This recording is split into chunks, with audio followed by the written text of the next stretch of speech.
Finally, my plans have come to fruition. All my schemes and machinations that I've been working on for months, they've all come together. My army of disgusting bugmen have done my bidding perfectly, and now there's nothing they can do. That's right, I said it. What are you gonna do about this smug bug? Oh no! Oh no! Oh no, he's here! Stop, oh my villain!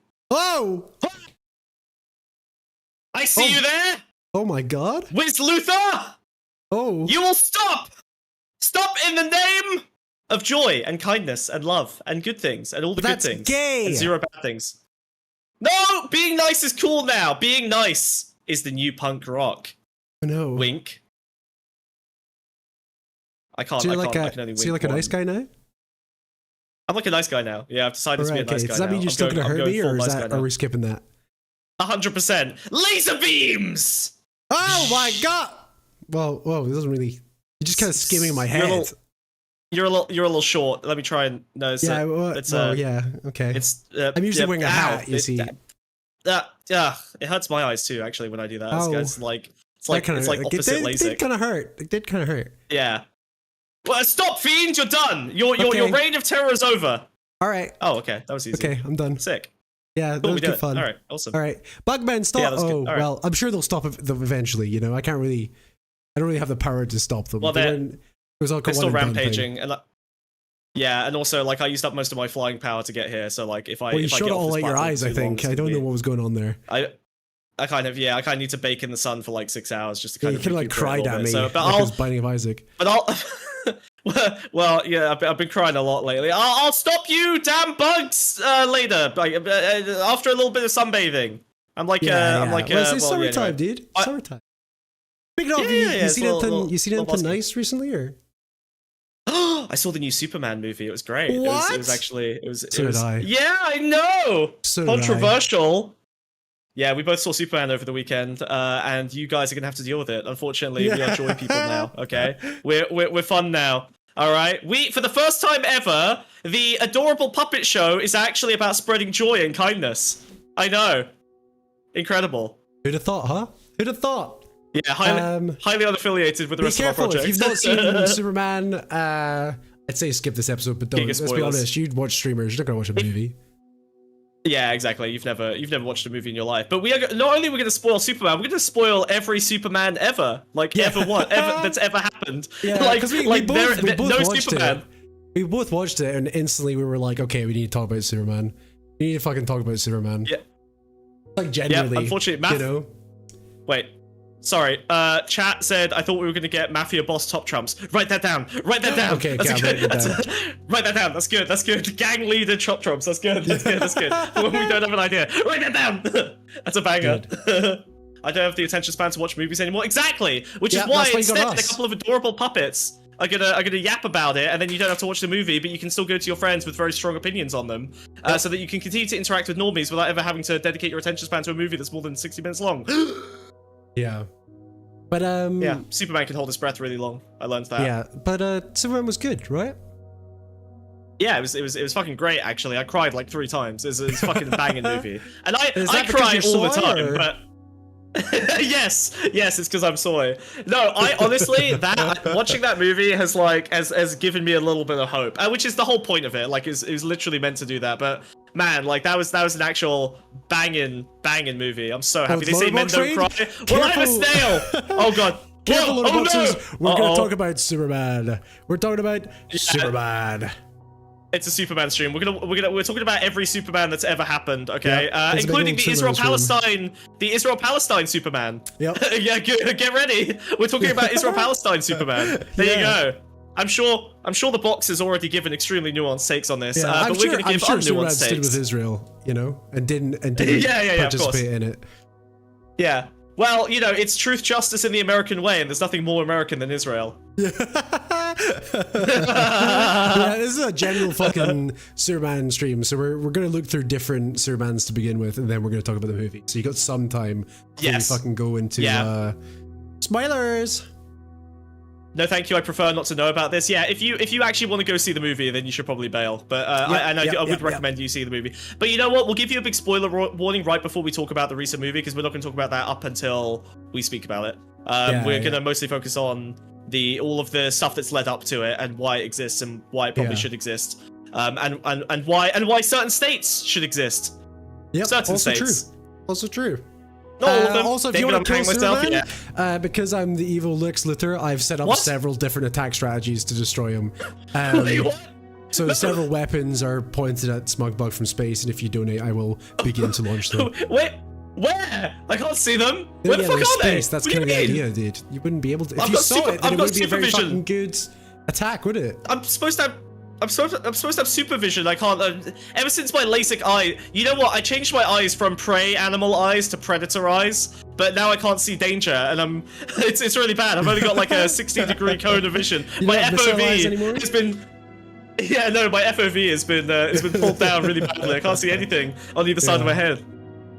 I'm He's like also a the Russia-Ukraine Superman, to be clear.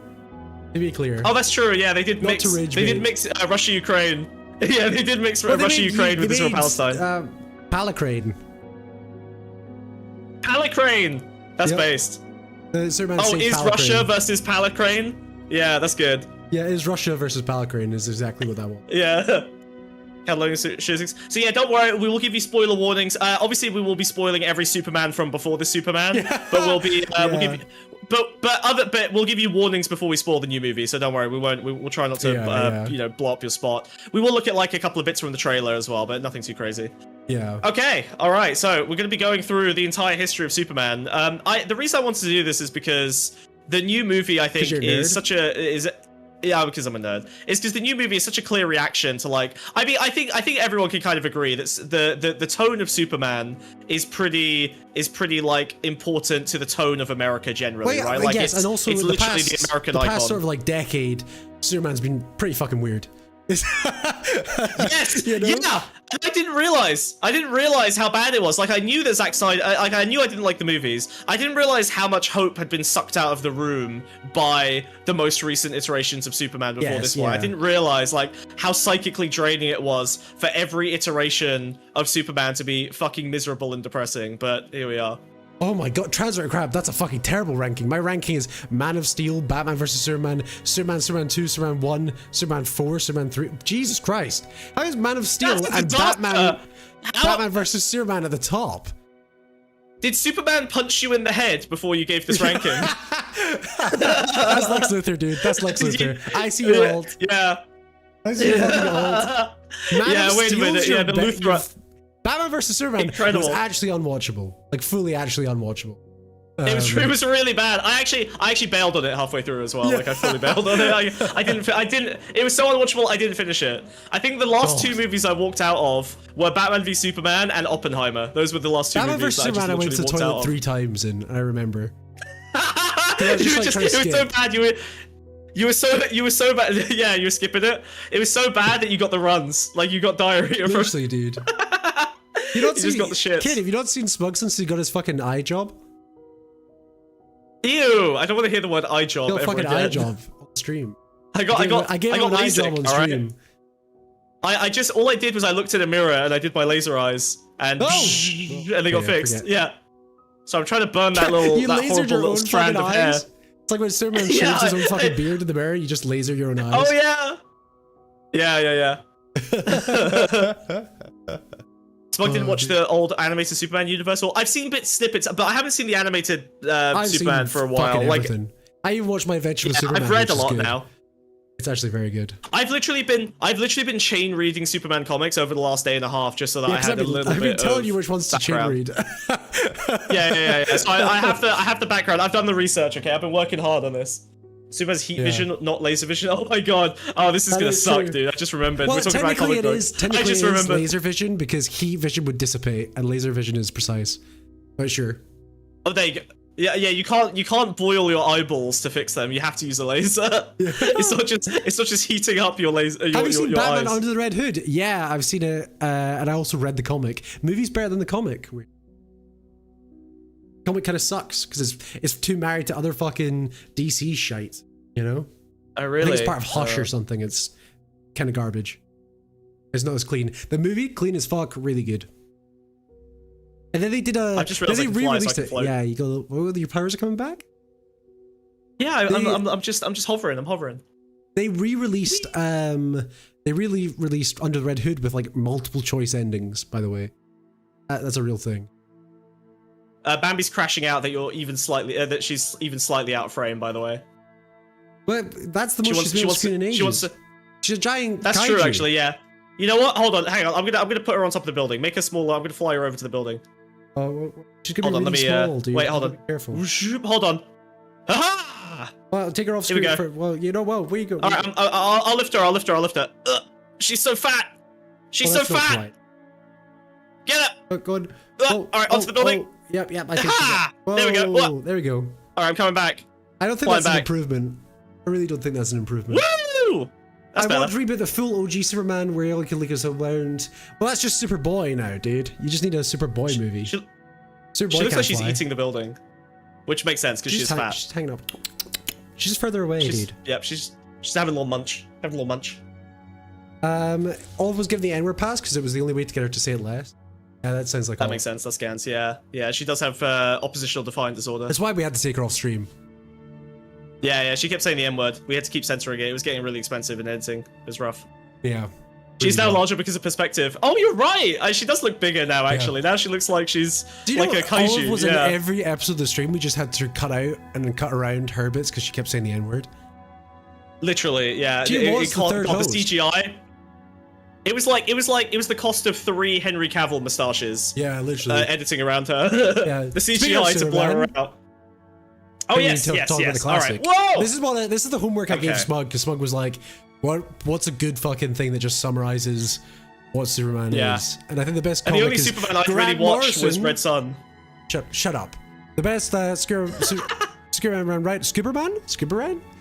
writer Grant Morrison, Scottish guy, by the way, wrote All-Star Superman, which is a fucking triumph for Superman comic, and clearly what the movie takes the biggest sort of inspiration from. You know. What did you think of it? Just your rundown. I was surprised by how much the movie pulled from it, but yeah, I mean, All-Star Superman I think is very obviously the title's correct. Like I think it mythologizes him in like the most correct, iconic, stable form. Because like I think it's so hard to look at anything. They then now fuck. Sorry. Oh, get woked! You fucked. You fucked. Take away his dollars. He go woke. Don't go woke. Go broke. Okay. Oh yeah, he's evil. He's allowed to misgender people. He's evil. Sorry to the trans community in our audience. He will be racist and evil to you today. He's playing a character. He's not actually evil. He is. No, this is what evil. I'm like. He's controlling all of this. He is just like this. Yeah. But yeah, no, this was really good actually. I think I like that they don't make a big deal that like so basically this is the run where at the start of it Superman gets super cancer and is gonna die at some point. Like he's basically dying. So he's actually going to so he's gonna die and he ends up basically having to like wrap up a bunch of loose threads. It's kind of like non-linear. Your last sort of like couple months on Earth, basically. Yeah. And what is that conundrum when you could do anything and you've been able to do anything your whole life? What do you sort of task yourself with? Yeah. So I think it's kind of cool because it basically looks at like what's most important to Superman, like step by step. You know, he's still obviously like doing important things and saving people and stuff. Although there's some odd stuff in there that I feel like I don't know if it's like it. Well, like, okay, so basically, Samson and another guy, like a big buff dude, basically they're other superheroes, metahumans, whatever. They come by for one of the chapters, and they're like, hey, so we heard you're dying, so we're gonna compete to try and fuck Lois Lane. Like, they literally just stop by, and they're like, yeah, we heard you're gonna die soon, so we're trying to, and Lois Lane is like, if she's good enough for you, she's good enough for us. So they start trying to, like, compete with each other to, like, woo her, and he basically just, like, dumpsters them both. But they're just like, yeah, we're just gonna wait for you to die, and then we'll give it another shot. It's very fucked. That chapter genuinely didn't really understand very well. Like it was a little wonky. But the rest of it's pretty good. I mean, like the Lex Luthor in this is fucking crazy. Like there's actually if you wanna go to some of the panels because I've clipped some panels. Yeah, I've clipped some panels out. Whoa, so I also noticed Yeah, so I've read like just a bunch of different like comics and things now with Superman, and every single one of them has the iconic moonshot. Like I don't know why they've all decided that they need the moonshot. So this is the one from this run. But it's cute. Yeah. One of the things he does is he gives Lois Lane powers for her birthday. Which is kind of cute. Like he ends up giving her like superpowers I think as well. the moon's quite important because it shows like if you have god powers, you don't really. It doesn't really occur to you that you sit on the moon and just admire the scene. You know.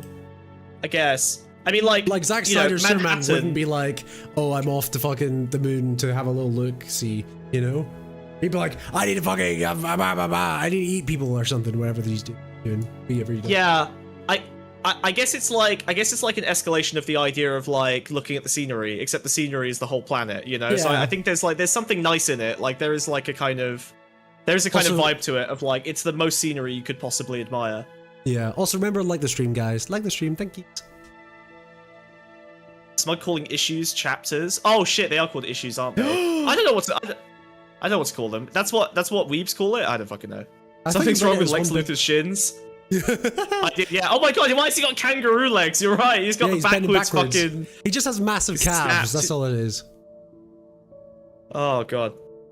Yeah, but there's a lot of things I liked in All Star. I mean, this I think is iconic, and I think it's one of these like markers of what a good representation of Superman is. The middle comic here, where this guy is like, what's the exact question he asks? Oh yeah, question. What happens when the unstoppable force meets the immovable object? So this Sphinx guy literally has like Lois Lane in a state of life and death, and it's basically like, if you don't answer this riddle correctly, I'm going to insta-kill your GF. Yeah. But it's also like it's also more of a philosophical question as well. He's sort of like judging Superman as a person. Yeah. Yeah, that's the thing. I guess it's not that there's like one correct answer. Is that like he wants to make sure that like he wants a good answer, not necessarily the only correct answer. And I think that's a really important part of Superman generally, is that like good is more important than perfect, and it's true here as well. Like it's very much acceptable that he answers they surrender, and I think that's really important. Is that like in every best iteration of Superman I've seen, he will just instantly surrender, no ego, like plenty of times. Like he will happily just completely. And I think even the representation of Clark Kent is a good example of that. He plays like this bumbling buffoon, clumsy idiot in real life all the time. Like I think that's a really good indicator of like what's important about Superman, is that it's not about ego. He's super willing to like kind of be an idiot and play shit up in order to, Superman's do good and maintain. He's fully aware. Yes. Unlike sort of like Batman, where Batman is the person and Bruce Wayne's the mask. For Clark Kent, Superman is the persona. It's larger than life. It's very crafted. Is to represent something more. Clark Kent. I feel like in every time Lois Lane learns about Clark Kent, I feel like he has to convince her. No, I'm not Superman. Superman is Clark Kent. Like he I feel like that speech happens every time in competent depictions of Superman, is that like he is actually not. Yeah, you're right. Like it's just a role, it's a job, it's a thing that he does, not a thing that he is. Yeah, I think that's really important as well. Yeah, I think it's good to separate like the role that you're playing, especially like a societal role, from your like actual inner life and persona. And I think that's another thing that Superman does very healthily. Is he, we're funny little bug guys, and we do the same thing. like the whole point is that we're just like, we're little characters doing a thing, and we don't have to tie it into our like, real life roles and personas and identities, and you can still do, you can still provide value without necessarily linking everything to you. I think a lot of the best artists do that as well. Not that we're great artists, but we're hack frauds that want to be. yeah, true. But yeah, I also noticed this has cropped up in a bunch of different iterations. The Lex Luthor saying brain beats brawn. Like I think that's always but we disagree on this, don't we? Because I feel like I want my Superman to be stupid. Okay, so Lex Luthor's whole thing thinks what's going on is brain beats brawn, but it's brain beats brain every single time. He thinks all that Superman is just like raw strength and power and stuff like that. But it couldn't be further from the truth, and that's why Lex always ultimately loses. Because he underestimates his arrogance and whatever. He sees someone that's so strong, like so impossibly strong, the only thing he can consider them doing is using that to win, Yeah, I agree with that. I agree with your analysis of Lex's take, which makes sense because you are Lex Luthor, so you would understand his inner life. Yeah, but, yeah. But I channel think him very that well. I prefer my Superman to not necessarily be as intelligent as Lex Luthor. I know you insist that he is apparently as smart as Lex Luthor. He'd have to be. If we want to do the whole, like, I know it's fucking comic books, whatever, but to work out the physics of how to fucking be him, he'd have to be very... Well, okay, hold on. Well, what See, like, what Mario Cat gets it, right? The thing Supes isn't dumb, he just has a heart for the entire galaxy. Yes, right, but what I'm saying is that I don't think I would like the idea to be that, like, you don't need to be as intelligent as Lex Luthor to beat him. It's actually it's such an overwhelming advantage to have. I don't think he's literally as intelligent as Lex Luthor, but it's the fact that Lex Luthor thinks he wouldn't even begin to use his intelligence. Very Lutheran. He's backpedaling. Lutheran? yeah, very Christian of him. No, yeah, I think okay, fine, I think that's fair. But yeah, I think it's always been, it's Superman's willingness to ask for help. It's his willingness to not let ego get in the way. Like, I think there's many times where I think he's faced Lex Luthor and been able to beat him because Lex Luthor has ego and needs something. He's driven by this internal need. And Superman has most of his inner drives kind of fulfilled with his, fairly decent inner life. Yeah, he's a successful journalist. He's got a girlfriend. He's like a fairly happy dude who also does this thing. Yeah, right. It's like I feel like we had arguments about Psychic War like back in the day about this idea of like whether you should commit yourself entirely to your role and like kind of use, essentially you turn into Superman and you get things out of being Superman. But I think it's really dangerous when you need something out of being Superman. Like, you should be Superman because you can, not because you need to be, not because you want something from it. That's how we get all of these kind of corruptions of him. And I think most of the depictions of evil Supermen, whether they're, canonically Superman or, kind of like alternatives to him, they all have these like, terrible inner drives that aren't fulfilled by like a happy home life, Yeah. Well, that's a big thing, a big part of Luthor as well, as a sort of bad family life, and his father was very abusive, Really? I didn't know that. I have no idea about there's Luthor's a story of most things, okay. including like Smallville as well. Which I think this movie takes a lot of fucking inspiration from Smallville. It's kind of crazy. Well, now I'm even more sympathetic to Luthor because I feel like, especially the recent movie, I was quite sympathetic to him. But I've always found myself quite sympathetic to Lex Luthor when he's depicted well, because it's like you can see how rationality gets you to every stage of his worldview. Like he always sounds correct. He's good at making himself sound correct, and he's wrong, and you understand why he's wrong. But you can understand why the smartest guy in the world doesn't understand that he's wrong. You know what I mean? Yeah. Like it is raw rationality and its disadvantages. In the same way that every incredibly successful person on Earth seems to be utterly miserable because they have all the tools they need to become successful, but not the tools they need to be content because they kind of come into conflict. Yeah. Yeah. Oh, yeah. It always requires then scapegoating to something else as well. That's quite a common fucking thing, Yeah. Yeah, for sure. Oh, also another thing. Never be disgusted by a Nazi. And Clark Kent also trying to find the good in Lex Luthor here as well. I'll tell them how you helped me out, quelled the riot. Lex, I know you're not all that bad.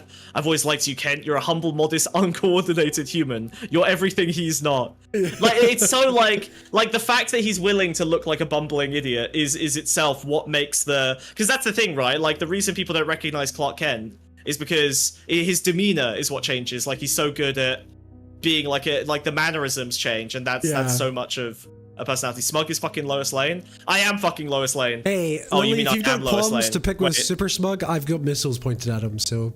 No, you fucking don't. Hey, here's the thing, I'm outsourcing the evil. That's my evil plan. I'm outsourcing the evil. You said private military contracting, yeah. Yup. Jesus Christ. Or what else have we got? Okay. Is this more of their interaction? Oh yeah, this one's good as well. Also, because you don't usually see Clark Kent get angry, so I thought this was interesting. So obviously Lex Luthor is the one who gave Superman cancer, and this is where Superman sort of finds out. Oh yeah, I'm going to the electric chair fulfilled. Don't worry about me. I have friends in high places. I can't believe you're getting ready to die like this. You and Superman could have been friends. Are you insane? I'm a born dictator. You'll die like a mad dog in the yard. Think straight, Lex. He'll die first. It's so good. It's so good. I just love that, like, he'll die first. Like, nothing matters except the winning, right? And again, if you think about it rationally, this is kind of a rational take, right? I mean, like, you're gonna, decide to dedicate your life to something, and if you succeed at that thing, then your life no longer has value. His purpose is defined by killing Superman. His purpose is over once he's done it. Yep. So I think that's a really good, like, again, like another, like, pretty important difference between the two he of them. sees But it I as just love that his Clark sort is of always upset about it. his scientific discovery would be dismantling Superman, the most powerful thing ever. Yeah. He thinks that's what's going to make him great. What has been the weirdest take on Lex? I'm sure the comics gave him superpowers at some point. I mean, you probably answer this better. What's the he's had strangest superpowers a Lex bunch take? of times.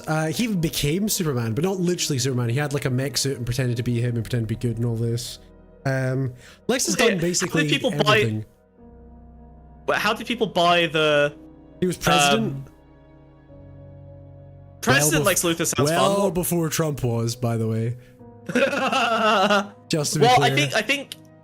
I think Lex Luthor has always been a better representation of like an Elon Musk than a Trump, right? Yes, he's clearly like a oligarchical, tech bro. Yeah, for sure. Whereas Trump is, Yeah. How did Lex react to 9/11? Oh god, that probably exists. He's probably I'm sad. looking for it right now. Do you know? Okay, slight tangent, but Captain America. You know how the timeline in Marvel is constantly sort of shifting to always say like relevant. So it now turns out, going by the timeline of Marvel Comics where it is now in continuity, Captain America was defrosted after 9/11. Ah, there you go. What the fuck is this? This is Lex Luthor reacting to 9/11. Oh my god. Oh my god. Fuck dude. yeah. Oh my god, dude. Let's see. Wait, what does he say? Okay, it's amazing what cockroaches can survive. Oh, nasty, Superman. Luthor, by row if you so much as truce. I am not here to fight you, Superman. I am not here to add to. Look what happened to our city. Oh no! Come on, man. Even the That's stoniest of really hearts was melted by the steel beams. $5 by 9/11. Yep. 该进 Huh? Okay. What? Well, what missile are we firing? What missile are we firing? I think maybe this one. Should we try the first missile? Lex, stop! See you later, buddy. You have to stop!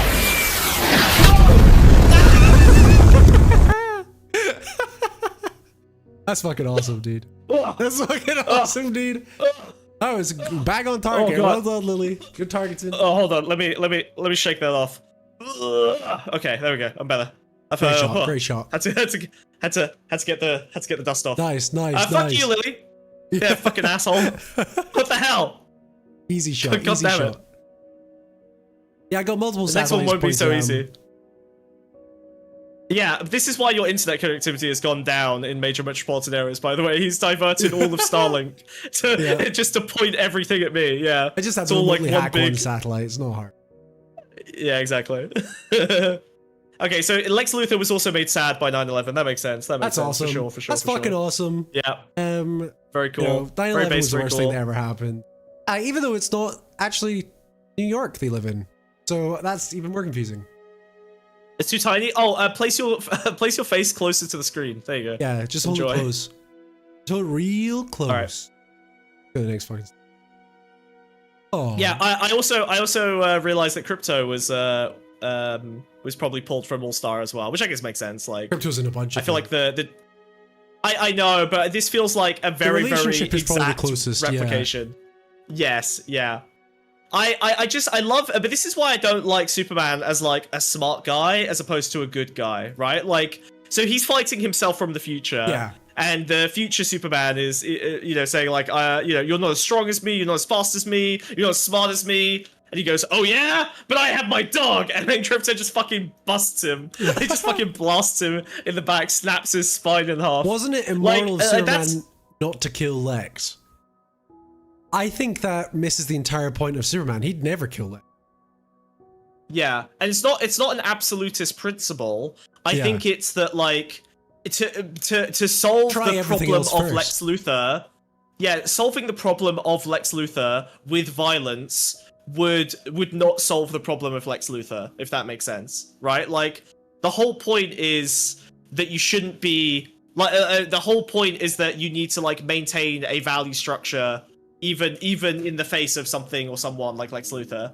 He should definitely be in prison, but also Lex is always the other thing is that Lex is always good at not getting killed by Superman, if that makes sense. Like, he's always got like institutional backing. If Superman was to just murder this billionaire, suddenly America would like turn on him. You know what I mean? Like, Lex Luthor correct, you know? Yeah, exactly, right. Like, you cannot kill a guy criticizing you for being an unchecked, infinite power. Otherwise, you will prove him right. In the current run of Superman, Lex Luthor's in prison, and all he does is he just whispers to Superman what he should do. So he watches the news channels, and to annoy Superman, he'll go like, "You'd be 10% faster if you blew that fire out first." Stuff like that, you know? Like, just to, like, oh my fuck god, with that's him. that's the best thing I've ever. That's the best thing. That's the best thing I've ever heard. Lex Luthor do. That's way better than anything else. is just be a bit smarter than him and just constantly tell him, yeah, that's because that's how you get Superman, right? Is you show him the difference between what he's doing and perfection, and you just make him live in that frustration every second of the day. Yeah, that's very good. That's probably his biggest weakness, I guess, is his pursuit of perfection, which is, again, is another reason why I like the sort of the more modern takes of Superman being like, it's not about being perfect, it's about, like, doing your best. Yeah. Smallville fucking rocks. It's such a good show. Back and watch. This is a pretty big arc in Invincible. Yeah, well, don't worry. We're looking at every iteration of Superman, and that includes Invincible later on. Don't worry. We're not missing out Invincible. Yeah. But yeah, backseat superheroing. Yeah, that's good. Yeah, that fucking sucks ass. Imagine. Yeah, it's awesome. That. It's so good. And whenever he questions him on it, he's like, I thought you wanted to work together. He just like throws it back in his face. Or you'd rather I wouldn't help. That's really good. You know? That's great. Yeah. Imagine trying to save the world and you're constantly being bothered by a million tiny little fucking frustrating ants telling you what you should be doing instead. Imagine that. Imagine living in that world. Imagine how annoying that would be. Chat. That would suck ass. Yeah. Yeah, put them in their place. Don't let perfect be the enemy good. Democrat. Propaganda. Absolutely not. Look, anarchists are fucking pragmatists, okay? The real anarchists are not like fucking utopians. They are willing to use whatever tools of power are available to them in order to But I wouldn't trust Smug's analysis. He is a liberal. That's true. I am a Democrat. He's compromised. I'm a demon rat. Yeah. Oh, he's holding crypto! That's a really good shot, though. Yep. I love the, like, I'm such a movie guy. Shot, whatever. Panel. Fuck. Fuck comics. I don't give a fuck. It's a good shot. It's a good shot. It's a good shot. Yeah. But yeah, I think there's I don't know why this sort of thing of like, I noticed this theme come up as well of like, because he's infinitely powerful, I guess they have to find ways to like, I don't know, like they put him out of commission for like a brief moment, and that's always his mistake. But I saw this like, I can save everybody, like a psychic scream. Look, oh, his hair's on fire. I didn't realize he's going so fast. His hair sets on fire. Yeah. Fucking hell. Because another thing about Superman is it's always about like, it's not being the best, but it's about trying your best, right? Yeah. That's a huge part of his mythos. Yeah, he doesn't save everyone. He can't, Yeah, and also, this is my proof, by the way, that he's not a smart guy, because why the fuck would you not listen to the you from the future telling you this is going to be a disaster? Like, if you don't, like, the fact he just, like, bluntly decides to go fight the thing when, the thing that kills his dad, he basically fights a time monster, and the time monster steals 3 minutes of his life, and during those 3 minutes, his dad dies of a heart attack. Yep. When otherwise he could have saved him, because he can hear his heartbeat from anywhere in the world, I guess. Yeah. There's always gonna be moments of vulnerability. I think one of the kaijus wants to attack, and unfortunately, I don't see a donation in the bar that indicates that could possibly happen. Oh well, very unfortunate. Very sad. Very sad. Big sad. Very sad. Very sad. Very sad. If only someone paid $5 for a kaiju attack, for Lex Luthor's mutant monster to spawn and fight me. I guess we'll never know. Is there anything else you want to say about All-Star Superman? Well, I mean, I didn't finish all of it. I'm like 4 issues off the end, so I'm fine with you spoiling it for me because I will go read it anyway today. Spoilers don't. Well, the only ruin my moment life. I'll spoil is basically one of the big climaxes is Lex Luthor spends the entire issue trying to kill him and trying to destroy him and all XYZ thing.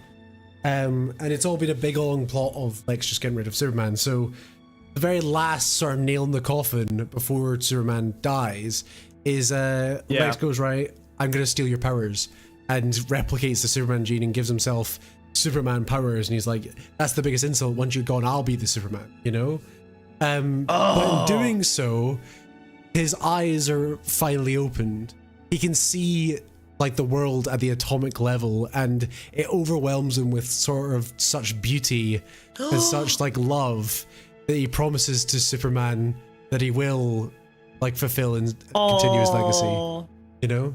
Oh, that's so sweet. I love that. That feels so right to me. I feel like the more I've learned about the world and the more I've understood, genuinely understood how things work, the more I like people and the world, not less. I feel like I grew up a cynical teenager. He literally opens himself up to a new perspective by becoming like basically Kryptonian, you know? Yeah. There are some, and this is the central contradiction I'm always struggling to resolve with Superman. Like, it is this thing of like, he does get infinite power, right? So it's like, it's kind of like, getting that kind of power ends up giving you the perspective that you need.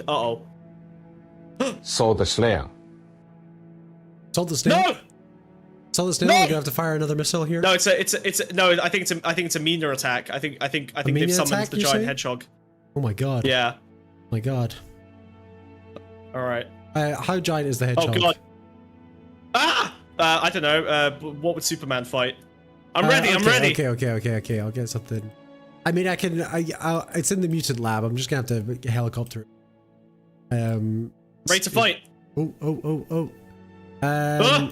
And my arch nemesis.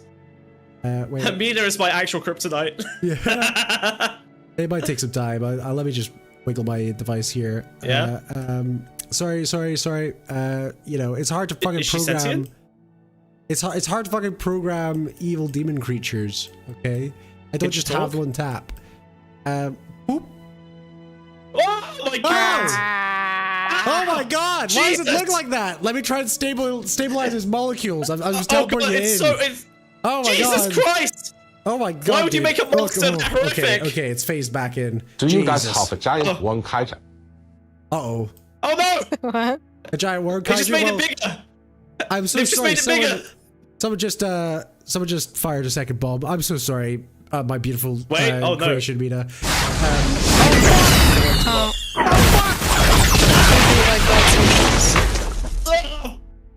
Okay, now you can fight. Now you can fight. Now you can fight. Alright. I'm ready. What the hell do you want, Mina? What are you here for? Something that you said reminded me of something. Ooh. And Oh, she's gonna try and destroy me intellectually. Okay, I should have seen this Uh-oh. coming.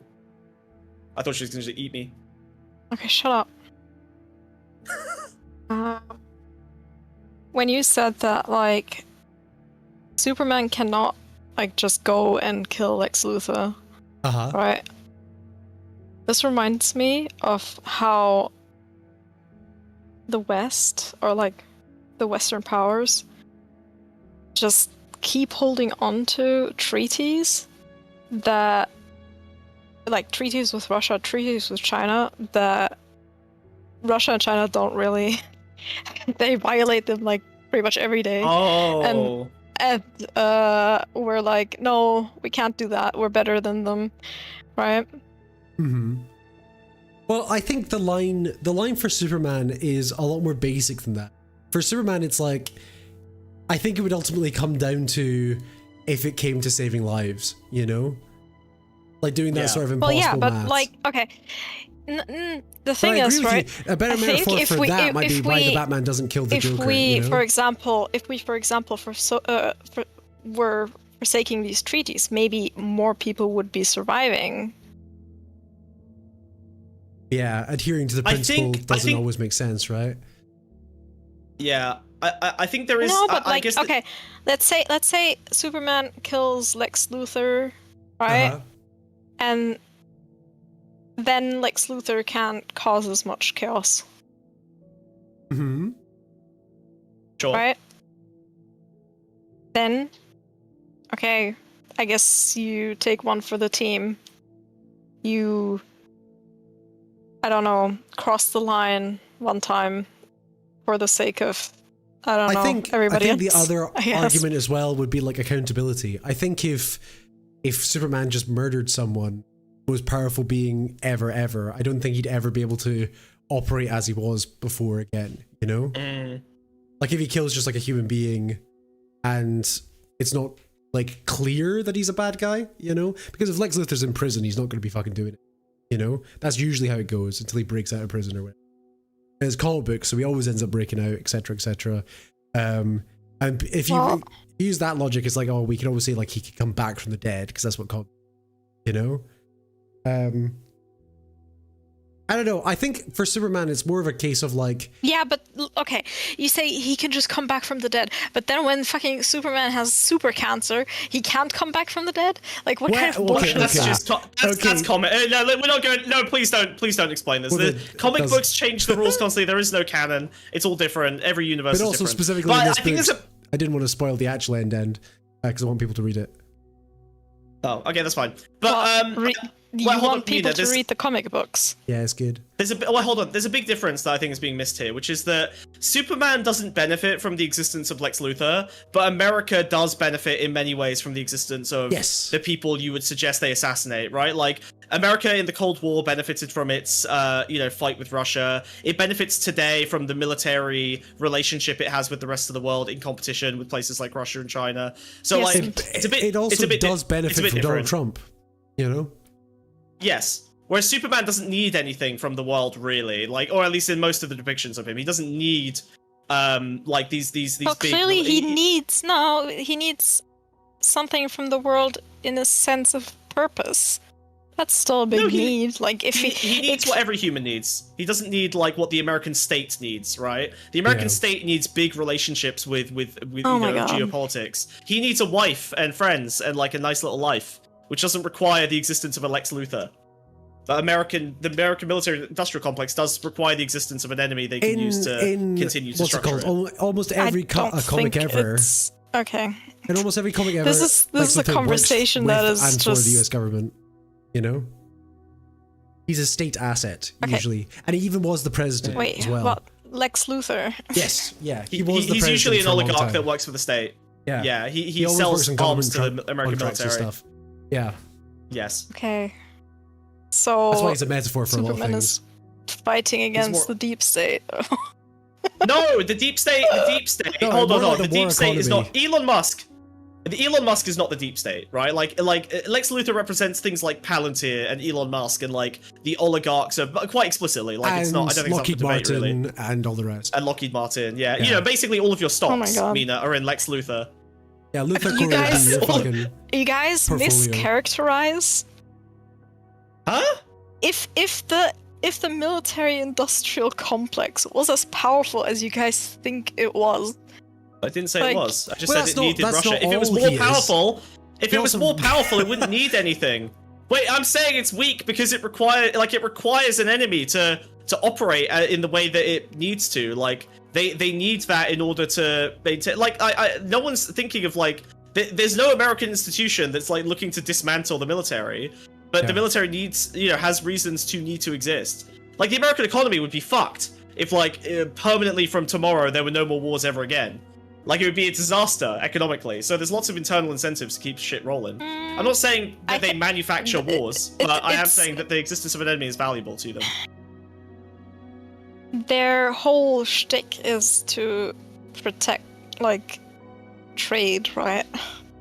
Like, their whole thing is, like, them being a logistics company that dabbles in warfare. But that's how That's the- Luthor works as well, though. He's involved in every big Yeah. government in the world. He doesn't Yeah, just I do agree. bad I agree with you. things. That's It is the a thing. logistics company. I you know? agree. The military That's is why 99% it's part of the reason why logistics, yeah. Superman can't kill him, because he doesn't just do bad things. It's not as black and white as that. Yeah. Like, if we gave you a button to, like, I don't know, kill not just Putin, So but, like, why- the entire military infrastructure of Russia instantly, every single person involved in the military, like, that would be devastating. That would be essentially like a nuclear option. That would be, like, so much harm. I'm not asking so whether based. Okay, thank you, Mina. Thank you for joining the stream. We appreciate you very much. She is an evil creature. She is an evil creature. Get her, get her, get her. Be gone, foul creature! Whoa! Yum, yum, yum, yum, yum. That's a good shot, dude. Wow, this is the first stream I've ever been powerful. Literally, in 2 years of our show, I've never got to win things, never win fights. Now, finally, now I feel power. Now I feel the power of the yellow sun coursing through my veins. I think I'm immediately turning evil Superman. I need to go back to being good. Yeah, I know. Okay. No, it's fine. It's fine. It's fine. I don't need anything. I have no ego. Well, speaking Hi, of Mina, thank evil you. Superman, I think we need to talk about Redeemable. Ah! Okay, so I actually just started reading this today, and I already got like 12 issues in, and I'm already a fan. This is a great comic. But yeah, this is straight up like one of the I guess the most like classic, straightforward evil Superman stories. Yeah, because The Boys I is could about a bunch possibly imagine. of other things, whereas this is very specifically about what if Superman Yeah. one day snapped, you know? And it came out before Yes, Injustice, yeah. before anyone goes mental. Yeah, and I think there's some important distinctions between like this and like Homelander or Invincible. Like in this story, Superman snaps, but he was genuinely good up until the point he snapped, right? Like it is a flip. Like he has there's like problems, but he's basically like a good guy. And I think this is supposed to be like a realistic sort of psychological depiction of what it would mean to actually be Superman. Yeah, And yeah. If the reality of was being too much. Superman. And Yeah. yes, and how that would actually affect someone who only had like a human mind in a Superman body. So I think there's a lot of very, very interesting parts of this one. If you want to start going through the comic's called Irredeemable, by the way. Yes, yeah. And this is the first hint that anything is wrong with Superman. I think it's a really, really good little kind of depiction of him. He saved the day again, and you can see everyone's little like, you know, they're all going, oh my god, he's amazing, he's incredible. And in his super hearing, he tunes out all of the good compliments and just finds the one guy who is shit talking him. And like I love the expression, just the like, you know, I've saved the day, I've done everything, and it's just the one dick who's trying to impress a girl. Yeah. That's like shit talking him that he can hear. It's such a good little like pathetic moment, like a tiny little like chink in his ego. It's really bad. Blonde hair, blue eyes. Yeah. Also, every evil Superman is also Aryan pretty for that some way, reason.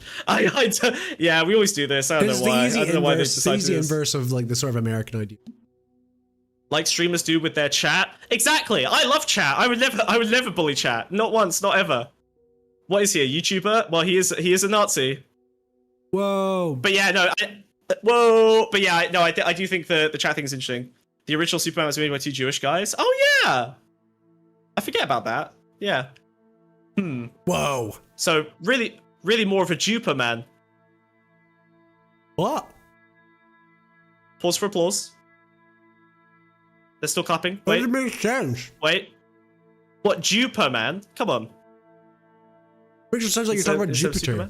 A man from Jupiter. Oh my god. Go to the next panel.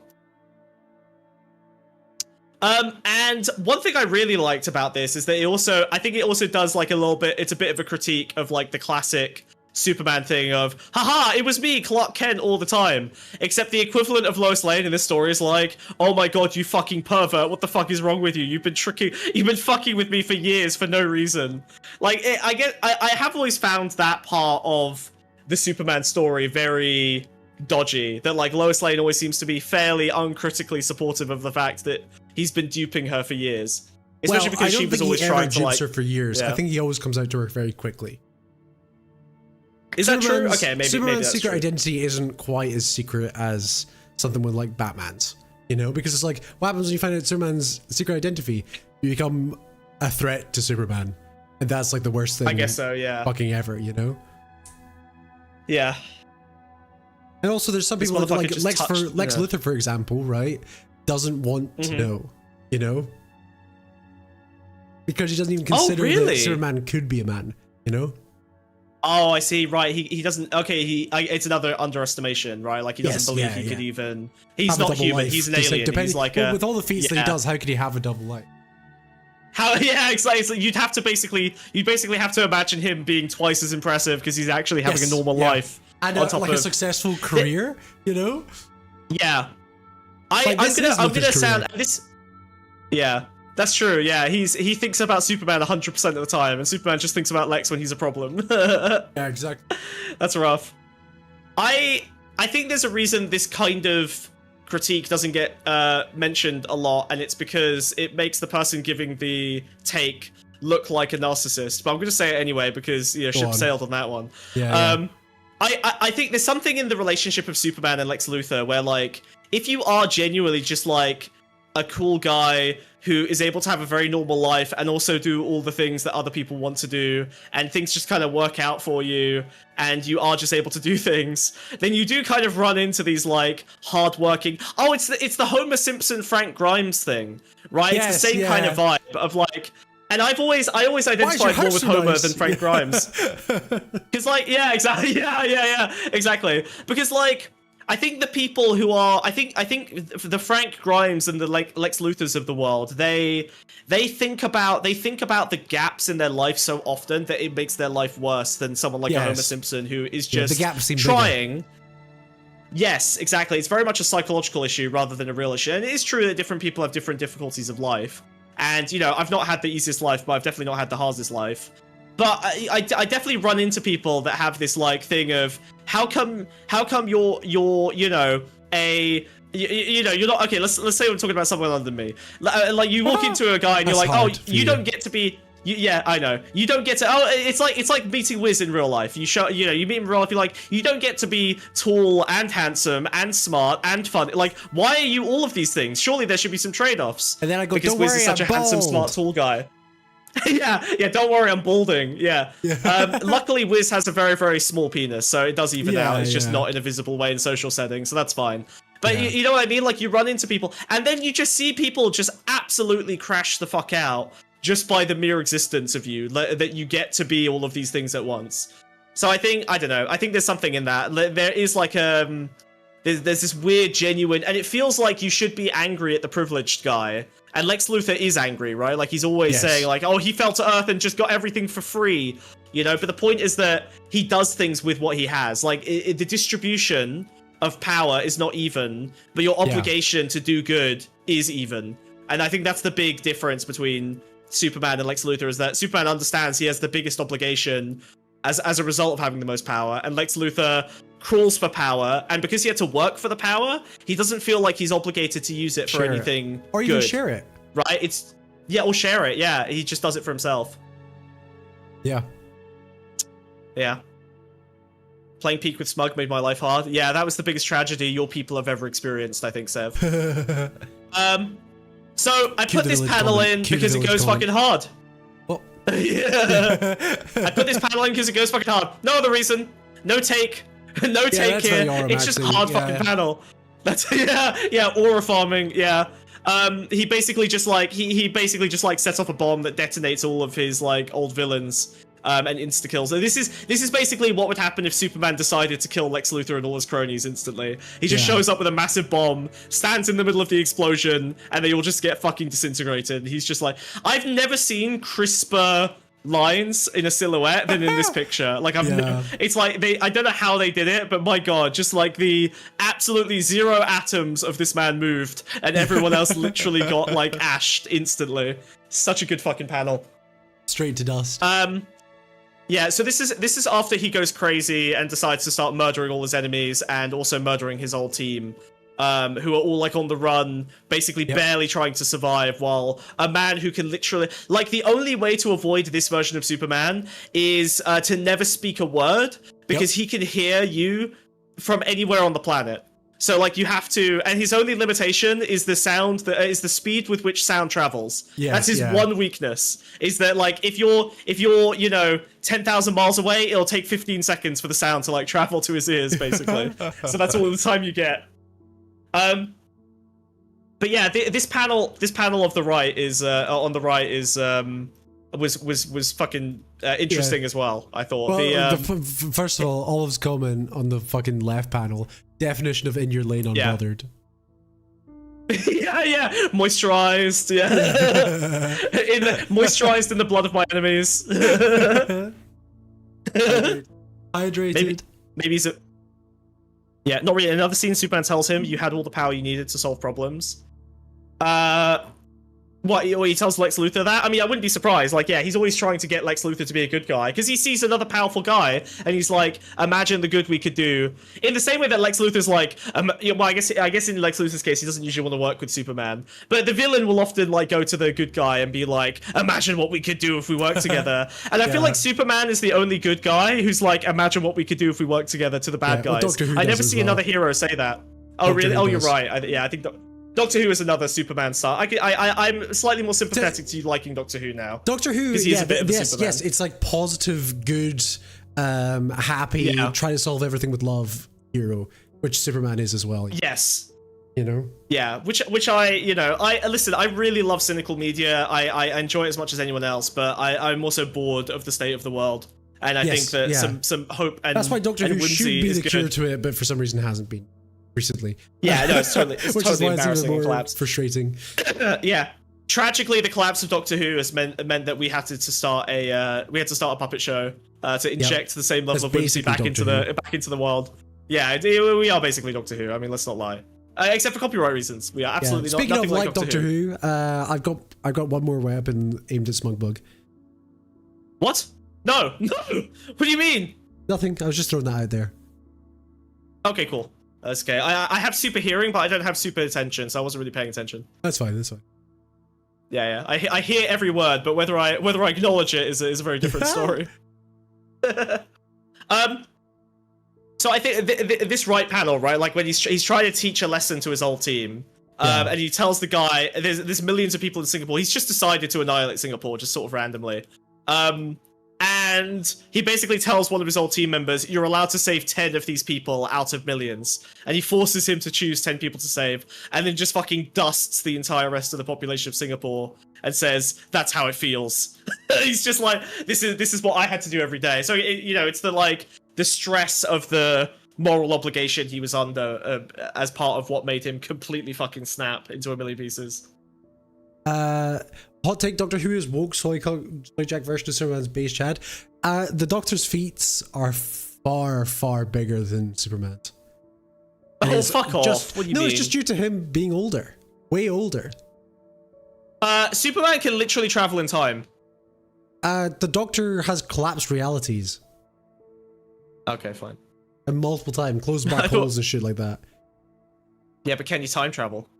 Yeah. Oh. Yeah, okay, I guess he is more powerful then. Fair enough. Yeah.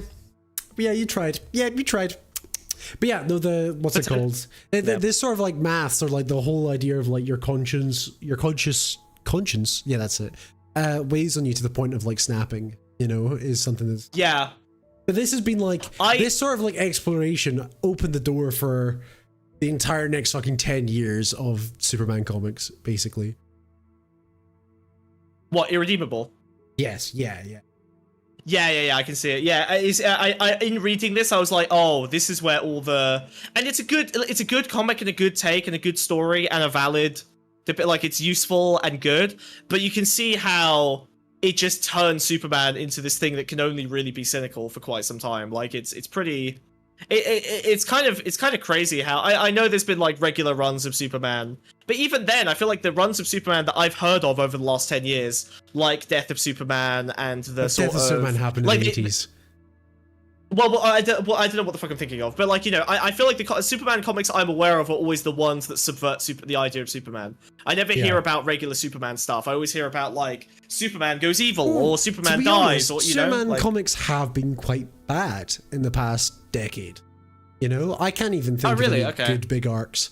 New 52 Superman wasn't any good. Rebirth Superman wasn't really any good either. Someone said that Grant Morrison wrote New 52 earlier, though. No, he wrote... Is he doing a bad job? Different writers come on for different periods. They'll do like a year at a time or something. So he's not doing New 52? No, Grant Morrison did New 52 apparently. Yeah, I wasn't a fan then. It wasn't very good. I thought he did Rebirth. Oh, fair enough. Am I wrong about that? I mean, he's not perfect. Like, I don't like some of the stuff he's written. Yeah. Well, I like his one shots. He's All his standalone stuff's really good. His X-Men fair enough. run did a really good run. And Doom Yeah. Patrol as well. And Animal Man, a good one. Morrison wrote New 52. Yeah, okay, cool. Yeah. But yeah, so I think there's Wait, one thing I really New like here 52, about... as I'm sorry, I need to clarify.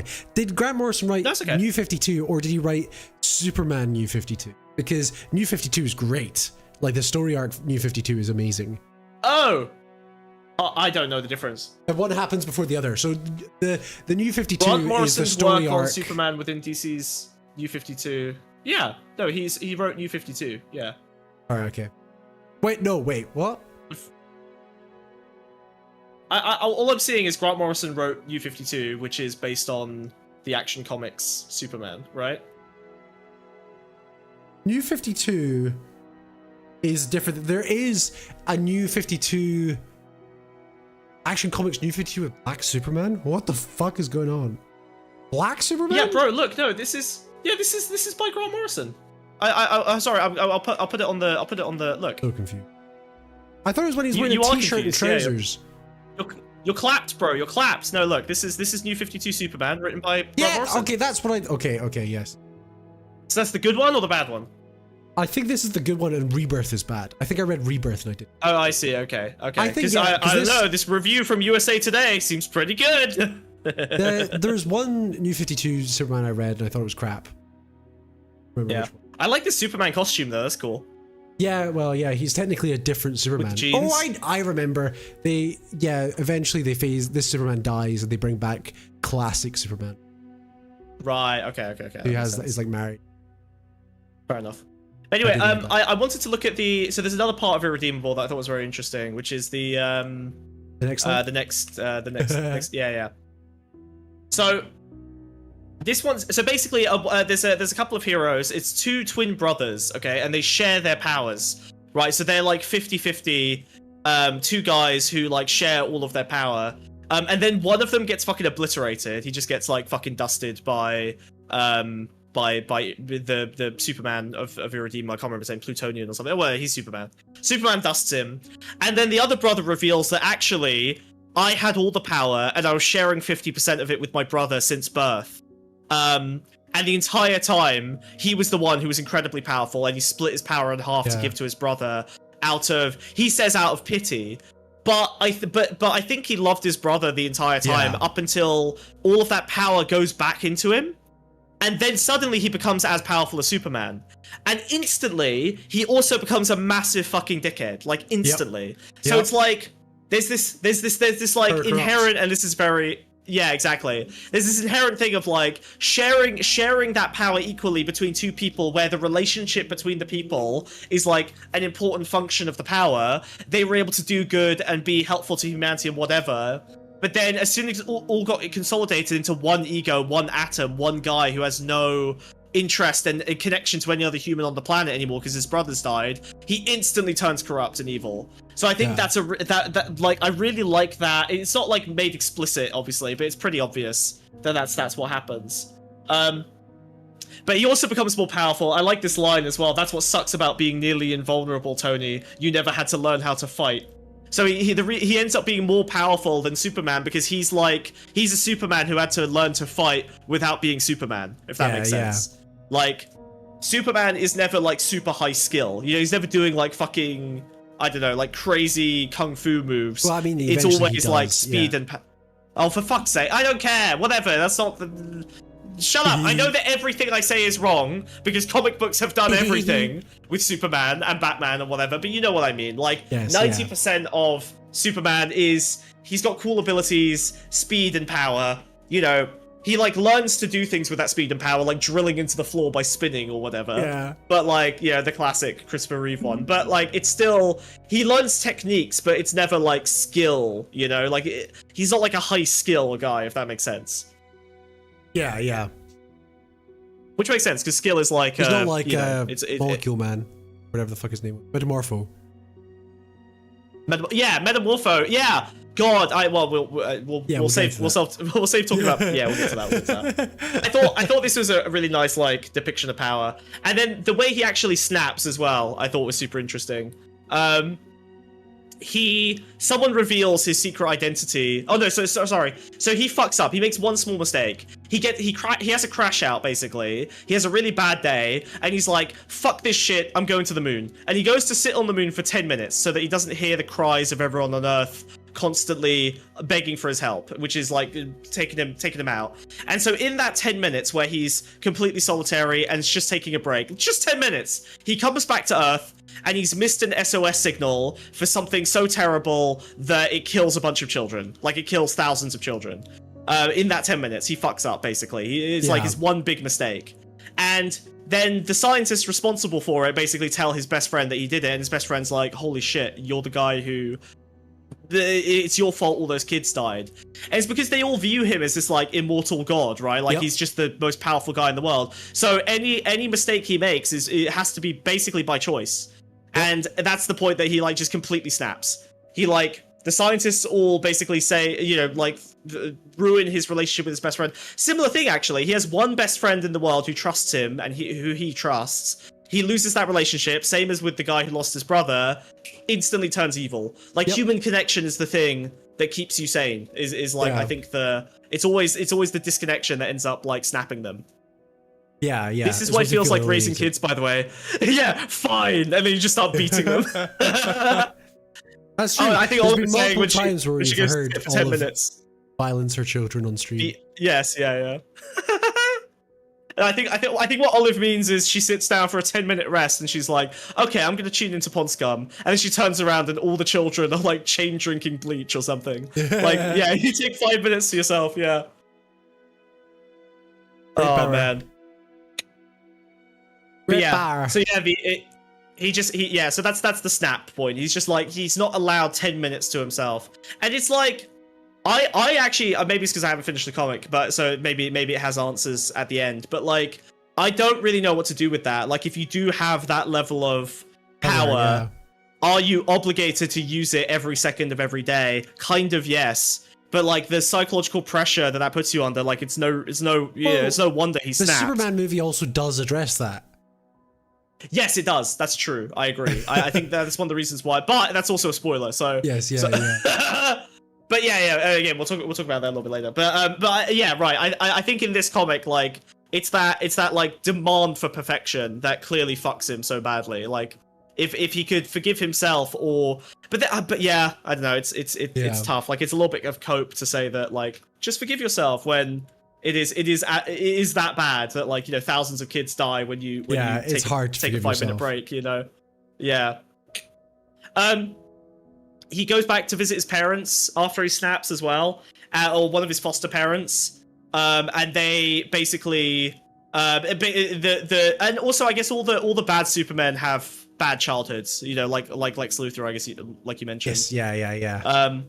Like in this case, he goes through the foster system, but every time he tries to like keep parents, he terrifies them, right? He'll like get upset because he's like an 8-year-old and he'll like throw his bike into the sun or something, and they're so terrified that the parents will basically say that he's wonderful and, you know, like tell everyone that he's a great kid, but they can't love him anymore because they're so scared of him. And he tries to be the perfect boy. Like he literally tries to be like completely flawless so that the parents don't hate him, but they're still terrified of him, obviously, because he's a little monster. He's inherently just by virtue of being an 8-year-old god. Yeah. Yeah. So he ends up crippling his foster brother. In order to, I think he does it accidentally. Actually, I think he's like a little kid and he just holds the baby for a minute. Yeah. Like, so like, so and the parents too hard, it dies. That's it. Yeah. Yeah, but the "for God's sake, stop treating me like I'm a time bomb" is like yeah, it's rough. Like I think that there's a lot of I don't know. There's a lot of this that ends up feeding into future depictions, like Invincible and especially Homelander. Homelander. Everything.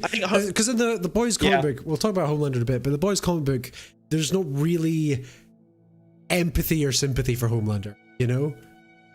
But the TV show really expands his childhood and where all that shit comes from. You know. Yeah, the TV show is objectively better than the comics. Like, I Yes, love that they actually they put some absolutely. heart and emotion in it. It's kind of hard to make something. You know, it feels harder to make a cynical movie than a cynical comic book because a movie requires 1,000 people. And It's kind of hard to bind 1,000 people with looking over their shoulder cynicism. and be like, really gonna make something this fucking miserable? You know? Yeah, and you have to tell every actor to act like they're in a horrible nightmare, miserable world. Yeah. And you know, so it's like. So I feel like the boys, like the actors, do seem to be having a good time and kind of enjoying the thing they're making, for the most part. And so I think it does make the show better as a result. Yeah, for sure. Did they have to make him a breast milk weirdo? I quite like that. I think I'm okay with it because like it's well Mina? I guess we'll talk about Homelander when we get to him. Yeah. It is better than what's in the comic books. Oh god, yeah. Let's not. It's better than what's in the fucking comic books. I can promise you. Like by far. Yeah. And now we move on to the worst depiction of Superman in all of human history that has ever existed of all time. Superman. Superman. Man of Steel. Fuck this guy. Also, I did rewatch a little bit of Christopher Reeves, and I concluded that it's boring and that everyone who hypes it up watched it as a kid. But it's not that good. It's fine. It's okay. It's very default. It feels very default, which makes sense. It's the default. It's the original depiction. I know it's the default. Okay, but like he's not basic. He's not, bruh. Okay, all right. Like I'm sorry. Okay. Oh, this game's so basic. Dude. Where's all the mechanics? Pong is fine. Okay, and look, I didn't hate that. Look, I liked the Christopher Reeves movies as a kid. Okay, it's and him. Then I rewatched He's fucking great. He's so good in it. Christopher Reeves is good. He does a good job. Do I love it? With, no, he does a great job though. As Lex Luthor, fucking Gene Hackman. I liked Lex Luthor actually. The Lex Luthor was fun. Marlon Brando as his dad. Yeah. But no, the Lex Luthor in the Christopher Reeves movies is fine. That's fun. Great. Snyder wanted to make an evil Superman. The worst thing is that Snyder wanted to make the Superman that is most good. Yeah, this is what Snyder's best good guy. This is what good guy should be in Zack Snyder's world. He thinks he has made the most perfect hero. Yes, yeah, and because Zack Snyder's politics are fucking horrible. Nothing will tell you more about a guy than asking him to either emulate what he thinks a woman is or emulate what he thinks Superman is, I guess. Like, those are the two things that will give you all the information about his worldview. Is write a woman and write Superman. And you'll learn about their morality, politics, and misogyny all in one go. Yeah. How many of Zack Snyder's children have died? Look, I get it, but that's not an excuse, okay? All right, I'm sorry. You don't get. No. That goes against what Zack Snyder was saying as well, because this was Zack Snyder. This was his vision of hope. This was his vision of hope. It's because he's a big fucking Ayn Rand fan. You know, this is his. He said in an interview one time his dream movie to make an adaptation of was Atlas Shrugs. Yes, but he can't get the rights to it. He can't get the rights to it. They died after? Oh, wait, the kids died after Superman? Yeah, I'd kill myself if my dad made this Superman as well. Fucking hell. Oh my god. Sorry, hope and good. I'm the good guy. Sorry, I lost. Do you see what happens? You put sad Superman up on the screen and I immediately turn evil. Yeah, the real story. You code switch real bad. The real story of this show, I just become whatever Superman is on Batman screen. vs Superman, right? There's a scene. Do you remember the scene in Batman vs Superman where the courtroom explodes and he just stands there looking sad? I remember so little about that movie. Yeah, okay, so he's in a courtroom and he's put on trial. Yeah. And Lex Luthor or some fucking shit has put a bomb in the courtroom. Boom, it goes off, right? Superman doesn't move a fucking muscle. He just stands there watching them all die. God, that's why? Because he can't save one, so he saves none. Oh, he can't save it all, so he saves none. He doesn't even attempt, but it's also like the implication is like they were wrong for attempting to judge him, you know? Oh my god, because he was their savior. Fucked. Because he was their savior. Oh yeah, well yeah. I mean, this depiction as well. It's like it's so clear that it's like Christ coded, I'm not. Yeah, I'm not even sure if Superman in Man of Steel needs this adoration, but it's very clear that the universe he exists in needs him to have that adoration. Does that make sense? You can see Zack Snyder, the god of this universe, needing him to be respected, a component of Superman is that he doesn't need the respect, but the universe needs him to get the respect. Does that make sense? Yeah. Whereas, like, better Supermans will get, like, disregarded by society and continue to do the exact same amount of good. Yeah, exactly. They never did it for ego or praise or whatever. Yeah. Well, also, the thing about this world is you'd never want to fucking live in it, you know? Yeah. You aren't real. People aren't real in this world, you know? Yeah. It's like it feels like a bad video game where, like, the second any human has, like, walked around the corner, like, out of shot, they disappear entirely off the face of the planet. Yeah. It's like a video game. Like, buildings are empty, like, 99% of the time for no reason, just to save, like, a CGI rendering power. You know, it's not because Zack Snyder doesn't want people to die. It's because he doesn't want to, you know, make the GPUs take another 1,000 hours. It's because they don't matter. Yeah, well, yeah, because they're just they don't humans. exist, basically. Yeah. They are by definition inferior. Oh. God, it's so fucking evil. It's so fucking evil. When I watched this, the finale of Man of Steel is he fucking kills. He kills his his uncle or whatever the fuck. His uncle. Yes, you know what I mean? And if you were to make a Superman movie with the point being Superman kills a guy, you could make an incredible and good movie with that as the premise. Yes. But with that as the conclusion, like with that as the like it's like, oh, don't worry, it made it really so Superman sad. meant nothing. Superman meant nothing the entire time. He was a completely pointless rag of a man. He's more cape than flesh. He's just nothing. Yes. Fucking Jesus, it's so fucking depressing. Yeah. Oh, and yet Henry Cavill makes a. You said this to me the other day, but Henry Cavill makes a bad good guy. I totally agree. Like, no, a good bad guy. But oh, sorry. Well, no, but he also makes a bad good guy. Shut up, idiot. Idiot. I liked him in The Witcher, which I guess is like the closest to a bad guy a good guy can get. But I also think The Witcher was shit and mishandled in. Yeah. Well, I guess he's like, he's which doesn't say much. Yes, and also finding out the behind the scenes of how badly he fucked with that show's production really made me lose a lot of grace for him, because it was fucking disgusting. The shit he was getting up to is fucking madness. Like, he had absolutely no respect whatsoever for the source material, and then claimed he knew more than all the people who were actually, like, respecting the source material. Well, he was like, obsessed with video games. But that's not the same thing at all, even slightly. Yeah. But the fact that he was, like, playing the video game adaptation and then going, oh, this isn't how it really is, when it's the game is what got it wrong. Well, the game pulled all the politics out. Casting directors or whatever. Yeah, I guess so. Yeah, they had to. Well, you know, CD Projekt. I mean, they're not the best when it comes to that. They've got some good, like, the narrative stuff and the moral stuff and the ethics stuff is fun, but the politics is usually it's pretty wonky. It's pretty lopsided. It's rough, bro. But especially since, like, the Witcher series is basically about abortion. And true. Ever broached in the fucking video games. Or more accurately, it's about a woman's right to choose. That's what it's actually about. Cavill Warhammer soon? I can see Henry Cavill being better in Warhammer because he's a genuine Warhammer fan. No, dude. And he's a bad guy.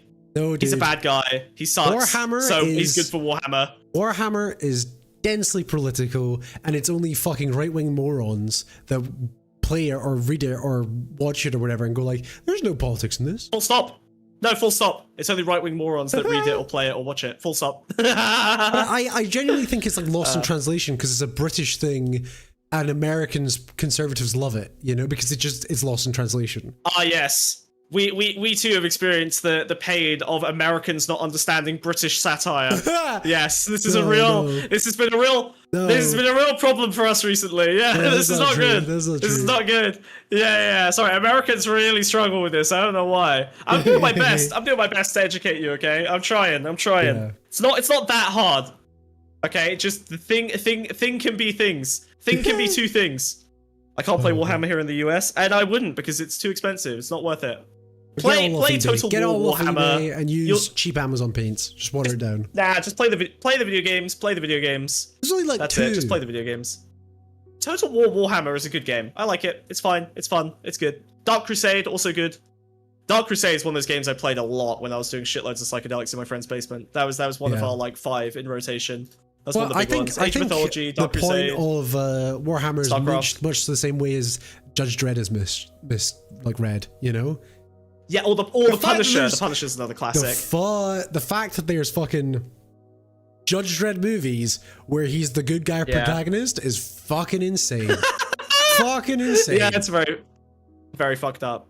Fucking insane. I like Rogue Trader. Rogue Trader sounds like it might be okay. I might play that after I finish RimWorld Odyssey because that's fucking banging. Yeah. Oh, but yeah.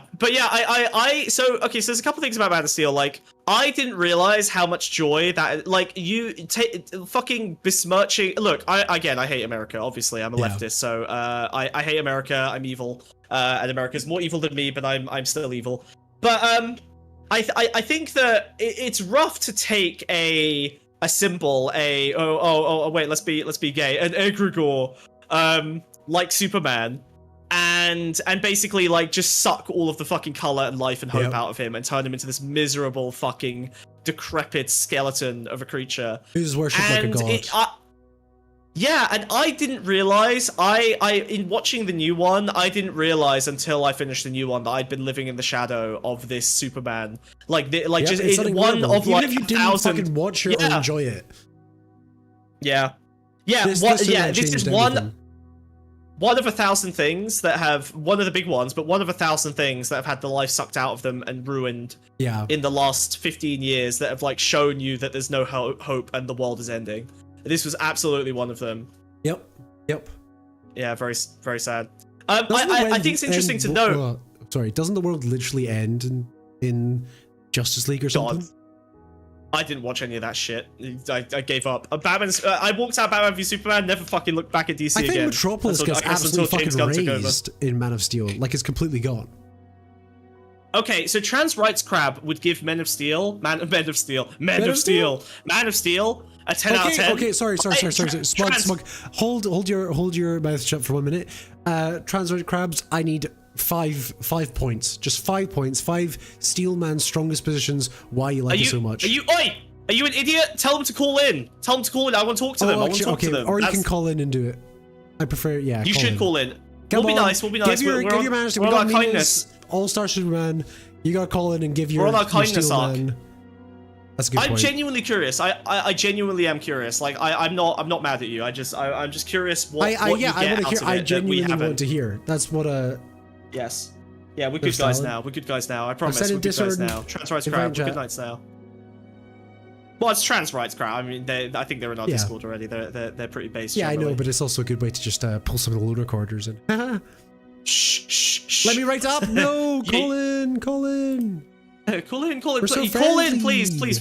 For the content, you know us. We're not going to be mean to you. Come on. Yeah, I see you in the chats of all the big streamers. I've never fucking heard someone actually say in real life, but I've read it. You know what I mean? Yeah. I need someone to. I never had someone say the words to me. Man of Steel is a 10 out of 10. yeah. Like I need to know because I want to be less depressed about it. Like if you can show me something in there that's actually like valuable, it'll make me less fucking miserable. Because this was bothering me for a long time. I will judge you if one of the points is he's very strong, or he's the strongest Superman. The strongest Superman ever? Is that even true? Well, I guess nothing's true in the comics. There's always not. Well, it's not. It's just not because Superman from the original 80s Superman time travels. Well, yeah, that's true. Time travels. One thing that was interesting. We were talking about this. Earlier, but so Man of Steel. I remember watching Man of Steel when it came out, and I was like fucking depressed. I was so miserable about it. And then literally 1 year later, the first non-shit happy Marvel movie came out, Guardians of the Galaxy. Yeah. James Gunn replies to Zack Snyder, it feels... Yeah, that was a big moment, with a fun, colourful, poppy, musical, great movie. They're just like totally rejected that like depressing, like colourless slop. Yeah. And then like 10 years later, Man fucking does it again. Back to back to back. He drops it again. After me, Snyder's horrible run. I just don't understand how someone's favorite Superman movie can be the movie where his dad tells him he shouldn't have saved a bus of drowning children because it might reveal that he's Superman. Nor should he save his dad when he's dying because 3 people might see he can move fast or is strong. Yeah, it's really fucking rough. Yeah, it's so depressing, cynical. Wait, and then he made Guardians 2. Nah, this is my bad take, and you're gonna live with it. Guardians of the Galaxy 2 is fucking great. Guardians of the Galaxy 3 is fucking shit. Okay. Yep, I love 2. Full agree. 2's fucking awesome. I think 2 is my favorite. Yeah, okay, well then it's not my problem because I thought I only like 2 because I have daddy issues, but Wiz doesn't have daddy issues, so it's a good movie objectively. Great. Yep. 2's fucking awesome. Good I love 2. core. 2's fucking sick. Very good. Like I love that the whole movie is way small. I love that it was smaller than 1. Yep. That felt like such a good. I give a fuck about Ronan the Accuser. Fuck that guy. Not real. Yeah, that was the worst part of the worst part of the first movie was the scale, and the best part of the second movie is the scale. It's like it's just tighten it down. Also, Rocket's Mantis fucking arc awesome. where he feels great fucking character. rejected and shit. You know, the Yondu fucking mends his heart. Yeah.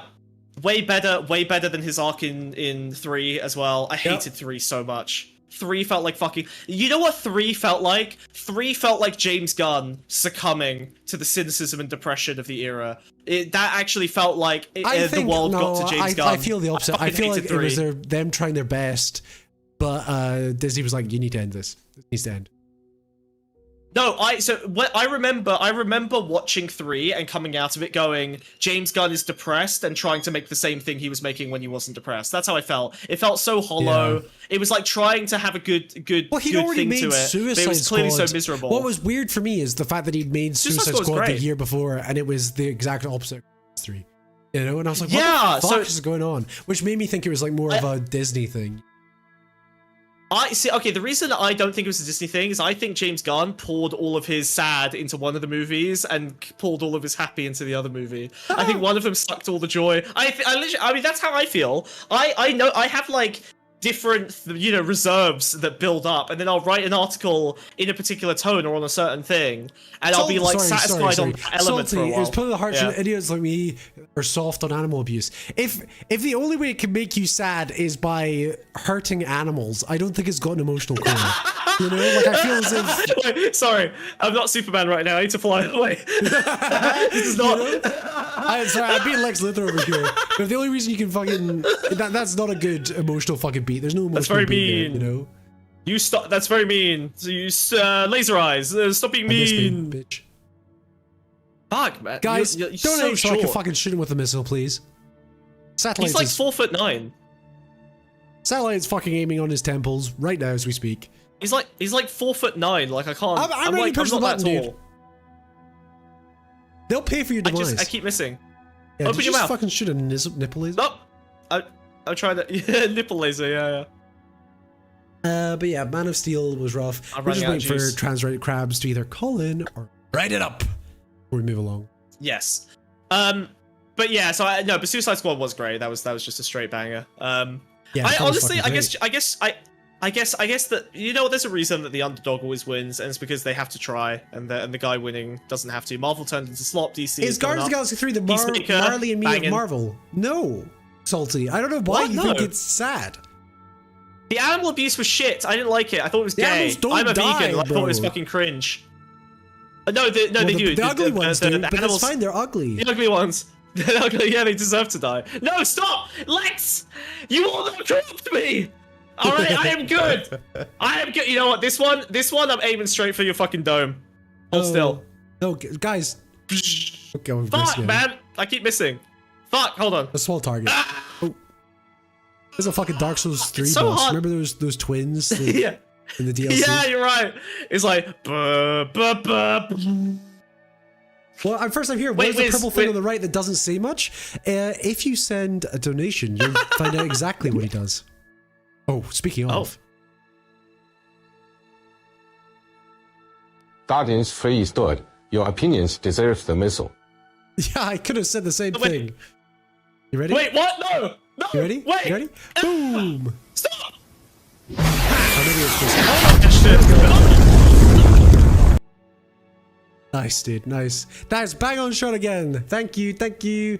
Thank you. Thank you. You fucking deserve that shit. What was the bad opinion? What was the bad opinion? I assume Guardians 2 or something? Guardians 3? Guardians 2 was good. Guardians 3 was shit. Okay, the first part of Guardians 3 was cringe, fucking emotional pornography. Yeah, Guardians 3 is good. Yeah, that was the opinion. The special effects get better and better. Yep, the more money you give us, the higher the production value, unironically. Yeah. Also, I got fired, so I need the money more, but I also have more time to make the show better. It is what it is. Give me money, please. Also, missiles are expensive. This is probably the biggest payload we've fired. Yeah, alright, Lex. No, I'm just saying. Lex is begging for donations. 80 billion, worth fucking $80 billion. Absolutely no care. Oh. Donate for Buxy says anything? Yeah, that's the gimmick. That's the gimmick. The fish is you, chat. The fish is you, chat. He represents your interests, the glorious Chinese state and all of its citizens. Yeah, the third character. Yeah, we're not doing something gay like Sex and the City where the third character is New York, you know, like the third character is a fish with a gun. Okay, we were like, as writers, what can we do? What? Sex and the City is like 4 sexy ladies going about town. Having sex. Yes, but 2 of them are less important than New York. It's not a good show. That's character 4 and 5 you're thinking of. Character 3 is New York. It's in the middle of the ranking of the women of Sex and the City. Samantha does fuck all. No. Anything to say, Fish, or am I just firing here? Give me the nod here. Is that all right? Yep. I'm looking. I mean, I can see him. I think he's nodding. I think he's nodding. I'm ready.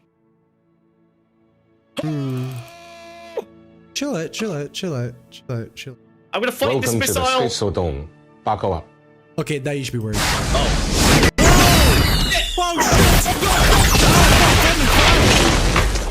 Oh my god. I'm Superman. Okay. I'll body block the missile. I saved you, Lex. You can be good. You can help. Fish. Did you save him as You well? can help the world. No, but I guess he's got like a Chinese dome or something. He's got Chinese dome, dude? Chinese He dome. really does that He's got after Chinese show. dome, dude. Stop! Fucking animal. You're the worst. Alright. Zoom, zoom, zoom. Transparent Crab Okay. suspiciously disappeared since saying Batman vs Superman is good, actually. That is the opinion I most want to hear in the world, and I cannot believe that. Or was I'm Man so of Steel upset. even? Yeah, Man of Steel, yeah. I need to know. All Trans Rights Crab has done is post one gif of Batman v Superman that looks cool. Look, I will not lie. There is one moment in I'm writing my thoughts, okay. Okay, yeah, but okay, fine, but write them down and then come onto the show to present them because Okay, that would yeah. be better content. I think we should Alright, move on come to the on. next We Superman have and we chat. can return We to will discuss. move on, yeah. Yeah. Will Superman returns to the to the topic when we need no, to? it's, Alright. no, it's actually home. Oh no, it's Superman! No, it's the Nazi made one. Yes, we've entered the alternate Supermans, the Supermen's. Yes, yeah. Supermensch. Yeah. So I mean, Homelander feels like a fairly. I guess one big difference with Homelander is that he's made, right? Like he's kind of, in some sense, he's been owned by a corporation and made by a Yes, he's an corporation. I asset. think that makes him. Yes, yeah, an asset is a good way to put it. And the fact that he didn't get parents, right? Like unlike, you know, one of the defining features of Superman is that he's raised by like rural country pumpkins with like a good heart, and he's raised in a lab without that. And I think that's probably like the singular thing. They're like, what if we took away Superman's parents and he was just grown in a lab? And so like, again, I think the principal thing becomes human connection being the defining thing that changes whether, if you're all powerful, are you going to do good with it or not? Because he's just so desperate for. I mean, because it's I that like thing where that like his evil also changes over the series. Well, it's also though as well that because he's like lab raised and all that sort of thing, he also fears social connection. So there's ways to manipulate him and not have him crash out. You know, where Irredeemable or whatever the fuck it is, he does whatever he wants. Whereas Homelander is still very much controlled by the things around him. He is as much controlled as anyone else by Vought, you know? He's just manipulated in different ways. That's a really good point. I think, yeah, you're right. Like he's There would be constantly it like being manipulated. Nazism or company fucking doctrine or Yeah. XYZ thing Or the his lady's image, boobs, his public image. you know. Yeah, the lady's boobs. Well, the first- she his offers him first- the mother his connection first that he control- doesn't have. Exactly. Yeah. So it's like the lack of need. So I guess that's it, right? Like the one of the reasons Superman works so well is that his lack of need is what Yes. makes him able to do the most good. Again, it's that thing of fulfilling your own need for human connection and community. He always has friends. He always has Jimmy Olsen and buddies, and he even works in teams most of the time. You know, there's always other people around him that he can rely on. Whereas again, you know, Homelander, it just has this like purely hierarchical relationship with his team. Like he's just the boss. Whereas I never really see Superman acting like, maybe that's not true in all the Justice Leagues, but I don't ever see Superman just acting like the hierarchical boss of the No, 'cause Justice that's Batman's League. job. Oh, and that makes sense because Batman's a cunt. He's a fucking billionaire piece of shit. So Yeah, it works for him. Superman's Yeah. the heavy, you know? Sort of heart. Yeah. Yeah, I guess that makes sense. And the heart of the team is, I don't, you know what sucks? Wiz, do you know what's really sucked about the world recently? What's sucked I about the hate that the world has basically been, the last 10 years has been me realizing that all of the messages for very simple, basic shows that I disregarded when I was 10 years old are actually more true than any of the messages of media I consumed later You're coming on. around to the Wiz All that's perspective, in it- dude. I am. I mean, like, I'm. Ever since my eyes got fixed, I've seen the world in a whole new perspective. Suddenly, now that I'm cute, suddenly the whole world seems more hopeful and filled with promise. Being ugly really does suck. Being an incel really does ruin your. Yeah. There's something hopeful in liking good guys, you know? Yeah. My Star Yeah, Wars and I fucking just- sucks ass, you know? Yeah, I mean, I've hated Star Wars since I was a kid. Not hated, but I didn't like it. I was never impressed by it. My dad, I remember one of the reasons my dad beat me is because I didn't like Star Wars. I've never told you that, actually.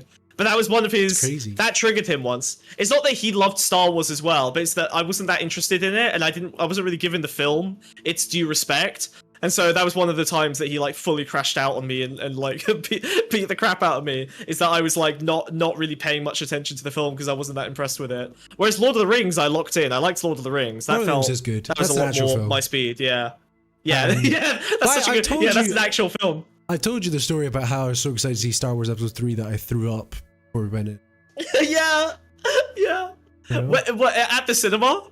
Yeah, the fully. Like, just before we went in, I was like, I so funny. really want to see fucking stuff. Threw up. And I what See, was it, 2005? I think- So I was like 6 or 7. I was, I think growing up, that Spider-Man was that for me. I think the Sam Raimi Spider-Man movies were that was the thing I was most excited about. I don't think I was Spider-Man was my allowed to see favorite hero those. growing up. Really? The I first was movie I obsessed ever with saw, Spider-Man. first movie I games. ever saw in the cinema was Stuart Little 2. Oh yeah, I remember that. That was a good movie as well. And I don't think I Absolutely could- justified beating by dad. You cannot think Star Wars is that good. I would, to be clear, that's something I would say about certain Well, yeah, movies. another would thing say as well you can beat your was children, not a good Star to Wars. remember as well. It was probably Episode 4, which isn't that good. What, the one you threw up over, or the one I got beaten over? No, the one you got beaten over. I think I probably got beaten over Empire Strikes Back. That makes sense. Yeah, I'd have to think about it. None of those ones, I can understand a child tuning in and out, because they're designed to be tuned in and out. That's why you started putting teddy bears in them. Yeah. For the modern day, they're designed for you to like scroll TikTok for a few minutes every 20 minutes. Yeah, or during the entire 2 hours. So true. Yeah, I think the only part of Star Wars I liked was Luke in the Frost Cave thing.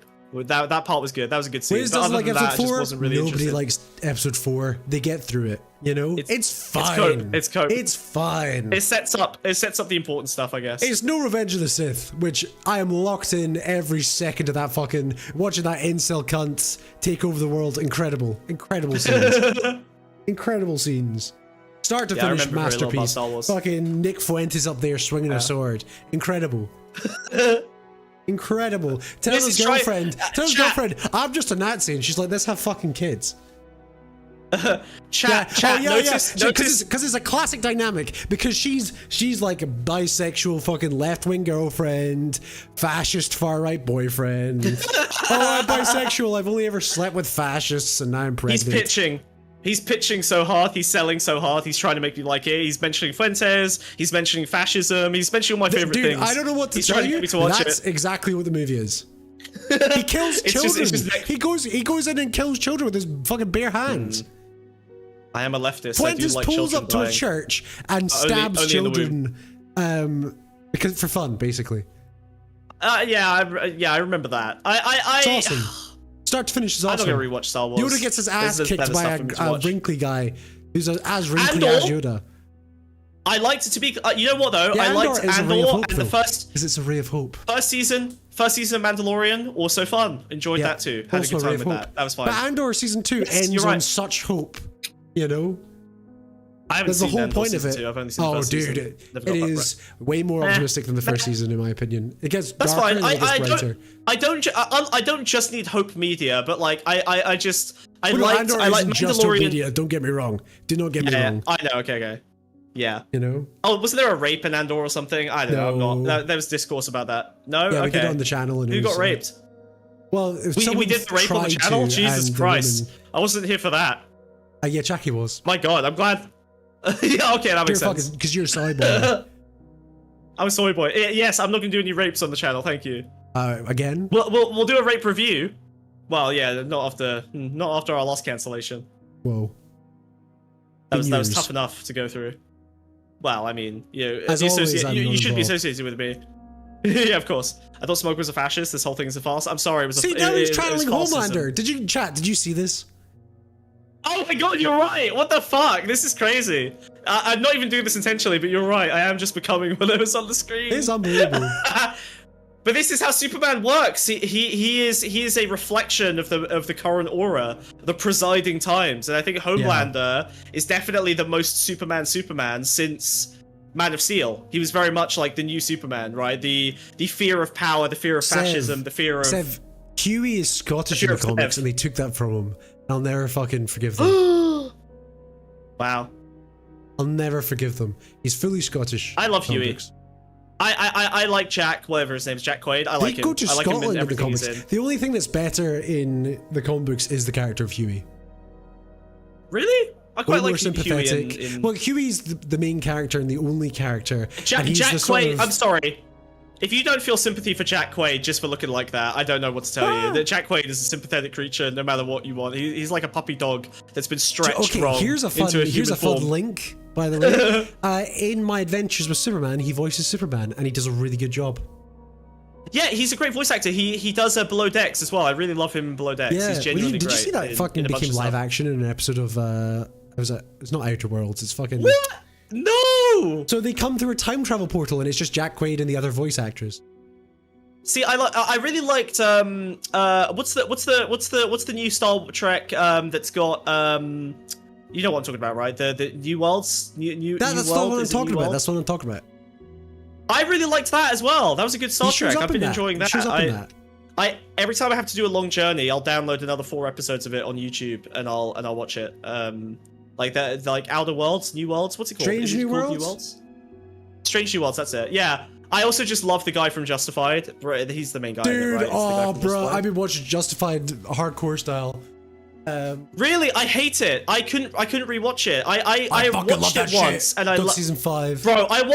Bro, I'm sorry. I'm too woke for it now. I watched it once and I loved it. I fucking loved it. And then I was like, I'm gonna show Ladybug. So I put it on, and the first episode, he's such a fucking fashy cop cunt. I was like, oh, Yeah, this sucks. I don't wanna he's watch a this fucking anymore. dickhead to the point where I like. I know. I like what's his I couldn't face have fun better. with it The other anymore. guy better.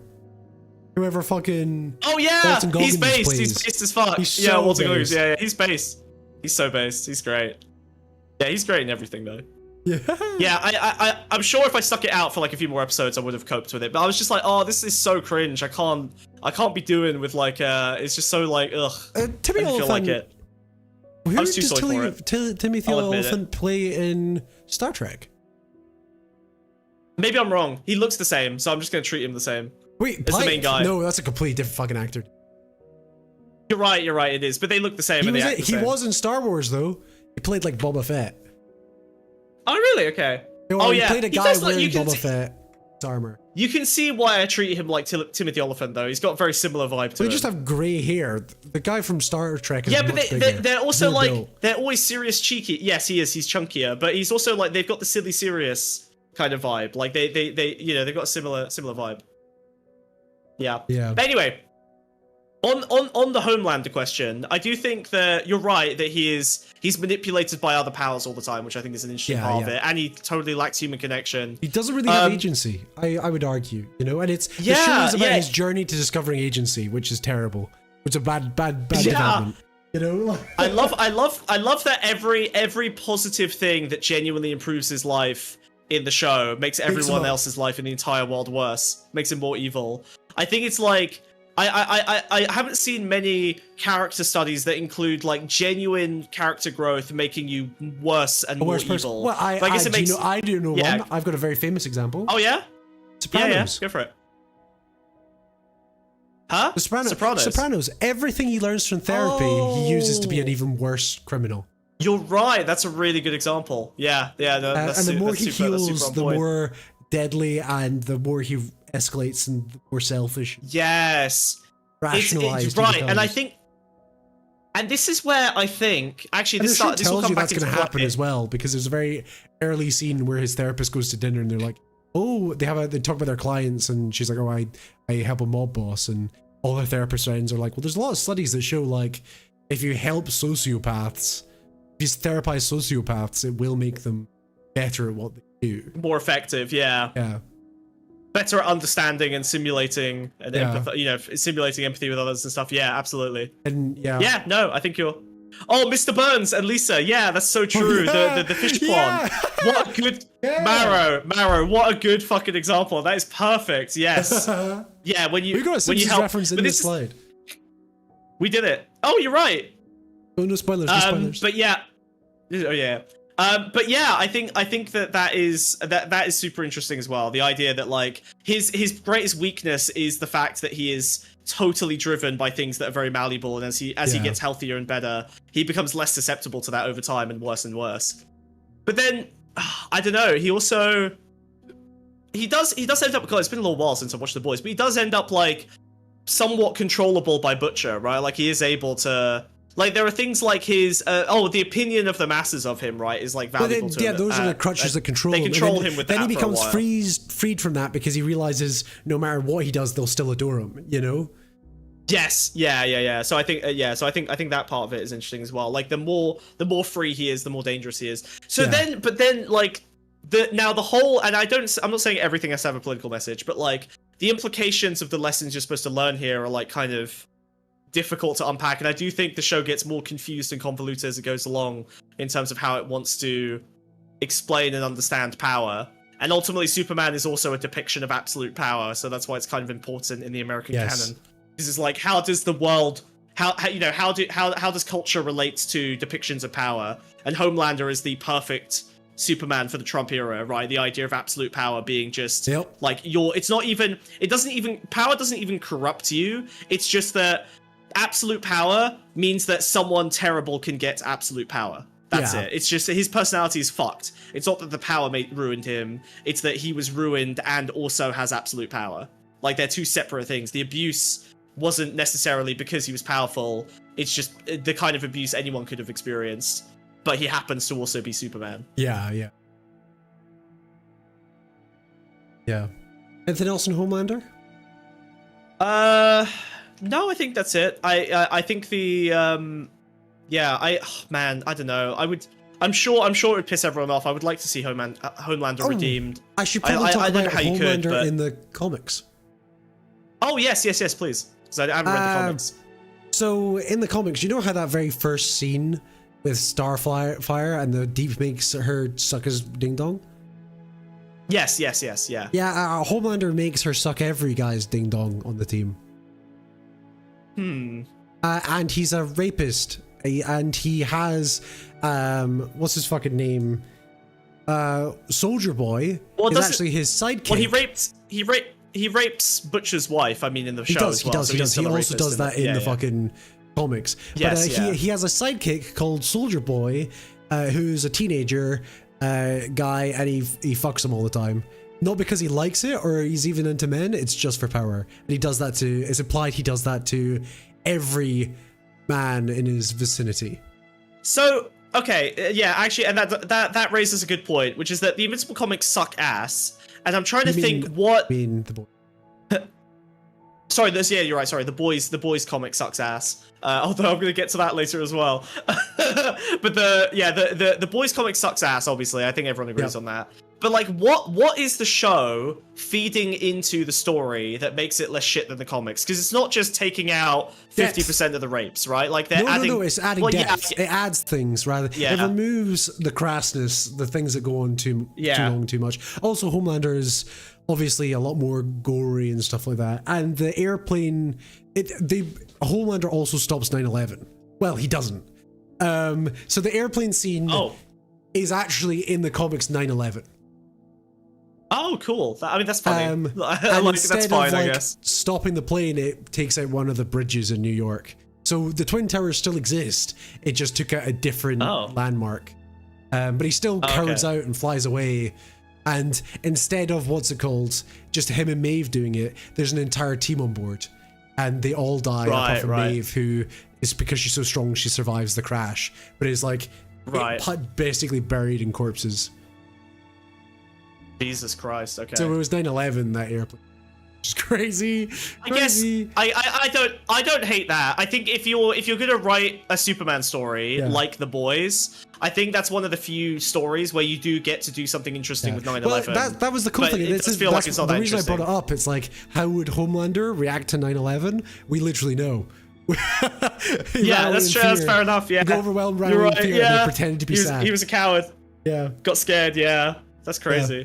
That's so fucked. Yeah, I think you're right about adding depth. I mean, like, I guess all the characters. The boys just have such a difference. The only character that has genuine development in the comic book is Huey, but he has like an entire comic book's worth of development, so he's a much deeper character than the Huey we get in the show. That's fair. You know what? I think the one thing, appalled and disgusted, then sort of okay with it, and then he becomes powerful himself. Because in the comic book as well, important thing, all the members of the boys get an injection of Compound V and have beyond super strength. Yes, yeah. Which I hate. I actually hated that happened in the show as well. I actually really hate that they. I don't think I've seen that season. Yes, they don't all get it. Huey and Butcher both take it. But yes, that's temporary. The temporary one. In the boys comic book, in the second issue, they get full blown super strength the entire time. Right.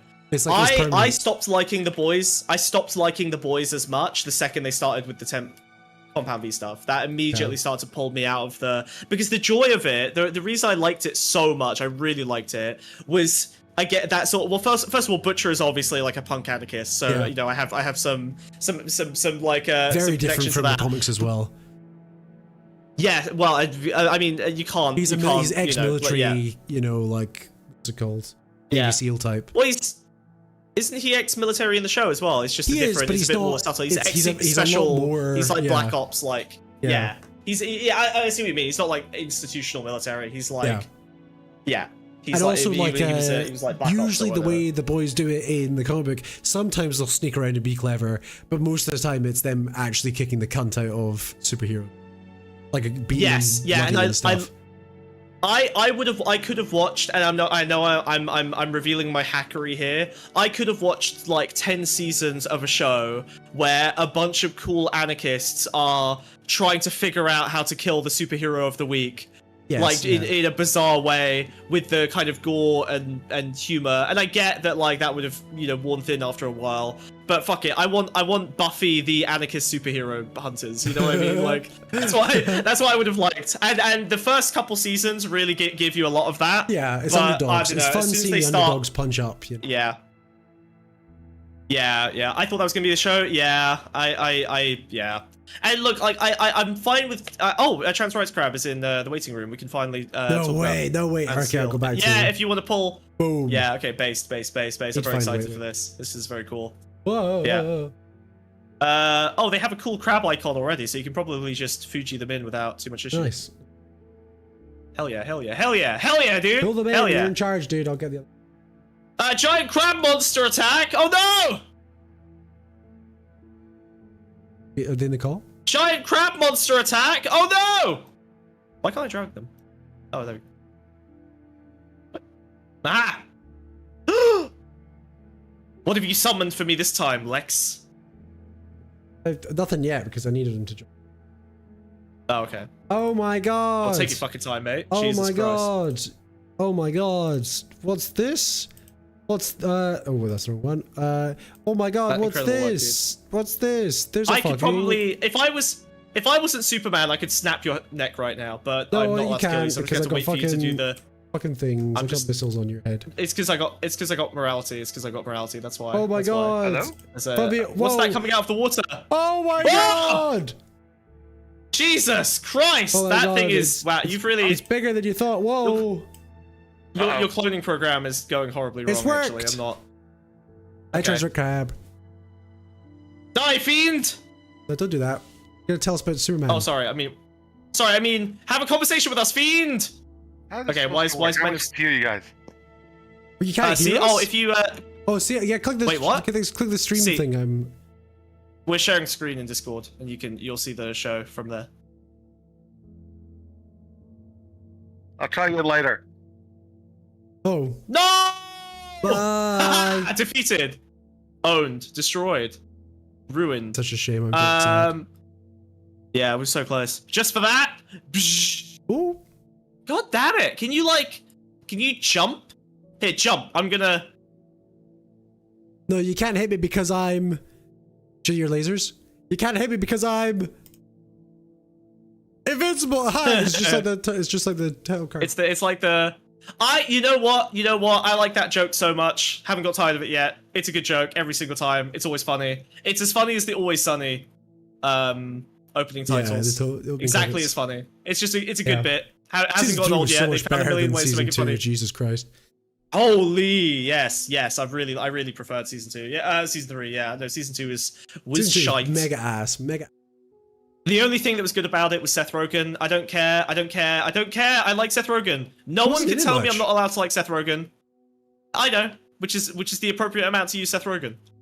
Not that much. A little bit, but not that much. Although I really like The Studio as well, which is his new show. That is just Oh, a I'm good show, about to I watch think. that. Don't spoil. Oh, sorry. Okay, I will just say it's just good farce. It's very good. It's very good. Yeah. It's so Ladybug got so annoyed by it that we had to take a hiatus from it because of how farcical it is, which Well, means from it's what good. I've heard, it's a bit like Curb. Yes, there feels very much like an escalation of like a high budget Curb. Yeah, for sure. Yeah. Who hates Seth Rogen? I don't know. Everyone shit who I hate does not like Seth Rogen, and I feel like when I'm out in the world, I feel like I'm the only person who likes Seth Rogen. And I see a bunch of dweeby fucking cunt dudes who are like, I don't think Seth Rogen's very get funny. better He's like friends. just a weed guy. Yeah, that's true. To be fair, these are not friends. These are people that I hate. Oh, you know what? I got fired, so I don't have to deal with them anymore. Suck it, nerds! Here! Whoa. There. They're all dead! Sorry, Yeah, I'm doing now mass you're slaughter because we're doing channeling Invincible now. Invincible, yeah. yeah. Really, it happens instantly. I'm not even doing it on purpose. It's on a dime. It's just. Seth Rogen's a bit too soy in real life. You know what? I think he's edgy enough that it evens out his real life soy. I think he's willing to make silly soy jokes. Yeah, I liked his TV series as well with that lady. Was it Platonic? Did you see that? I thought that was good. There was the best thing Lion about that King? show was that there was a running. No, idiot, no. The best thing about that show was that there was a running joke where every Sausage time Party? he came across Shut up.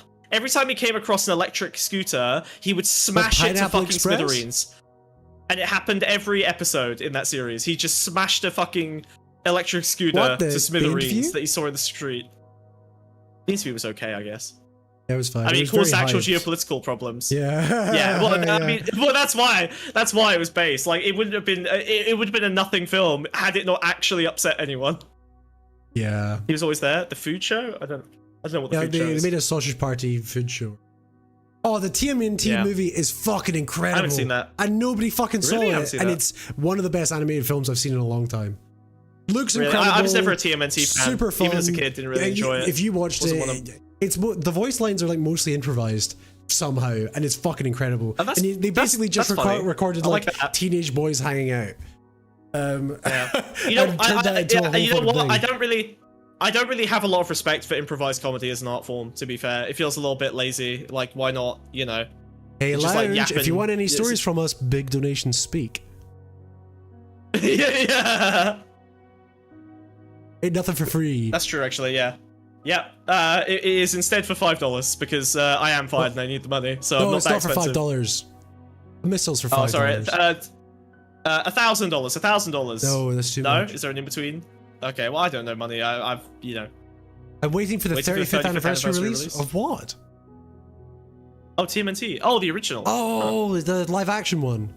We can see the actors beneath Wait. the teeth. It's got Mr. Beast in it. Who does what?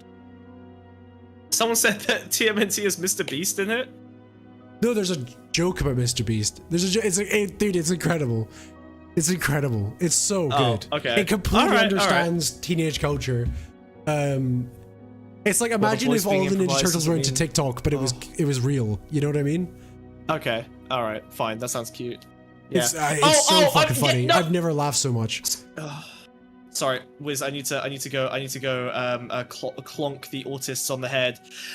Gee, I wonder why the snail in the improvised animated show was making fun of improvised animated shows. Yeah, you think I hate improv? I'm gonna fucking scream, dude. I'm gonna lose it. I'm gonna lose my fucking mind, dude. Really? By the way, chat, They think just, I'm actually- just to let okay. you guys in and be transparent, we rehearsed that bit. We script all of this. Yeah, this is all Yeah. scripted. No, yes. it's not all scripted. That's Yeah. a lie. Well, no, I mean, our last performance was entirely scripted, but this one isn't. Thanks. Okay, Invincible. Invincible. What's your fucking read?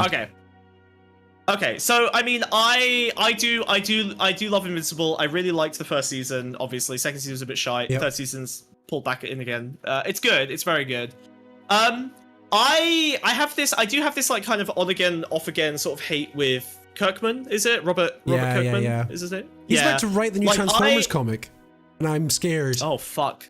That's sucks for you, buddy. Sorry. Yeah, Good thing he's I never know, touched dude. any canon that I care about. Yeah, Because I mean, the current Transformer comic is amazing and really fucking gory. In the first issue, Starscream decapitates Bumblebee, and he's just gone. He's just dead.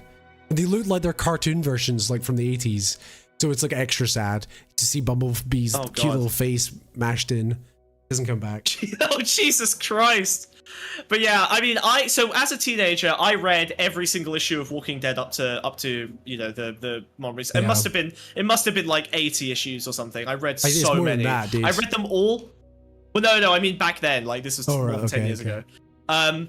But yeah, I read every single one in the space of like 2.5 days on holiday, and I was gripped by the most like dark Atari depression you could possibly imagine. It sucked. It was so bleak. Yeah. It sucked so much of like my ability to live out of me. I've everyone- never felt.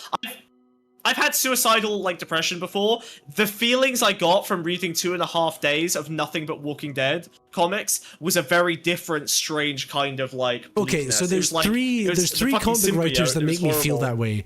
It is Yeah. Robert Kirkman, who did Invincible. Yeah. It is Yeah. Gareth Ennis, who did The Boys and Crossed and Preacher and all that, and also Frank Miller. If I read too much of them, fuck me, I feel terrible. I feel Frank, really bad. Yeah, but Frank.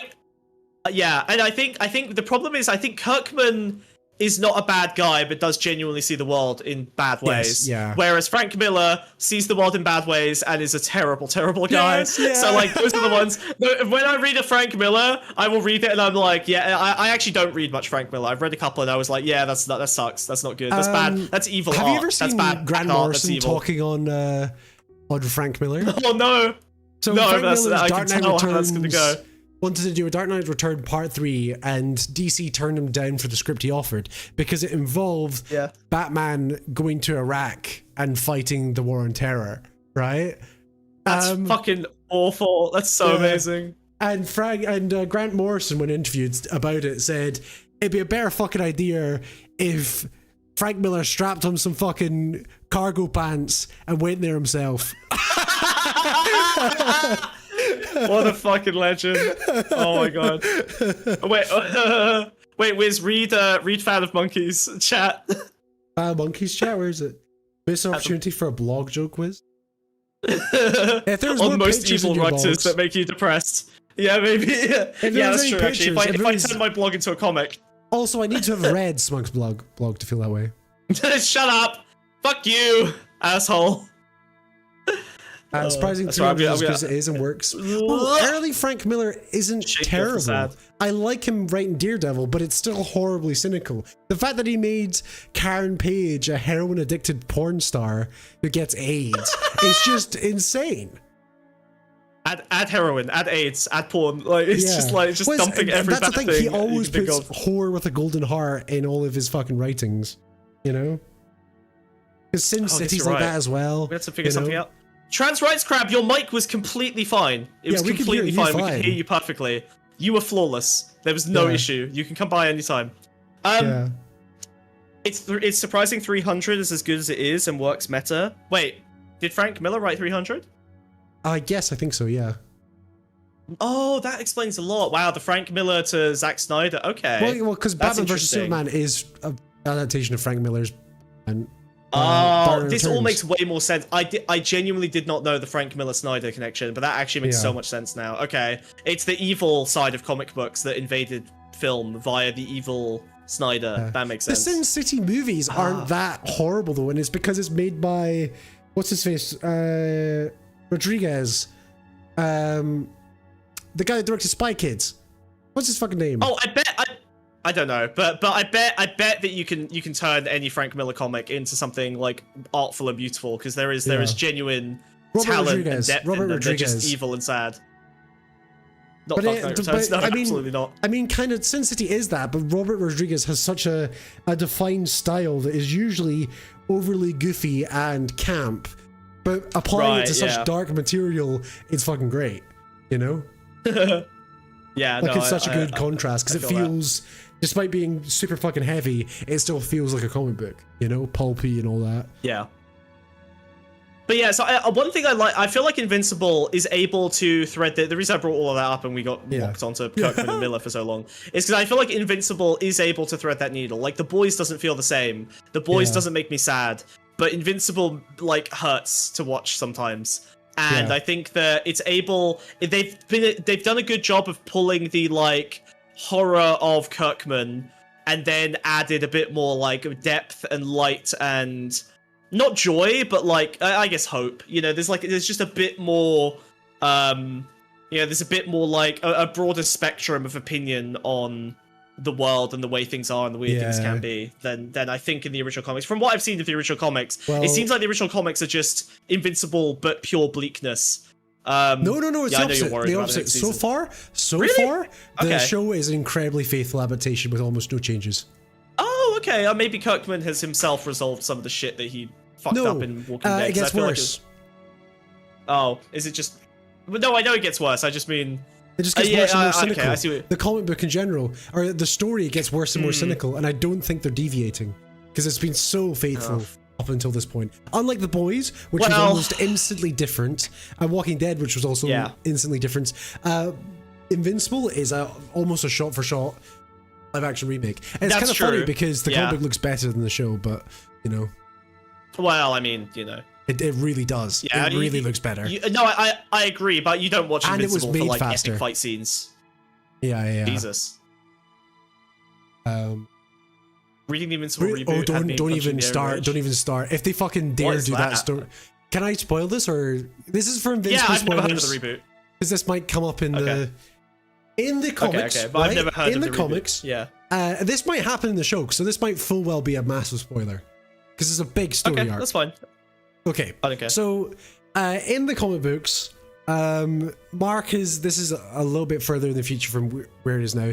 Mark is out in space fighting something or whatever. Comes across this is after the rape. To be clear, he comes across this this is fucking. post-rape. He comes across this alien that is like, oh, I can, like I need to make like a deal with you or whatever. And he, at this point, he like has like, again, this is spoilers, so if you don't want spoilers from Invincible, turn off right now. But he has like a child and stuff, right? And he meets this fucking alien, right? And goes like, I'll give you the choice. I can send you back to the day you first got your powers, but like your life will be gone or whatever, right? And he takes the deal. and he goes back to being like 17 years old and just lives his life with the knowledge he has now, and does so for about 5 years before things eventually go wrong, and he like tries to redo everything but better, and kind of does, and then after like I want to say about like 20 issues, he eventually just goes like, fuck it, take me back home. And the alien's like, but you've saved so many more lives this time around, you're like, the world's a better place. He's like, no. And then he comes back, right? So you've just read like a reboot of the fucking comic in the middle of the fucking comic. He just gives up on it. That feel. What? What do you think? Kirkman gave up on it, or do you think that he meant something by this? Well, I thought like, oh, he's sacrificing because he wants to be back with his daughter, or whatever. But it turns out he's missed like the first 5 years of his daughter's life, and there's just a huge big rift in their family. Oh. It's bizarre. It's bizarre. And it's a weird read, and it sucks, and it's kind of like, I think he wanted to do a what if scenario and always planned to end it, but there's no solid conclusion as to why he sort of ends it. Right. And it just kind of sucked, and was it was kind of like, imagine an entire story arc that's kind of like, what is this misremembering? Okay, all right. I think Bill's mad at you. Well, because I Steel Man it, Bill. My guess is, I guess there's an interesting story that could be, because that sounds like an interesting idea, right? The idea of like going back and redoing the story and trying to get it right this time, and like fewer people to die, because he's been through so much horror. Like I can see, but then I feel like that would almost come back to the same theme we were talking about earlier of like good versus perfection, right? Like not only do you have the power you have, but you have the power of foresight, and so you have to like perfectly execute everything in order to avoid all the terrible things that happened the first time round. And that's even more pressure and even more fucked up and can yield even worse. So it's like, it seems very... He doesn't choose to be sent back. He's sent back, but when he has the course, he instantly chooses to go back to his normal timeline.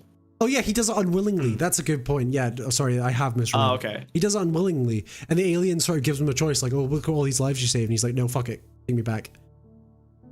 Oh, weird, okay. Yeah. Okay, right, I see. So he's forced... He's forced to be sent back by the okay, and then when he comes back, he's interesting, like, I guess his wife has moved on and shit, and his kid doesn't know. Right, Fucking rot. Okay. I mean, that is bleak. It just really sucks. I did find the King of Earth storyline in season 3. That's probably the bleakest thing that That was really rough. So this is where, basically there's an immortal guy called the Immortal who's been alive for like a couple thousand years before the events of, maybe longer actually, before the events of Invincible, and then Invincible goes forward in time. What is it? 10,000 years?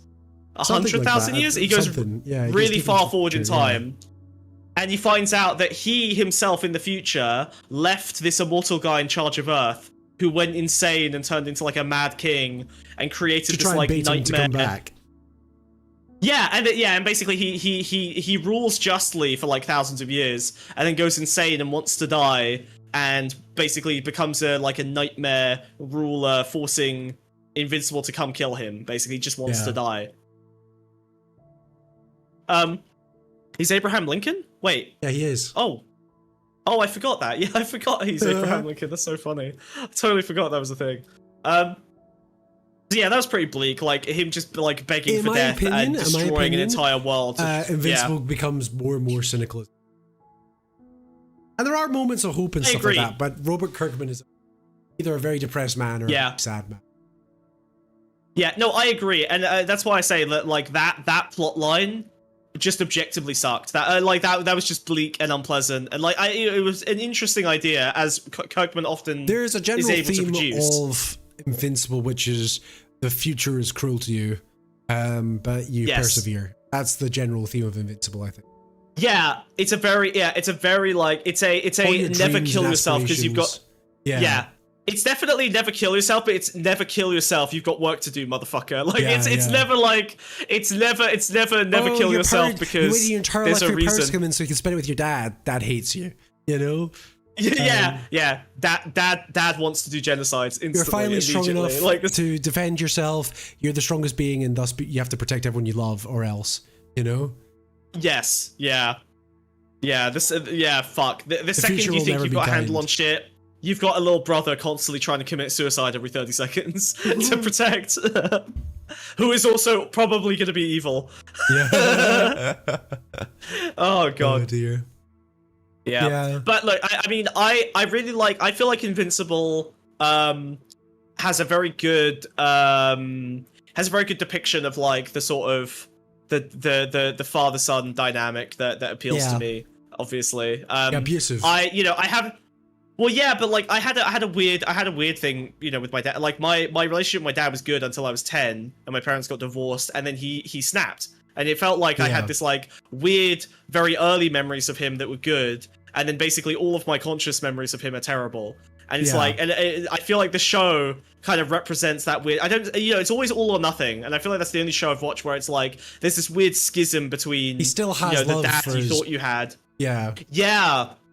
Yeah, which there is like, but the love is like very, very unpleasant and vicious. It's very like, it's in that show, it's like, he sees him as like an extension of himself. That's it. It's like the narcissism thing. So I think that's the only love he has for him, and I feel like that's He's scared of him, but also wants to that. be him. Yes, yeah. So I think that's a lot. That was my least favorite part of Invincible. Nolan just snaps and becomes good at some point. Stupid. I really liked that. I thought that was an accurate depiction of like the sort of flip-floppy. Yeah, I miss my wife is a very of like. Yeah.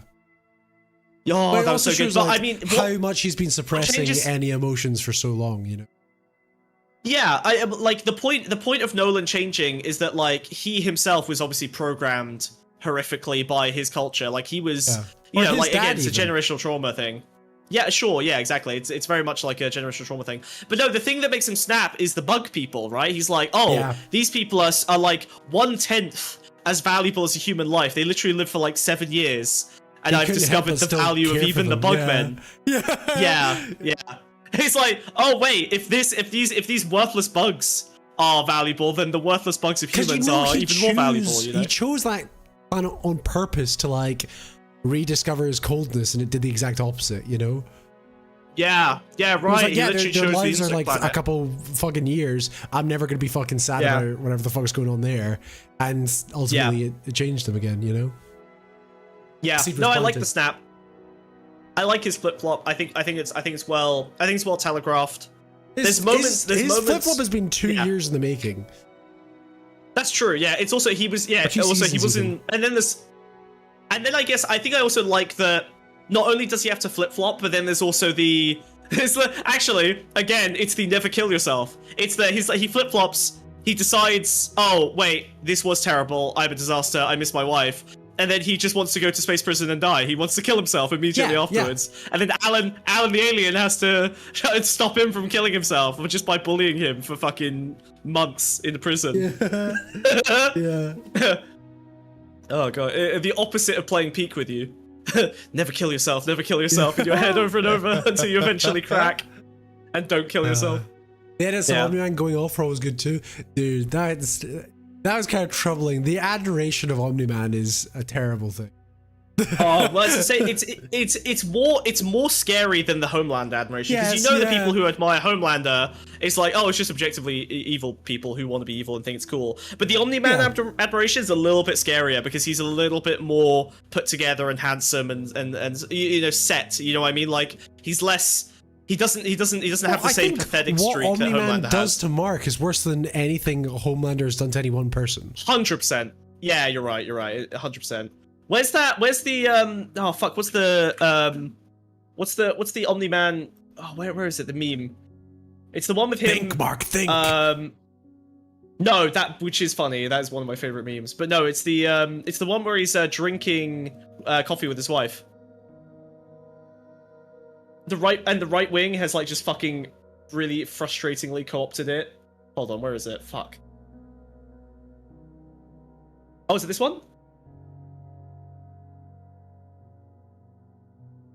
Does anyone have that meme? Fuck's sake, I need to find it. I'm looking for it. It's when he's having an argument with Debbie. Oh, fuck, I can't find one with text. If I show you the scene, you'll recognize it. Hold on, let me put it on. Slap on the screen. I'm slapping hard. Slap. Slap. Screenshot and It's slap. this scene. Yeah, there you go. I've never seen this meme. I've seen this meme 1,000 times on right-wing Twitter, and it's Jesus. basically, it's like an anti-woman meme. Hold on, I can't find the text. Where's the fucking text? Oh god, I'm gonna kill myself. It's so annoying. He's made up a meme, chat. This is very disappointing. No, it's real. It's real. Why can't I find it? I see it on Twitter 4 billion times. I'm too plugged into far-right culture. I guess I am. So Maybe you see basically, it the on Truth meme is. Social. Yeah. Wait, So like, I think guy the way says that something, wife, stupid bitch says something. talk down to said wife. Copy. Yes, it's stupid. It's stupid. Yeah, stupid bitch wife. Right? It's like a generalizable meme. It's like the joke is that women can't generalize Yeah. or something. So no, women overgeneralize. It's like he says something like, most women are like under 6 feet tall, and she goes, well, I'm not under 6 feet tall. And then he just sips his coffee. You know what I mean? It's meant to be like a woman doesn't understand logic, and so women. Am I right? Yeah, it's a very very shit meme. Every time I see it, what really frustrates me is that every right winger will post this fucking meme like, yeah, women be stupid, when the scene is so obviously a critique of Omni-Man and showing that he's a cunt. It's the most obvious fucking depiction of him like showing his contempt for humans. And the right wing are like, yes, that's me. That's me. I also have contempt for humanity. That's me. So fucking annoying. I hate this fucking meme. Every time I see it, I wanna push them through an entire train car full of people. Okay, move to the next slide before I become too violent. This one is. I think the next one is giving me the wrong is kinds of probably power. my favorite Superman. Boom! Yeah, baby. Yo, It's the Iron let's Giant. go.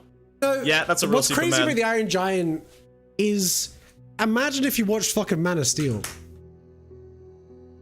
Yes, God, how does it ruin Iron Giant post hoc?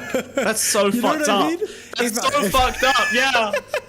The Iron Giant.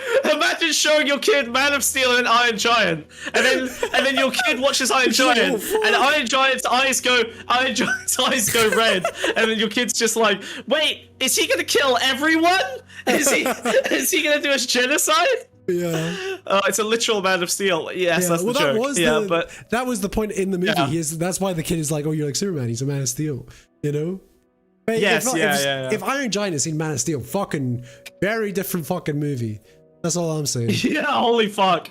You know. Yeah, He never he would fucking have had breaks to- that he would have brainwashing. had- Yeah, he would have had to turn the God. I haven't watched Iron Giant in so long. Much like but Man now- of Steel, he would fight the Yeah. U.S. military. Or do you know what? He'd let the bomb drop and he'd just stand while the entire town burns. While everyone. Yes, yeah. Oh god. But it's so But yeah, crazy just I how think it can that's the- recontextualize Yeah. everything that was sort of going Well, on before. I think it's really useful in Iron Giant because it shows like it shows what the I'm not gonna use the word egregore. The iconography of Superman, right? Like it is just like it is literally a symbol of hope. Like I know the meme is sometimes the S means hope, but like Superman as a Bill structure has is a symbol of literally hope. guessed the next thing I was going to say. Oh, So Brad Bird, director, famous director, he's done Mission Impossible movies and stuff like that, right? yeah. He did this one, of course. I think he also did Incredibles as well. Which is why he always does, like, a lot of his work touches upon objectivism, but it's usually a critique of it, you know? Yeah. So, like, exceptional people have to do exceptional things as society keeps them down. It's a big running theme of his fucking movies, but usually he inverts it or subverts it, you know? And it's the complete opposite of Right. what Snyder does, where he just embraces it, you know, fully, like, let's fucking, God, yeah. That's fucked. you know? But yeah. Also, Iron Giant, I don't know why, something about the way he eats that like banana, in that scene in the shop where he's just like, oh, the banana sundae or whatever. That the way he chomps that banana has had like 4 million neurons in my brain dedicated to like crystal clear, keeping that as a running gif in my head every day of my life for the last like 15 years. I don't understand why. I don't know why. Something about that banana sundae is like the best looking thing on film ever. With the way he goes like blob blob blob blob with it, like I don't know why. I don't know why that got stuck in my kid head. kid brain. It's never left. Whereas It's so you strange. watch the same video Do you know essay as the rest of us about Snyder. What video essay? Yeah, he probably did. Didn't the H-Bomber guy do the video essay, or was it? Well, if it's a H-Bomber video No? essay or whatever, I've You would watched disagree. it and just... well, no, only on Doctor Who. And I've watched it and 'Cause you just hate him. forgotten I've seen it, you know? Maybe it's still Yeah, maybe. bumping about back then. I think it might be. I read a think it lot might of be. stuff about comic books. Like, that Yeah. is the version of the theory I read, tragically, you know? Mm-hmm. I will read an opinion piece on comic books. You know? I need to find this gif of him eating. And I've read a banana. lot about Zack Snyder because I really wanted to figure out how to articulate my hate for him. Or was it eating ice cream? Was it ice cream that he was eating, not a banana? It was Big It's like Sunday in banana the ice cream. cafe. It was in the cafe. That's it. Yeah. Something about the Well, it looks a bit way like the that Twin Peaks he one. eats. Yes. Yeah. I forget who made it. Probably a Something trans about- woman. Then I definitely haven't seen it. Yeah, something about that scene just fucking is like just iced into my brain. I don't know why. Yeah, I found it. It's this. I don't know what was so upset. I think it's because at that point in my life as a child, I had never had a Sunday. I think that must be it. I think I just had Yeah. never. So I think I must have just like been utterly like captivated by the idea of this like American dessert that I've never seen in real life. And like the way It's a cherry. I Doesn't think, he eat the yeah. cherry? Yeah, it's like God. Where's the? I need to. Can we find the scene and get copyright No, struck? Probably nope, not. Iron absolutely Giant fucking not. insta kill. That's Yes. instant death. You're right. But Why yeah, is it going right. like that? Skip. Jesus. Shut. Don't. You're not allowed to use my memes on me. Okay. Fuck you, Skip. You can't skip me. I skip you. All right, Skip. Sorry, I'm just hiding up the Next slide. slide. You've fucking taken a screenshot Because of I fumbled it. Yeah. horrible fuck. I'll take you to a malt shop. Yeah.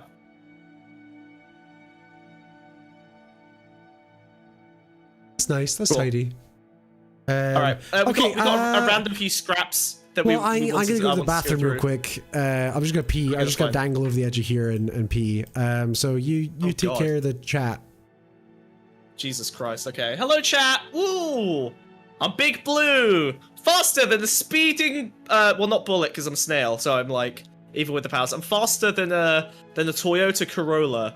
I think that's about my, what I can imagine. A hug for Smug? Yeah, thank you.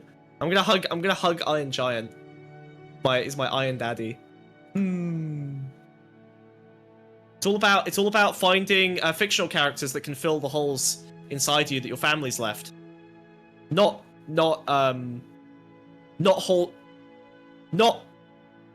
holes from rape, emotional holes. I want to be very clear. I was not raped, but emotional holes. I was emotionally raped. You know what? Let's get off the rape. How's everyone doing? When did you first wear the Superman cape? I can't recall. God, you know what? It was the wrestling episode. That was which is like a year ago, probably, was our wrestling episode. I think we had the cape. Right? I jumped off the top rope, and then he crushed me and my skull under his giant evil boots. He will cover the drama for another $50. Yeah, now that Wiz is gone, actually, there's a $100 goal to talk about the drama. If we don't reach this goal, then instead we will be doing a director's commentary on everything we did and why and how it worked. That will be a Patreon exclusive, because we're not giving you that for free, and we're not going to give you our secrets for free. Sorry, Patreon exclusive. You'll have to, unless you donate to get the $100, that's gonna be a Patreon exclusive. Sorry, that's how that works. We need money. I got fired. I need money. Okay, I have lost my Chat, job. I'm not coming back until I'm no I shove longer Bob gainfully in. employed. No, stop. So you guys got no Stop. spug show until I can fucking press the trigger. yeah. Ah. Yeah, keep doing your thing. Yeah? Keep doing your thing. I try. I'll see, show that you was a part of my trigger. weapon to turn. It's Damn part of my it. weapon to turn Ow. public image against you, dude. That's right, Hold on, chat. I'm gonna Wiz try is and- back, and if you need me to shoot a bomb at this monster, just let me know. And I'll fire away. You know what? I'm gonna get you. Ha! God Oh, damn it! It's so hard to such an aim idiot, this. dude. It's because as soon as the laser fires out my eyes, I go completely blind. It's really hard to aim that thing. It's like imagine if you had an AK-47 and the second you pulled the trigger, your eyes had to close. That's what I'm dealing with here. It's real hard. It's real hard to make anything of it. Really, it's worse than just punching people. Well, Giga content grind said, damn fucking straight. I didn't know where you put this cube earth. Yeah, I started. I just started dumping random shit in. So this is from All Stars. I just listen. I don't know the rules of comic books. I didn't know about Bizarro. I didn't know Bizarro Earth was Minecraft Earth. I had no idea. I didn't know that this was the fucking Minecraft block Earth. But apparently Bizarro Earth is a cube. Why is a cube the opposite of a sphere? I have no idea. Surely it would be. Yeah, I don't know. It makes no sense to me. It's completely insane. I think it makes plenty of sense. I'm sure you do. Yeah, cuboid Earth, cuboids. So there's a. I also found this poster, which I thought was kind of funny. This poster, this original comic strip, is from the 1950s. No, it's from and remember, boys 1949. and girls. Oh, 1949. Sorry. So 4 years after World War II, and remember, boys and girls, your school, like our country, is made up of Americans and many different races, religions, and national origins. So help keep your school all American. If you No. hear anybody talk against a schoolmate or anyone else because of his religion, race, or national origin, don't wait. Tell him that kind of talk is un-American. Yeah, How cute is that? bitch. Yeah, fuck yeah. 1950s Superman. Yeah, that kind of talk is un-American. Fuck you guys. Yeah. Superman's ours, okay? We own Superman. He's always been This was ours. 10 all years right? into Superman's existence, by the way, because he was made in Yeah. 1939. Yeah, Superman did defeat the KKK. Yeah, for sure. Yep. Yeah, but yep, Superman was woke from day fucking one, basically. Like, you Yep. can't really. He's been woke for 70 years. There is that's literally no right wing pundit that is older than Superman has been woke. Yeah. There's also a clip here which I couldn't play in the slides, so you are just gonna have to figure out YouTube. I'm sorry, yeah, sweetie. let me But get the sword. But yeah, there's a hyperlink of that. I thought this was really interesting, so we are gonna move Oh, into okay, talking yeah. about Have you still got your Superman. spoilers So we're gonna signed? have to. You know what? Oh, don't make me fucking look for it again. Oh, God damn, Superman. I'm gonna kill myself. Fucking fuck's sake. Don't bring it, by the way, chat. Like I told him, he shouldn't be surprised. I said, find your fucking little spoiler thing. There's all the look at them, they're all attacking the city. Oh, they made me so proud. You guys are doing a great job over there. Doing good. There's a well. I get YouTube. Oh, was this clip you want to watch? Can Superman go back in time? Why doesn't Superman Whoa. kill? I think the main reason is Whoa, that what the fuck's going he on? sees the good in just the fuck's about going on? everybody. Maybe How does he clip this?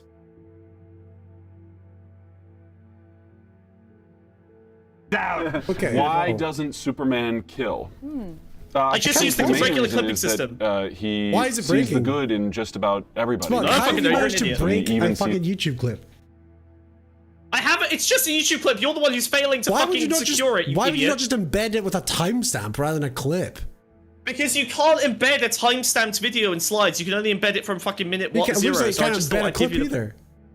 At least it would I'll work. embed a fucking hand axe in the back of your fucking skull, bitch. Quit your Fucking- whining. Let's go, manual. God, fucking damn it. Dude. Where's the timeline start or whatever? All right, shut up. I'm Supermaning in the spoiler alert. Oh, thank Woo! God! There Thanks we for go. sending me the rocket. Okay, I'm a good guy. I'm a That's good guy. Okay, insulting. now let me just. That is insulting. Do you know what it is? It's Maybe it's insulting. their fault, and so he even sees the good Look, I can't load this in fucking those video. trying to. Oh, is do it him because it's harm. Have you privated? fucked this? Yeah, I believe he believes in a basic right. I think it is. It might be because I'm streaming. Let's try a different video. They removed it. Why is F1 better than Oh, NASCAR? yes. I mean, no offense. So the I like channel's NASCAR a lot. the channel's just restricted, so we're gonna have to listen to an audio clip. Jesus Christ. Okay, well anyway, I've got the spoiler alert here, so Oh, that's we're good. ready to go. Yeah, I'm make just sure gonna you're put safe this- there. I'm just gonna put this. I'm just gonna put Yep, this just put it here. there. Okay. Alright, nice. Nice. That's teamwork. That's fucking teamwork. That's fucking teamwork. That sucked. That sucked. I hate you, chat. You suck. All that fucking teamwork. Chat, you suck. Chat, you suck okay. ass. Right. We have to listen to this audio clip because Smug's an idiot and link the channel. We can't. Fuck you. How was I supposed to know? Right, fuck you. Alright, go on. Dick ass. Oh. Alright, DMCA active? Fuck's sake, Smug. Are we able to watch this? Probably not. We should skip it then. Well, okay, summarize it then, bitch. Okay, so basically, oh, fuck, I don't remember it now. Sorry, but like I sent you. I didn't think I'd have to memorize the fucking. I'll watch it real quick while you. You'll yap, watch it and then fucking I'll tell us remember. about it? Thanks, dude. Great Yes. content. Yeah. Yeah, fucking just repeat it. Fucking Chinese whispers. That's good. That's a good way to do it. That's Can you racist. do dude. the You can't accents say of all the that people anymore. talking as well, please? Yeah. Yeah. So Oh my basically, God, okay, now are I they in remember. the Okay, so famous James Loch Gunn. Ness? That was a different episode, but yes. Yeah. So James Gunn basically says like he believes in a basic right to life, and the guy who plays Superman says that Superman, sees the good in everyone, even Lex Luthor. But I think one thing that's really important is at the end of this clip, James Gunn says, but he's not a purist. Like if you are literally about to kill someone, if you're literally about to do it and he has no choice, he will kill you. He's not like an absolutist. He's not a purist. I think that's a really good. Like, I appreciate the removal of this, like, absolutist pacifism. No, you fucking don't. No, you fucking don't. No! Keep no! talking. Keep talking. No, I saw that. I saw that. You didn't. I'm taking them out! Die No, in the don't worry sea! about You were halfway through a good point. Come back. You're back. Scared. Really? Okay, fine, sorry. But yeah, he says basically that what is important is that Superman isn't an absolutist. Like, he will kill, he tries his best to avoid it, and he Yeah. does try really, really hard. But, like, he won't, if you're about to literally, like, kill someone, if you're about to blow someone's brains out, he's got no choice but to kill you to stop it, he will stop it. So Yeah. there's, like, and even won't in go the out of his way movie, to kill spoiler you, alert, but- Yeah. yeah, a few things die in the movie, and each of them are kind of dealt with, I think, in the best way possible. Like, I think Yeah. Superman's reaction to things is very, very appropriate throughout the movie. So I guess we can kick into talking about Superman, Well, the did you wanna- 2025. Well, before we get there, did you not want to do the next slide or what? Oh yeah, go ahead. Sorry, what's the next slide? I forgot. I don't know. You made it.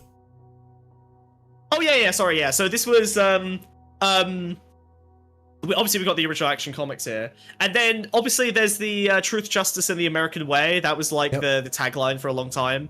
Very, very like pro-US. And then if you go to the next slide, that ended up changing. Oh fuck! I moved the fucking Yeah, come on. whatever. Amateur hour. Sorry, I'm fumbling. Amateur Whatever. hour. That still counts. But yeah, in 2021, they removed the American Way. I guess America got so shit that they were like, yeah, that sucks actually. Yeah, That's he wages a different meaning to say never-ending the fight for. American way now. Yeah, I honestly don't even like him fighting for truth and justice. I feel like those are really shit. Those are really shit words. Truth and justice for is what he something fights Batman for. would fight for. Exactly, right? So I think it's wrong. I think they genuinely fumbled his entire tagline.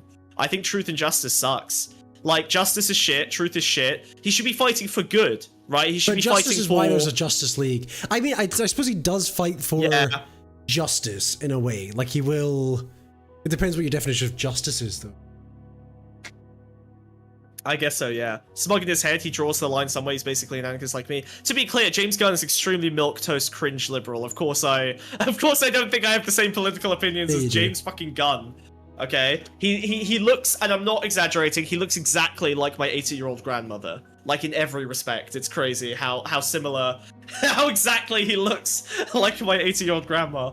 But yeah, no, fight for humanity. Yeah, humanity, good. Well, fight even for all. there's a clip where, like, what's it called? It's a comic panel. It's just coming to my mind. Where he's like busting out a bunch of like aliens from the back of a van, right? And like a police officer runs up and tries to shoot the aliens, and Superman stops it. And he's like, "What the hell? You're supposed to be on our side. You're supposed to fight for humanity." And he's like, "I've never said I fought for Yeah. humanity." Wait, really? Jesus Yeah. Christ. Because the implication is That's like, so fucked. I'm not a human. You know? Oh Defend god, planet that's Earth. awful. What? Oh my fucking god. But yeah, he is a human. He's meant to be a human. That's the whole point. No, but In the no, same way it's- that. No, it's like the guy took it literally, right? He fights for human values. However, the policeman took it as like human the species, you know? Oh, I see what you mean. Right. Okay. Yeah. So fair it enough. was just alien children, and this policeman was going to gun them down. He was like, "No, never said I fought for right. like, humanity." Meaning that, you know? Yeah. Fair. Well, I mean, he fights for animals in this as well, actually. So I think that's it's not just Yeah. humanity. Like he does just care about life. I think for all. Fights for life. I think. Which is a very Yeah, Doctor Who fights for thing. all. I think it's. Clear. Yeah, that's true. That's true. Yeah, Doctor Who's You know, pretty. there's a lot of Doctor although that Who motherfucker will overlap with still Superman. eat fish and chips sometimes. Fish fingers. Yeah. Care Yeah. about life. You're eating farmed Let salmon. celebrate the I little don't think moments so, because buddy. the entire universe is bad and overwhelmed. You know, so find love Yeah, in the small little things. moments of finding love in fish fingers, the blending of a living creature that feels pain and suffers. You think your godlike Doctor Who doesn't realize that those animals? I'm pretty sure deserve Doctor life Who would too. eat a human. I wouldn't be surprised, especially in this fucking season. Yeah, for sure. I don't think you think twice. All right. And this next panel you argued to include, so I'm leaving it to you. Yeah, I mean, I only wanted to bring it in because I thought Communist Superman was kind of interesting and fun. I mean, this is pretty much some of the only Superman media I read as a kid. I read Red Sun. It was one of. Shut up! I'm sorry. It's not because I didn't even read it because I was a communist. I wasn't a communist when I was like 13, 14. I didn't have politics then. But I was like, ooh, subversion. That's cool. Because it was an early example of like subversive media. Yeah, I don't know. I just wanted to put Call Me Superman on because I think. I Call Me just don't know Superman's a why funny it's hammer and concept. I like- sickle when the letter S is like a sigil, house sigil. you know? Shut up, autist. It's because it would looks be. fucking Why would it just be rad. like It looks American fucking flag rad. star if it was? Because it looks fucking rad, dude. What do you want from me? Look how fucking sick it looks. Look how fucking sick this is. Are you serious?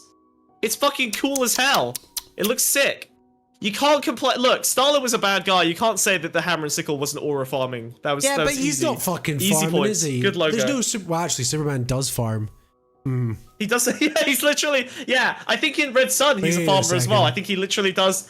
Wait, he literally He does pulls- farming he in pulls Red Sun plows as and well. stuff. Yeah, he pulls plows. Yes. Yeah, but anyway, this is my new Wait a tagline. second. It's truth, justice. It's truth, justice in the Soviet way now.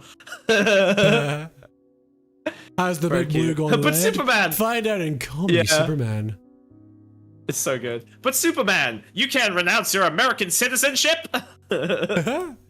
It's the most valuable He's like- citizenship in the world. Yeah. Yeah, I just like that He's he's a like eating a pinko. cigar Grab his with his laser passport. eyes. Yeah, that's funny. Yeah, yeah. It's Castro's cigar as well. It's fucking great. He's just like, he's totally simping for I Castro. will Yeah, it's get fucking you. awesome. Vita's threatening you. Yeah. Oh god. But yeah, He's no, threatening. Red Sun was fun. I liked it. If I reread it, I'd probably be less impressed with it. But when I was 14, it was kind of cool. Yeah, I don't know. One thing I do remember from Red Sun, and part of the point of it is that Superman is still Superman. He still fights for good Yeah, he's in still a Red good guy, Sun. yeah. He doesn't get like subverted into like evil, nor is communism better. It's just like, oh, he Yeah. fell on the other side of the finds planet. out He still saves the whole world all dictator the is time. corrupt. His what's it called? Head of Yeah, state is yeah, corrupt yeah. and goes fucking mental. He's like, what the fuck? Yeah, it's like, Yeah. oh, you lied to me about communism. It's so fucking funny, yeah. So yeah, Call Me Superman's based and funny. Very cool. But yeah, but that's the point, right? The idea is that like the goodness of Superman transcends Americanness and Americana, which I Yes, yeah. appreciate. Like, it's like I don't mind that it's tied to America. I like that they've diminished that tie. But if it was going to drag the most powerful country in the world towards good, I'm okay with a hopeful symbol having American association if it drags America closer to the hopeful symbol, if that makes sense. Yeah. You know, like it's not Superman doesn't I have tend no idea to. how much I love that it's Yeah. got the flag. Yeah, that would. Well, that's Homeland. That's a key distinction with Homelander, right? Homelander Yeah, literally and dresses Captain himself with a America. flag. Yeah, true. Captain America But, like, isn't if even it literally- nearly as noble as Yeah. fucking Superman. So Captain America kills people. He's just a soldier. You know? Yeah, true. Yeah, the Winter Soldier. See, I know comic book 2. But yeah, he's a Winter Soldier. That's it. Bucky. Yes, Bucky. Oh, that was close. Yes, Bucky. Oh, yeah, but I'm not gonna lie, that was 50-50. I almost said Scarlett Johansson. It's awesome. But Well, she's she's also Russian or Russian. something. Yeah. She's the Black Yeah, so Widow, that's why. Yeah, so it's not. It wouldn't have been a terrible guess, dude. Yeah. Totally random. I saw John Wick Ballerina the other day. That was a fucking good movie. That was sick. That was I great. haven't seen that. I haven't watched John Wick Yeah, since the second one. I'm not the biggest John Wick fan, but Ballerina was fucking sick. The whole thing spins John Wick on its head in very fun ways. Super Yeah. recommend. Very fun. Genuinely, like the Interesting. fight scenes, everything, every aspect of it. The whole point of it is like the whole conceit of it is like breaking the rules, including rules of like cinematography, rules of the John Wick universe. It's very interesting. It's very fun. Yeah. It's just a good time. Yeah, it's not like Where's Genius. the Red It's just very, very Sun fun. chapter of My Adventure with Superman? That would go hard and be very confusing. That would go hard and be very confusing. It's such a Yeah. funny line. Oh, fuck. Yeah. That'd be sick as hell, and I wouldn't understand what was happening. Okay, are we finally ready? Can you guys tell me if Peacemaker's a satire or parody of Captain America? Satire, because Peacemaker can sometimes do good. Satire. Yeah. Yeah, Peacemaker. Also, Peacemaker's cool. I like Peacemaker's cooler than Captain America. The fact Peacemaker that has a character is a big character in his own pathetic dipshit. right, you know. Yes, With yeah. I diminution don't to think. make I him a don't think he's parody. But he does satirize Yeah, I think- elements of Captain America. for sure. Yeah, but like, yeah.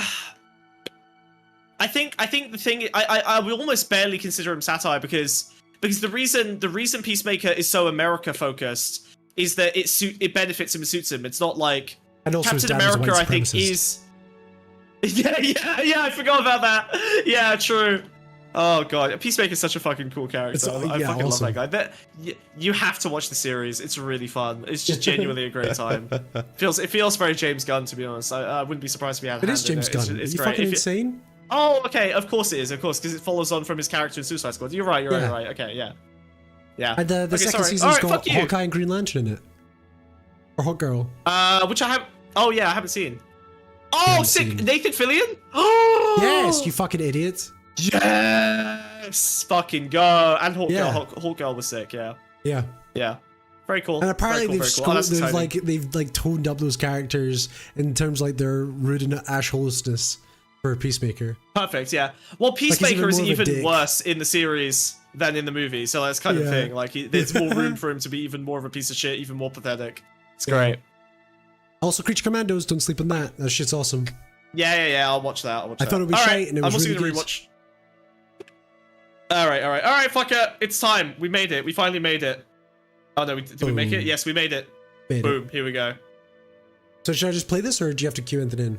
I think so. Yeah. Yeah. No. Let's just send it. Okay. Superman 2025. Let's go. Whoa, copyright free. You were out there helping them? Whap whap whap I whap thought whap it whap was. whap whap whap whap whap. I like free copyright. They've always been wrong about me.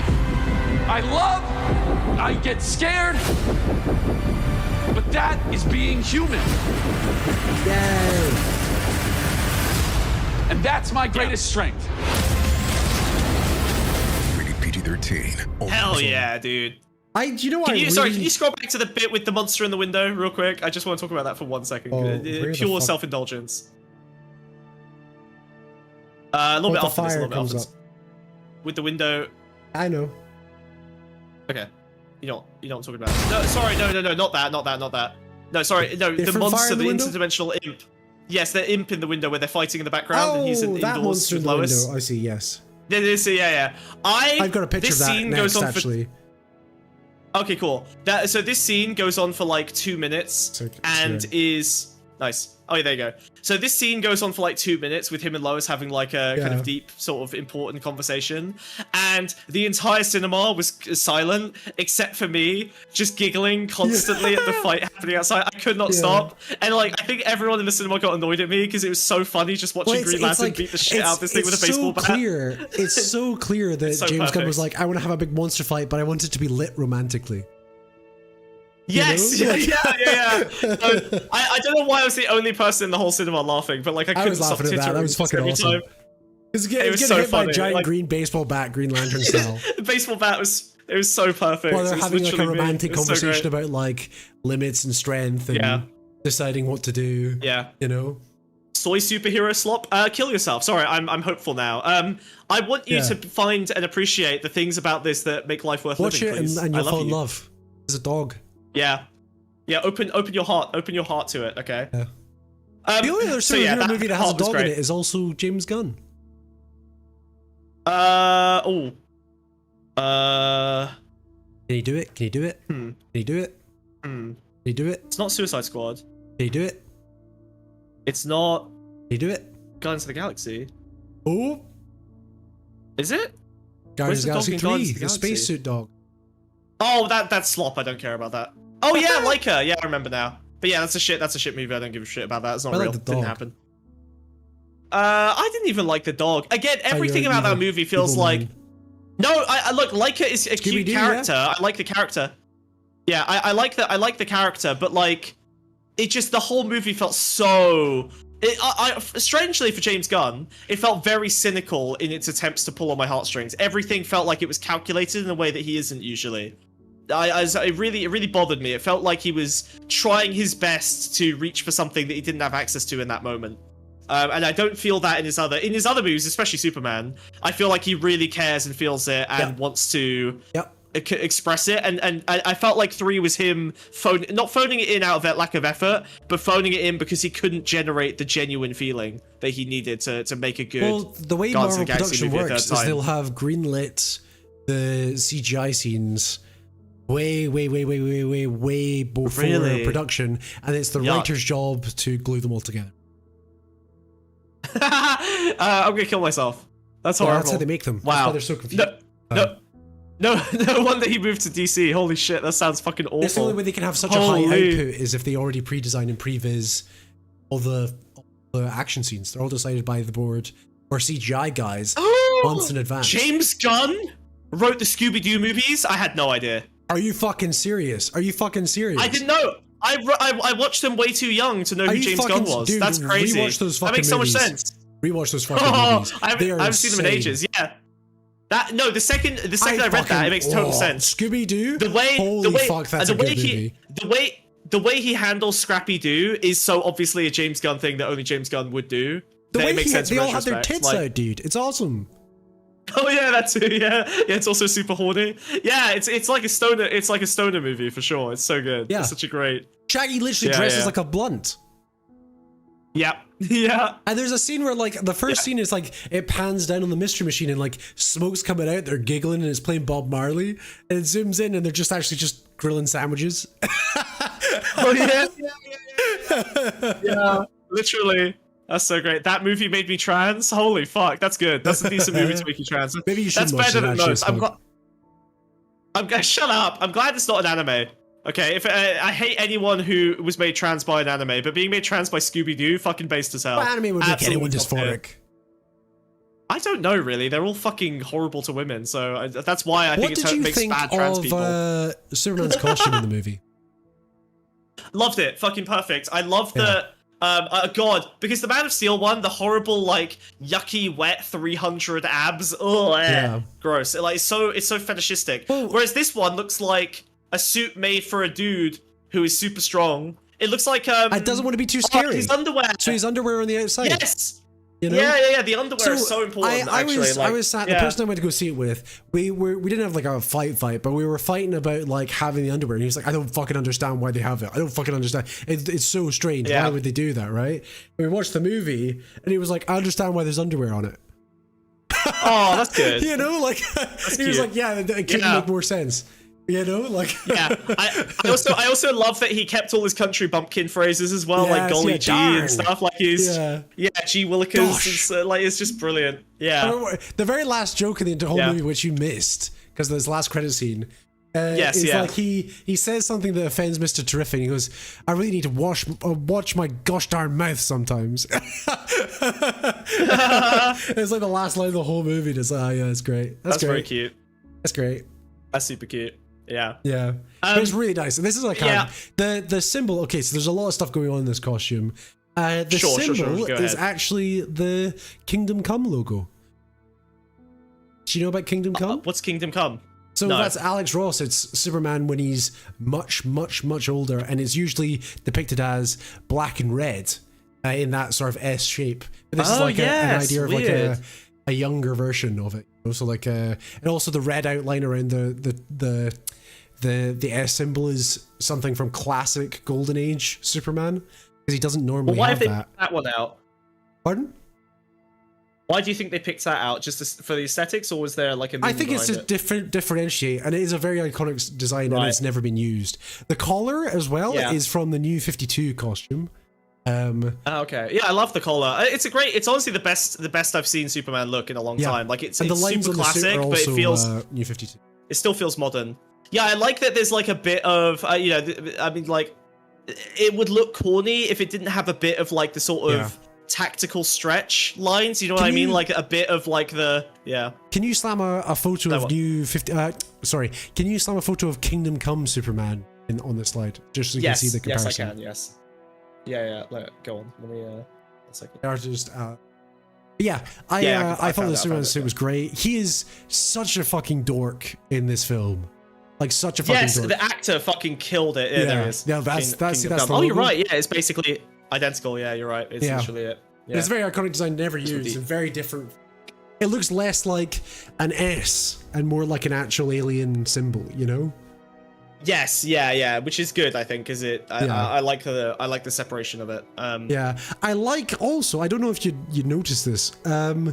This might be one of the first ever modern superhero movies where they don't get the very handsome buff actor to show off his fucking body. Oh my god, you're right. They don't make him sexy, but they do make him sexy. You know what's they do make him sexy. Sorry, I was about to say. Sorry, let me explain. Yeah. They don't do the thing that we criticized Marvel for a few episodes ago. Objectifies him, you know?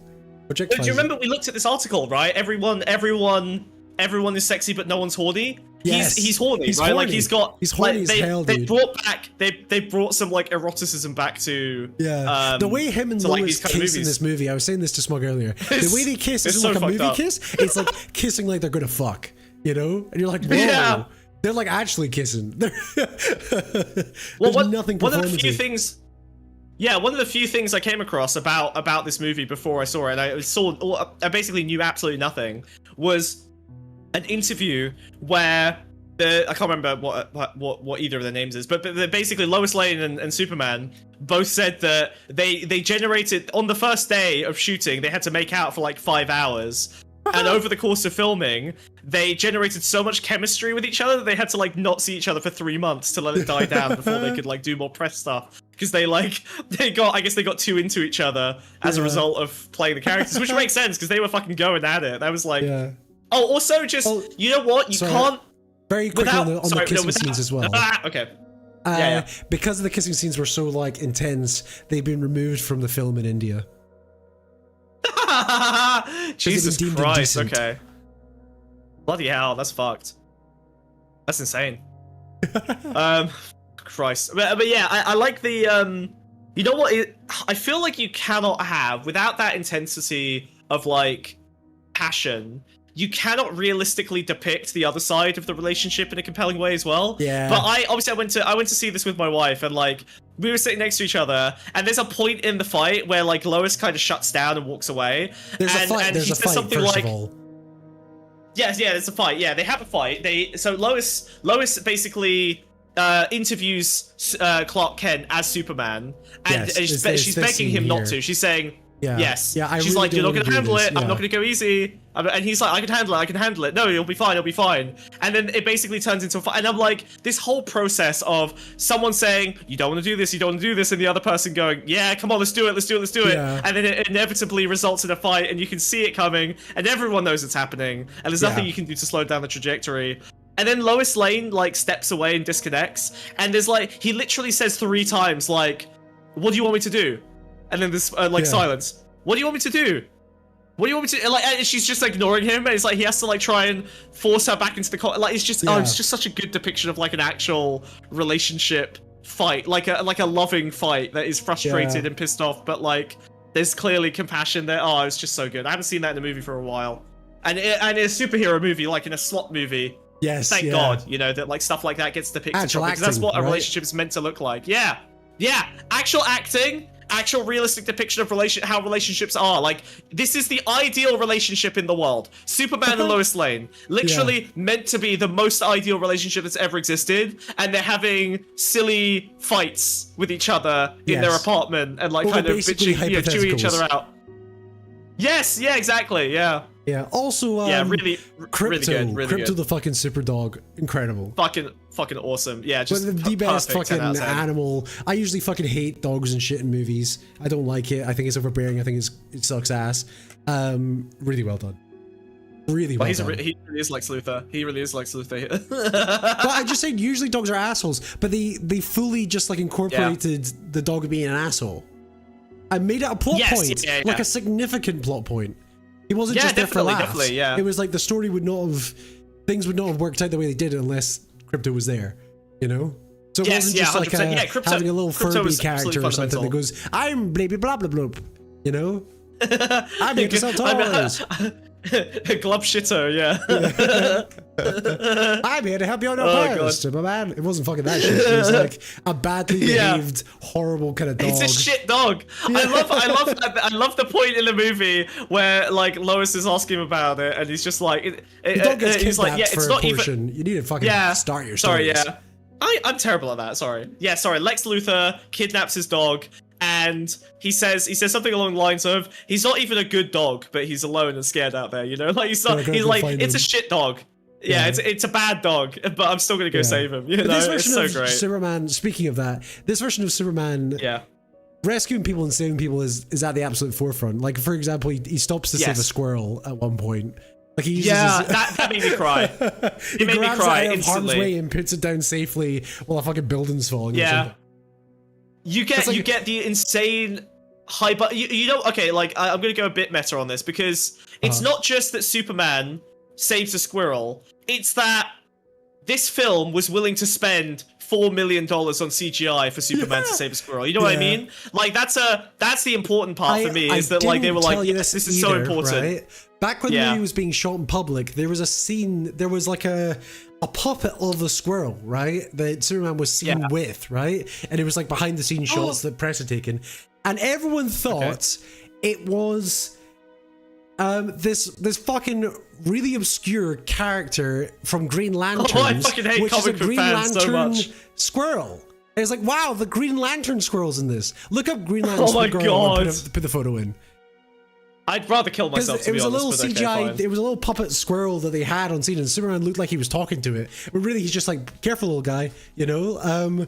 But everyone was like, fuck, this squirrel Green Lantern's in this, you know? Oh, and you just know because they're like, oh, James Gunn loves the obscure characters. He's gonna bring in Chip, the Green Lantern squirrel. This sucks ass, dude. This sucks ass. Yeah, everyone thought that's who this was. So Twitter was like, fuck, he's even put Green Lantern squirrel in this. Because the other Green Lantern's in it, you know?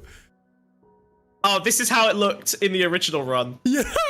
Yeah. Well, that's what Rocket Raccoon looked like back in the fucking day, dude. I guess so, Raccoon yeah. looked fucking horrible back then. Yeah, everyone was like, oh fuck, it's Superman squirrel. And it's like, no, he's just taking the time out of his day to save a squirrel from being squished. But, you know? By the way, this movie is such a tone movie. You can know everything about it and go in and still have a beautiful time. Like I don't think. I mean, I would recommend everyone go in with no spoilers.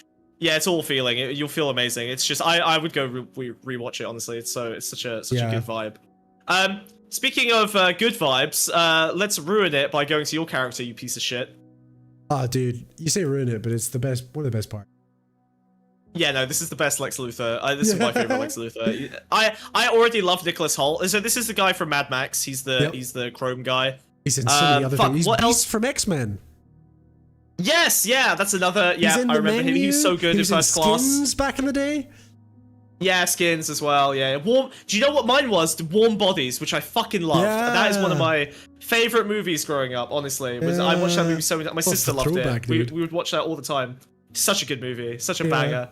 I can't believe nothing else was done with that because Warm Bodies was such a fucking banger. Yeah. Oh man. Yeah, he was so good in that. But as Lex Luthor, he's fucking unbelievable. Just unhinged. But did you know that he auditioned for Superman at the same time as well? They both auditioned for Superman. Which is rough, and he ends up getting Lex Luthor. Oh, and Jimmy Olsen auditioned for Superman as well, didn't he? Well, he was told he was auditioning for Superman. He was told. And then, so he thought his agent fucked up or something. So he thought he was auditioning for Superman, but it turned out he was auditioning for Jimmy Olsen. Yeah. And the fuck up just made it more perfect. Like he's like, oh, okay, yeah, you did fumble this. You are literally him. Like this is. He went in and did the charmingly fucking this up. Lines. Yeah, it's so funny. But Lex Luthor in this movie is incredible. He's Totally fucking evil. Completely Yeah. lost the fucking plot. Is so ego-driven and fucking, I don't know, motivated But by he's totally understandable. self-interest. Yeah, relatable as well. Though. Well, I would say relatable. Look at the camera.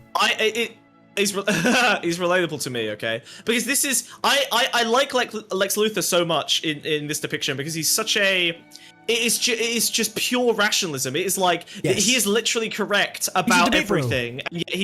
And yet he's a debate bro. This is Destiny. He is Destiny. he is DGG. He's going bald like Destiny as well. He's literally the end conclusion of pure intellectualism, no heart, no human connection. It's just like absolute completely isolated. He's disposition. Yes, yeah, he's totally admired by everyone around him. Like, he's got these tech bro. I really love that he's not depicted as like, because in the comics it tends to be he's alone usually. He's like, he might have a goon or two, Well, but no, mostly he always has he's just a lot, but operating he's alone. always got the engineer is a stand-in for various different characters, but he's always got a cyborg robot lady assistant. I get that, but what I mean always is underlings. Yes, I know, but what I mean is that I don't usually, despite all the stuff I've read recently, this is the most serious depiction of Luthor as the head of a bunch of programmers, engineers, tech bros who are all sycophantically admiring him. He is always in a room of 30 people doing the real work, and yes, he's a genius, and yes, he's a visionary, but the people doing the work are all in this horrible, like, complicit state of mutual admiration for each other. They just have, they're totally bought in.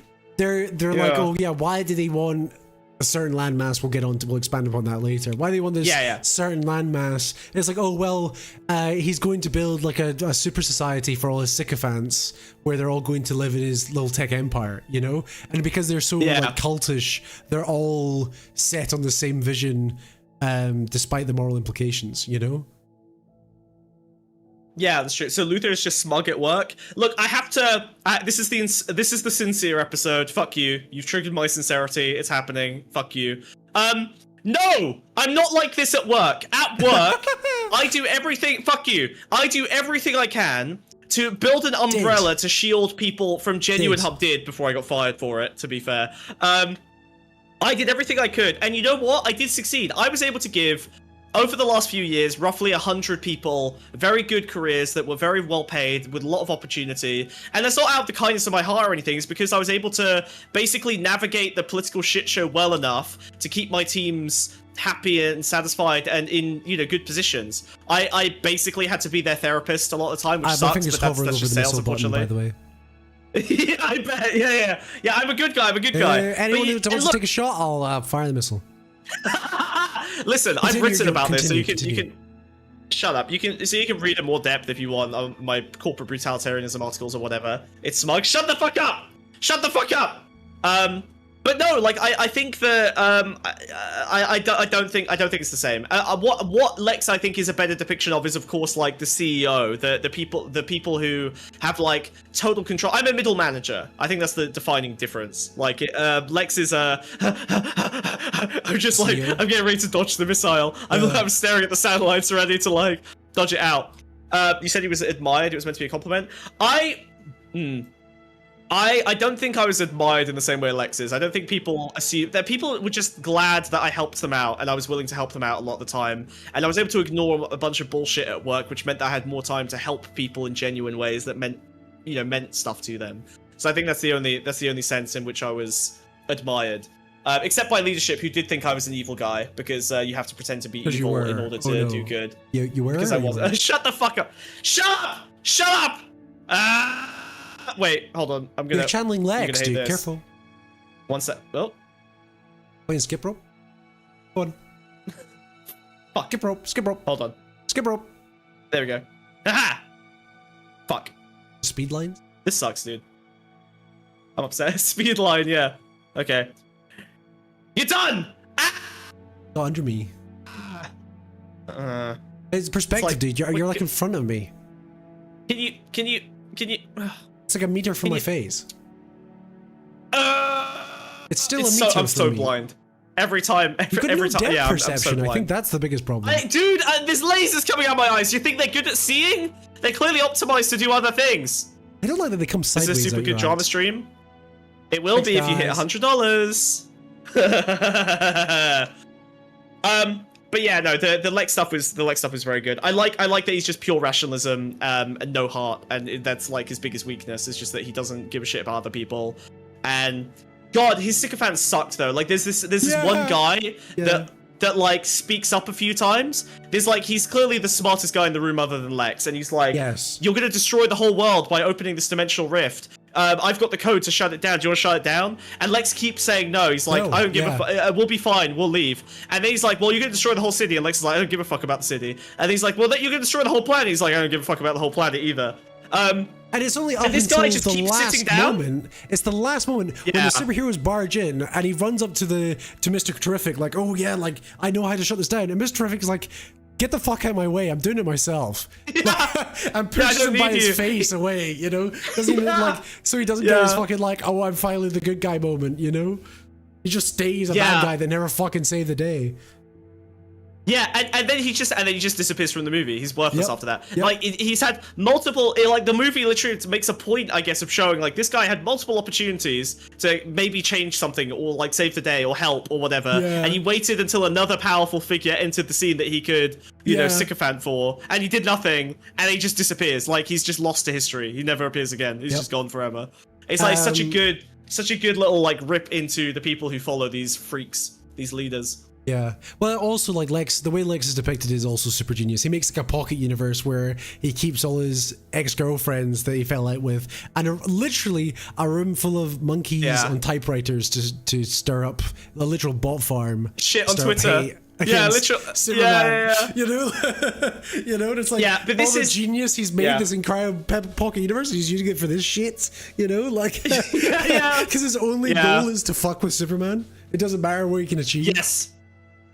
Well, I think it's the most Elon Musk depiction of this you could possibly like. He literally has monkeys with Neuralink chips in their brains doing a Twitter bot farm, and a bunch of women that he's like, you know, had you know bad relationships and they're with, all identical like, types, you know, the same type of woman. That's the funniest part. All bimbo, all like, they're all like bimbos. catty bimbos. Yeah, exactly. Which is like.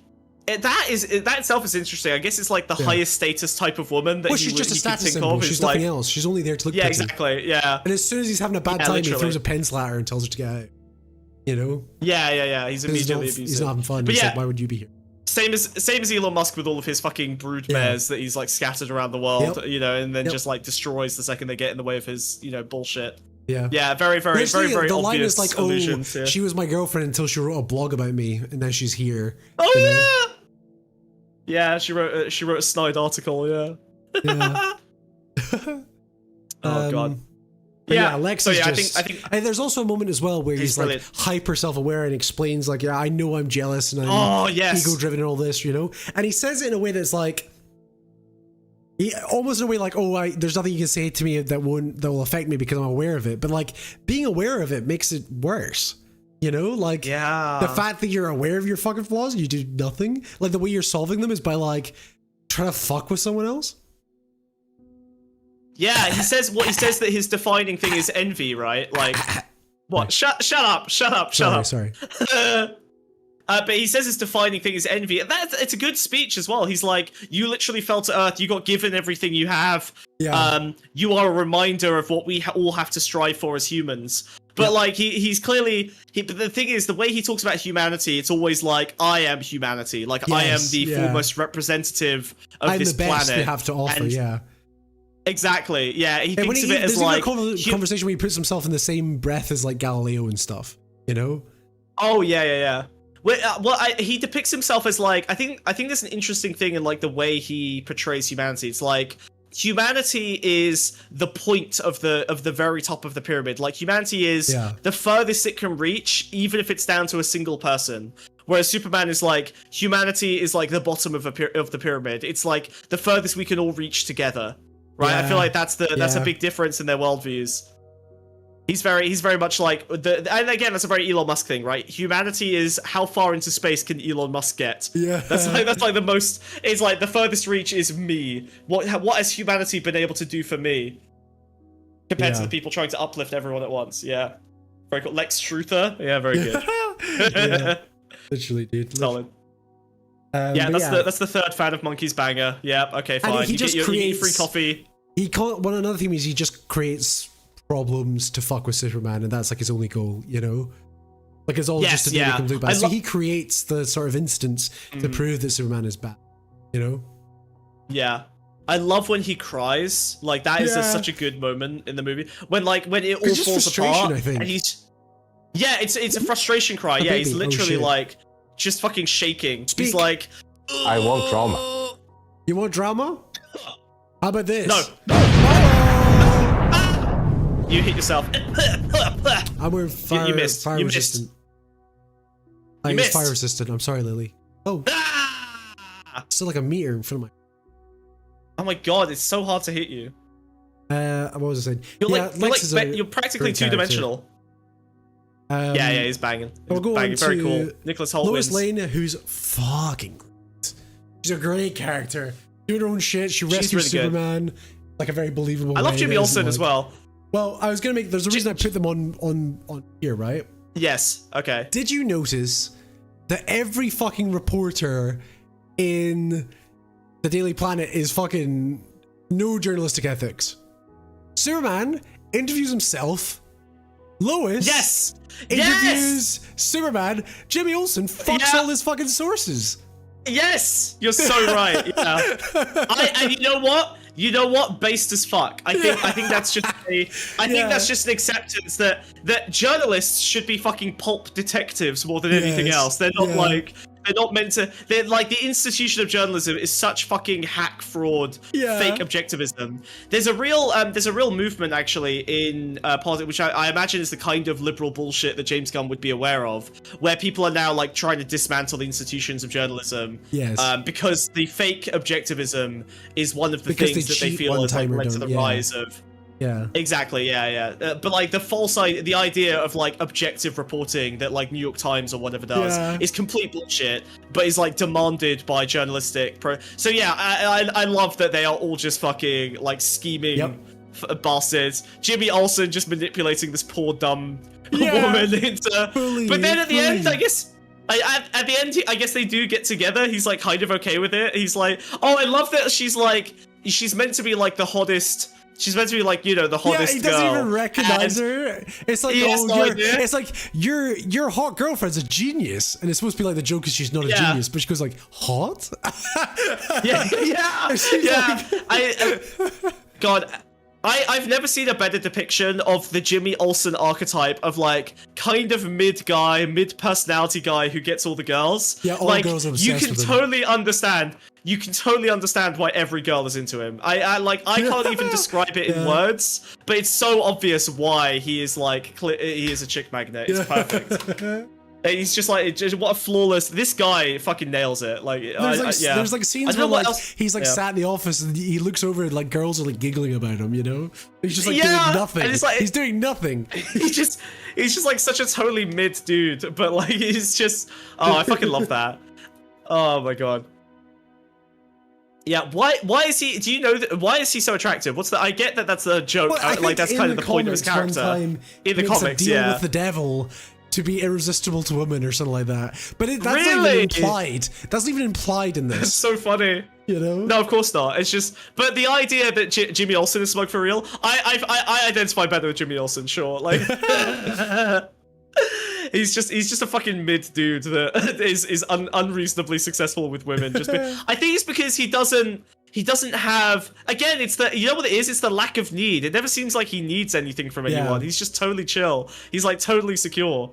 You know, Yeah. even Superman has like more need going on than Jimmy Olsen. Jimmy Olsen is Yeah. just fine with He's just everything. vibing. You know, he's just vibing. Yeah, he's just hanging out. He only like pesters the girl he slept with or whatever because Lois like begs him to. You know?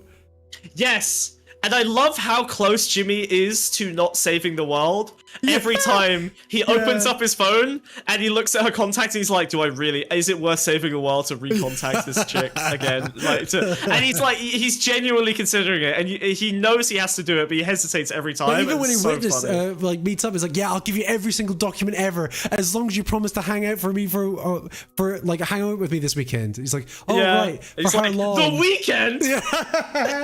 The whole weekend, yeah. That's so fucking good.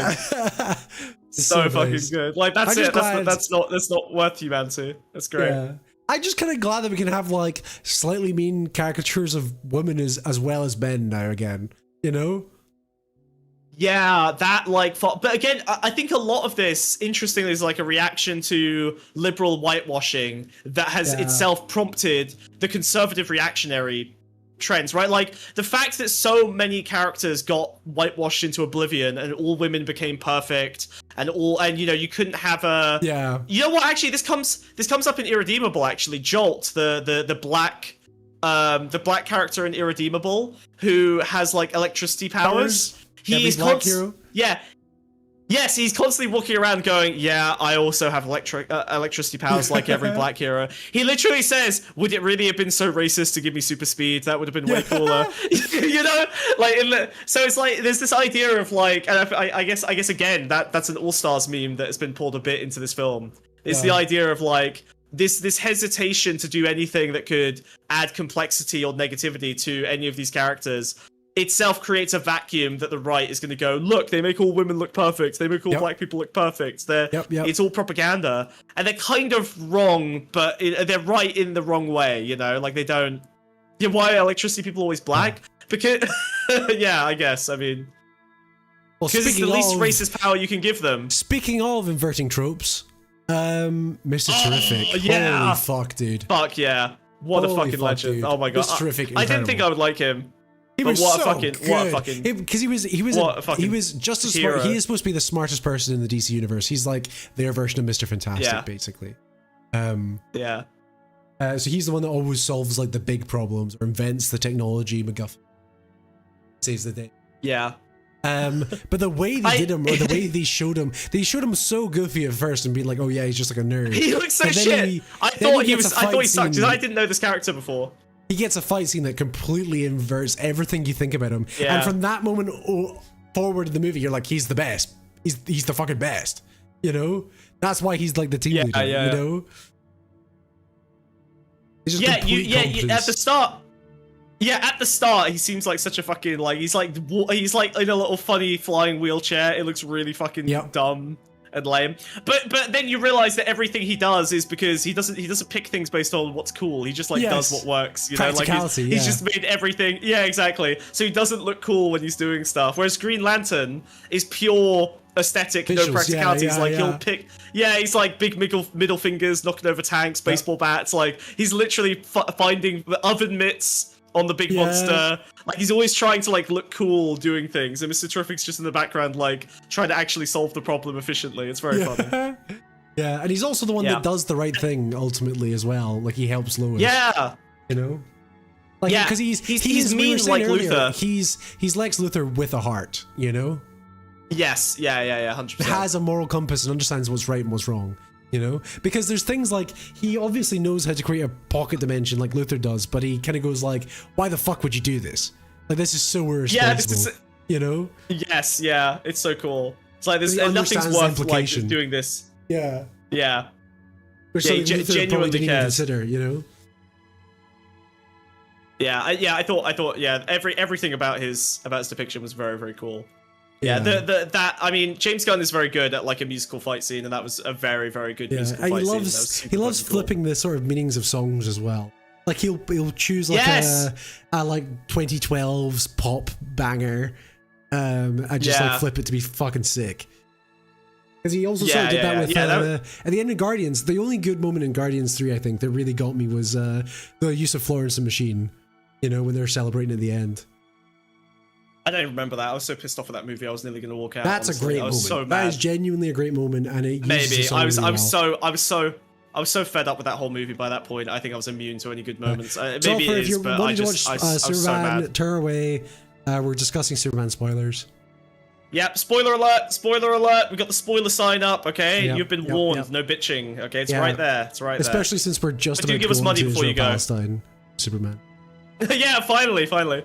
Yeah, also Hot I- Girl. good. Fucking Hot Girl, more like Hot Girl. She was fucking great. Yeah, no one can tell the difference. Your accent literally makes those things sound exactly the same what am I every supposed to single say? time you said it. Hawk Girl and Hot Girl. How do you Hawk say- girl, Hawk girl, Hot girl, Hawk girl. Where's the O's, Hawk bitch? to her. Hawk? Hawk to the Where's the port. O and the Hawk U? to the port Where's the poles. O and the U in Hawk? Oh, you piece Where's of the shit! Spit on W? that thing. Yeah, hot girl. Spit on that thing. Exactly. Scream on that thing. Hawk. Yeah, she's fucking awesome. She just screams. She's a bitch. She's fucking cool. Awesome, dude. She has basically no redeeming qualities except that she murders a dictator because she wants to, and nothing else. Yep. Like she just doesn't give a fuck. Kicks ass. She's great. Takes names. She just beats the shit out of people. She really has like. Oh yeah, she smashes the axolotl in the eyeball over and over, just like it doesn't stop. She And holds gets her his ma- eyeball yeah. open and slams it hard with her big mace. Yeah. She just has She's a big just mace. a nightmare. Like Yeah, she's also Yeah, great that's in it. That's her Justice whole League thing. cartoon as well. She's so good in that. yeah, that She's makes like one of the sense. main Yeah, characters. yeah. What if an angry screaming girl? That's it. That's the Yeah. whole character. Perfect. Flawless. No notes. Very cool. Yeah, it's So fucking base. awesome. So And fucking also base. Guy Gardner, Yeah, and- Green Lantern. Holy. Yes. It's I'm a complete Nathan Fillion simp. Yep. Okay, I can't help it. But my god, he's so good in this. He's so good in this. I don't think the Social Justice So Warriors would perfect. call her a boss bitch. Because she's just a regular bitch. Yeah, she has no. Again, She's got she no has no redeeming redeeming qualities. qualities. Yeah. she just fights people. She's an asshole. She's like when They're they're like these three are like the Lois league of Lane. assholes, basically. It's like Yeah, if Superman comes in and goes like, "Do you guys have a little bit of heart?" They're like, "I guess." Yeah. Well, Lois Lane shows up and she's like, do you guys want to rescue Superman? And Hawk Girl's like, nah, not fucking Fuck really. no. I don't give a fuck. Yeah. And she just goes back to reading a newspaper. She literally does not give a single fuck. She will not. Mr. Terrific is the only one of the three of them that comes. He comes begrudgingly because Gets up he his heard ass. about the fucking and he's like, news. "I'm not gonna do it. We'll just have a he's look." like, this is- And then once he realizes Yeah, it's a big deal, he gets involved. Yeah. Yeah, whereas Hawk Girl and like Hawk Girl especially is just like I could not give less of a fuck about Superman. I'm just gonna chill. Like I'm busy. Yeah, I'm Yeah. reading my newspaper. It's so good. Oh dear. So cool. But yeah, we should probably talk about one of the general conceits of the movie, which is Yay! not Israel Palestine, not Ukraine Russia, but absolutely both. So Yeah, the premise of the Russia movie. uses Can you stop- can you- Palukraine. Sorry. God, he's the worst, isn't he? The premise of the movie. What's The your movie problem? starts out. You done? God, please! I'm hovering over the button. $5. I should cruise myself straight into his fucking forehead. Is that Whoa! okay? Okay, so the conceit of the movie basically is there's tensions arisen because before the events of the movie, I'm gonna say Israel Palestine because it's easier because I don't remember the fucking made up names for them. But basically, Superman flew into fucking Palestine, the border, the Gaza Strip, and destroyed all the Israeli tanks. Didn't kill any Israelis, but stopped them doing a land invasion because tanks and guns versus Palestinians, and then took Netanyahu and stuck his bum on a cactus. And it stuck creates his the ass on a tension. cactus. It creates the tension for the entire rest of the movie, including the fight he has with Lois, where Lois kind of challenges him on like, did you think about this before you did it? Do you grasp with these sort of ideas? Like the country Israel has been an ally of the US for years, and Palestine is on one of our terror lists, and that's literally like a line. It's not Israel Palestine, but it's the cartoon names. Yeah. And it's also got like flavors of Ukraine and Russia, like it being a land invasion. They also talk about like how Palestine has an imperfect government and all this, so it's like super super on the nose as well. The map as well that they have is, if you look at it, that's try and tell me that's not It's fucking... literally, yeah, of course. Like, yeah, what do you want? It's literally, it's angled the same way. It's Yeah. like, I mean, it's about as close as you can get while maintaining any plausible deniability. Yeah. It's literally, And the whole like, point- rotate yourself like this, and it's the exact same. Yeah.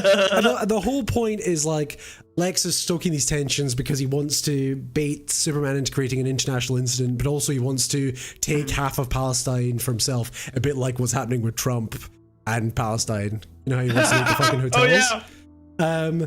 And ultimately, like, I didn't clock that. Superman comes to like a head where like he can't fucking go to both places, save Metropolis and save Palestine.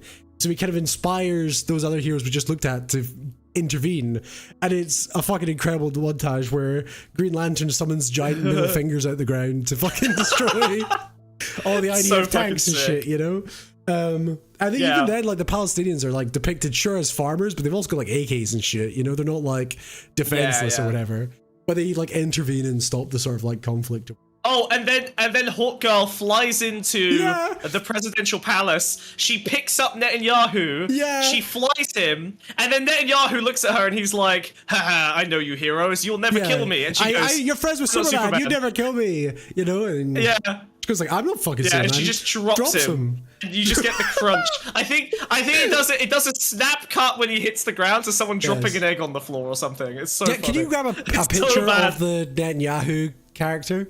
I think he's in one of the tweets later. Actually, hold on. I think he's on the next slide even. Well, let's see if I can scroll down and find a picture of him.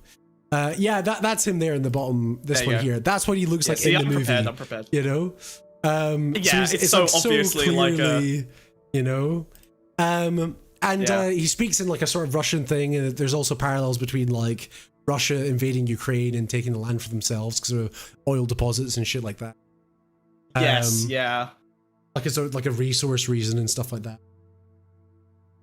Yeah, and stuff like liberation. There's like talk about like, oh, we're not hurting them, we're liberating them. You know, we're saving them because Superman wants to get them involved in the war further. And there was even a line that was like, Superman has groomed them into behavior. Oh yeah, there's so many. Oh, there's a big so a major plot point of the film is that the message from his parents that says like you'll be there to serve humanity, whatever, gets cut off halfway through. So he only ever hears the first half, and then Lex Luthor unscrambles the second half, and they're like, you know, serve humanity so that you can win them over, and then create a harem of like 1 million women and spread your seed. And basically, it's like they want him to be Nolan from Invincible. It's the same thing. He's a Viltrumite basically. They've recontextualized his parents as like Viltrumites. Take over Earth and restart the Kryptonian race.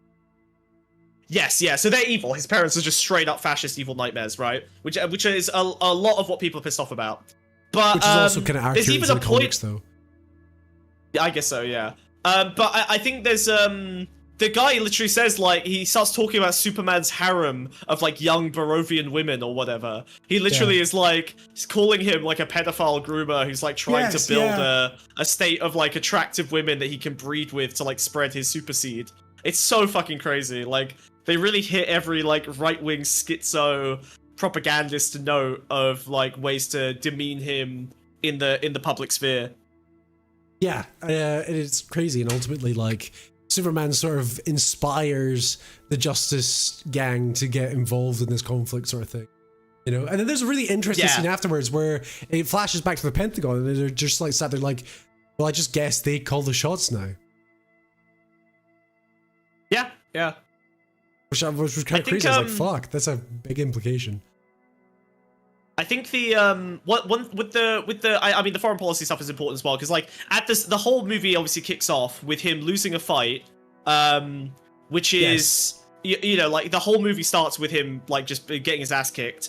It's like the after Hammer of intervening, Israel beats his ass. Yeah. The Lion of Zion kicks his ass into the fucking ground. And so he kind of like, he's punished for getting involved in the foreign policy, which, you know, Lex Luthor set up, whatever. Mimic, we've already found that, don't worry. Yeah, don't worry, it's coming. And the only thing that, his only argument really to Lois when she starts asking him about, like, how could you think you're the one who deserves to, like, you know, intervene in foreign affairs or whatever. Yeah, and he just like soys out. He's just like, people were gonna die. That's it. That's the bottom of his argument. It's just he's just gonna stop people from dying, like innocent people getting gunned down. If I didn't do something, they die. Like, you know? Yeah, she's like, they're a military partner. It's complicated. It's blah blah. And he's just like, no, I don't want people to die. He just doesn't give a he's just like, and then the American government is like talking to Lex Luthor about the his like foreign policy contributions. There's this crazy horrible fucking thing where like everyone is looking at Lex Luthor's involvement in the foreign policy stuff, trying to like shit on Superman, and everyone's like, why does Lex Luthor want this invasion to happen? And the US government and all the journalists and even Lois Lane are like, the reason is because he has like $80 billion in like He's weapons contracts for Rovia. Yeah, and everyone goes, oh, that makes sense, and they move on. And then Lois Lane discovers the evil thing in the eyes of the government and the American people that Lois Lane discovers. This is how she cracks his conspiracy. Wait a minute, he didn't make profit off of this. He gave them the weapons for free. That's the conspiracy. The thing that the American people can't tolerate is that he didn't make $80 billion on weapons contracts. He gave it away for free for some ulterior motive. That's the conspiracy that they cracked. Wait a second. Up until that point, the American government is fully on board with Lex Luthor starting a war for the sake of like weapons contracts. For profit. But then as soon as they find out he didn't make a profit, they're like, wait a fucking minute, you scammed us. Oh, it's so good. It's so good. I love how impotent the American government is in this film as well. Like, they show up. It's like there's whole, also one other scene as well before we get to that, where Superman hands himself in basically for meddling in foreign affairs and all that, right? And he gets fucking street slammed. They fucking bash his head into the street. He voluntarily, surrenders, right? Whoa. Oh. Linked? Oh, is this the TikTok? Okay. Linked. Okay, that's not bad. Oh god. Okay, so it's gonna be something. No!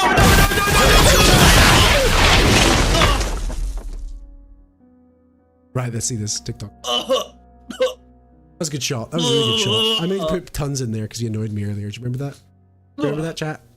Jesus. That was a little kryptonite, that one. You're lucky you're Superman. That's all I'm saying. Let's see I'm taking the hits a lot better than I usually do. This cape Let's really see how I does get this wonders. working. Okay, let's see if you don't fumble this TikTok completely. Thank you very much, Stardream Girl. Oh, we should do a conspiracy show with you. I'm gonna do a Smug Bug Sunday soon, and you and me are gonna do conspiracy reviews. Okay, we're gonna do some more conspiracy slop. See if this works. It's Alright, not I need an banned in expert the UK. in the field. Please continue down your conspiracy pipelines and rot your brain so that you're better content. How's Zack Snyder? Oh, here we go. The English guy. The fucking irony of this. Oh, TikTok sucks ass. Let me just get the. I'd love to see it on screen. I'm sure you would, but I need to actually get the I'm joking. Sorry, I need a screen that's free. Oh, I didn't mean for that to happen. Oh, she didn't mean to send the missile. She actually didn't want you to bomb me. Well, you know, any excuse. Money's money. He's got to pay the weapons manufacturers. Okay, he's got commitments. That's so true. That's so true. Oh, we've got this in here already, but we haven't got the TikTok version of it, so I'll watch your TikTok. That's fine. We'll see the TikTok. But yeah, you correct taste on including this, but we'll see what the TikTok is. Boom. Okay, let's play. All right. The fucking irony of this tweet, how Zack Snyder portrayed female characters versus how James Gunn did. This is literally the moment where Hawk Girl grabs Not Netanyahu, flies him out the fucking window, and then drops him from like 200 feet in the air. This is the moment where Zack Snyder introduced an ex-IDF soldier as the new Wonder Woman into the DCEU. You literally couldn't write it any better. I would give me this every fucking day. Okay, cute. Very cute, very cute, very cute. Yeah, it is. Very it is cute. 90. But it's also That's like funny. it's a That very is- non-sexualized version of Hot Girl as well. Like she's just Yes. rage.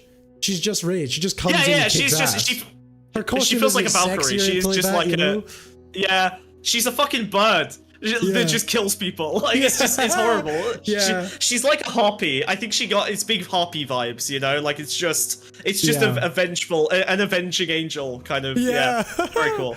Yeah. Very based. You've included this next one, and I want to throw up and die. Well, hold on. Before you play it, I need to make one point, which is I think that well, first of all, you know, I feel like Zack Snyder has retorted to. Sorry, I feel like James Gunn has retorted to Zack Snyder multiple times now, and I think there's a really weird backwards logic to this scene in Rick and Morty where the real Zack Snyder and the real James Gunn have a conversation about their Superman movies, and I think it is important to this conversation. So you are going to play it, even if it's Rick and Morty slop, and the art style is so heinous as to be. Extra creatine, please. Yo, James Gunn. Oh, hi, Zack Snyder. Just saw your new cut of Superman, and word of advice, he's the man of steel, not the man of conversation. Okay. Do more shots of him punching, and here is a secret move. Start the punch at regular speed, and then you're gonna ramp it down. It's not a fucking secret. I'm sorry, Zack Snyder. I shouldn't be lashing out at you. Your biceps are the size of my head. Yes, but so is my heart. What's going on with you? Some fan of the Velocitree franchise got onto the lot today. He used a portal and he just... Zach, we're not losing touch with the audience, are we? I mean, I gave notes on the goddamn Count Chocula movie this morning. Was the portal green? That's Rick Sanchez, Gunner. That's the guy that sealed Nolan in the giant bookcase to quote-unquote punish him for Interstellar. He doesn't represent real fans. He's just the smartest man in the universe. Don't sweat it. He can't do what we do. Probably.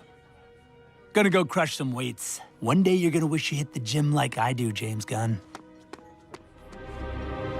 Hey guys, so in the episode 7 of Rick and Morty, we get to see a scene where Zack Snyder... Wait, I want to hear about it. And they both had an No, and let me remind you that these are the real Give me a characters second. who are playing behind the camera. The voice and the dub words are by the real actors who were James Gunn and Zack Snyder. You cannot say them actors, but rather you can say directors. Yeah, I can tell. And they definitely played their role well. And it was a particular roast scene of Zack Snyder that he takes a lot of creatine and he takes a lot of protein, and that is what the overall scene was about. If you're like content, that was what the scene was about. He's right. Updates, make sure That's amazing. This guy's great. Zack Snyder taking protein. Basis. Stay tuned. He filmed this on the fucking Zoom. Look, he got the thumbs up that you get from well, the how fucking... else are you supposed to do your green screen background, dude? Okay, hold on. I need what I believe to be an Indian man to explain everything that happens in my life in exactly that tone in 60 seconds after it happens for the rest of my life. That's so important. That was sick. That was sick. I wasn't seeing that video until the end there, dude. Yeah. So okay, so obviously ignore the fact that this is disgusting slop that's a nightmare, and the fact ignore every feeling you're having right now. Ignore every instinct while I explain why I included this. Good. Okay. So clearly the frontline joke of this is that Zack Snyder is like a buff cool guy with a big heart that is like kind of making fun of James Gunn, and James Gunn is like sort of doing the sort of intellectual nerdy guy of like, I know the ramping thing, I know the blah blah blah, and Zack Snyder's talking about like Rick Sanchez, smartest guy in the universe, doesn't like your movie or whatever, right? But I think that there is a... This also just looks like how it should have ended. YouTube chat. Yeah. I think that this feels to me like a depiction of James Gunn's, and honestly, you and me do this same thing, I realized, is James Gunn's like instant surrender thing, where like he's okay looking like the dweeb who's lost if it like serves the message purpose. And I feel like ultimately what it does is it makes Zack Snyder look double cringe, because not only is he cringe in like the light forward joke thing of he's the muscle guy, but also in the fact that he wins the exchange on the extremely cringe platform about the extremely cringe thing, and James Gunn is like fine looking like a dweeb who's like kind of disconnected from it. So I feel like James Gunn sort of wins this interaction twice, and I think he must have done it because it also serves his purpose of, you know, surrendering the like intellectual position, surrendering the thing that like the nerd would normally defend is actually the more virtuous, like better thing that you could possibly do. They both suck in this interaction, but I feel like James Gunn is kind of subtly making a bit of a point by even being included in this. Although I don't like James Gunn as a guy anyway. I just think that I was prescribing confident or proficiency or competence to something that. Sure, you go off, King. Well, you do you. Hey, fuck you, asshole. No, remember that whole over-intellectualizing thing? Remember when you said that word? Yeah, I'm not. Shut up! Monologue. I'm not over-intellectualizing. I think that there is. Okay, fine. Fuck you. Move on to the next. What do you think, chat? One, if he's over-intellectualizing. Two, if he's not. What I'm saying is that Superman surrenders, and so does James Gunn. And Zack Snyder does not understand that Superman surrenders, and so he will not surrender. James Gunn knows that he surrenders, and so he's happy to look like a fucking loser on purpose, and ultimately win the interaction. Sorry, I'm just waiting for the numbers to come in. Move on, shut up, move on, fuck you, shut up, move on, shut up, fuck you, okay, so I think we need to look at the response. Ben Shapipo, my boy, my beautiful baby Benny boy. That is a terrible soy jack he's doing. I kind of like it. It's better than loader boxes. I like it more than loader boxes because it doesn't make him look ugly. That's the point. It's like he's not willing to soy jack properly. So he's like, yeah, that's great. It's very funny. That should be a reaction image. I need that as a reaction image. Come on, you know what this is? This is the perfect encapsulation of this sucks. The most space thing ever. Sorry. It's okay to over-intellectualize sometimes. You just feel sad because you sent 5 missiles at him. Yeah. You just feel bad for doing a war crime. Dude, this is the most space thing ever meme. Literally. Yeah. You know the meme I'm talking about, right? Yeah. Okay. Well, like we could just replace that with Ben Shapiro, and it fits flawlessly. Yep. It's actually perfect. Okay, fine. Fuck you. I agree. I know I'm agreeing. All right, and of course we have the Drew Pavlou. Yeah, that's a fucking big crash bullshit. This nightmare. I've not read this, so I thought we could maybe take a little perusal of it on stream properly because I want to see a little of the crash out. Well, that might be a Smug Days on some days or a Wiz Wednesdays. Yeah, maybe this will be a follow-up. Unless someone donates immediately, I think we're going to follow up. Yeah, because you didn't pay for this, so we're going to keep moving. Yep, $10, and then we'll read the whole fucking thing. I'll read the tweet. Go on.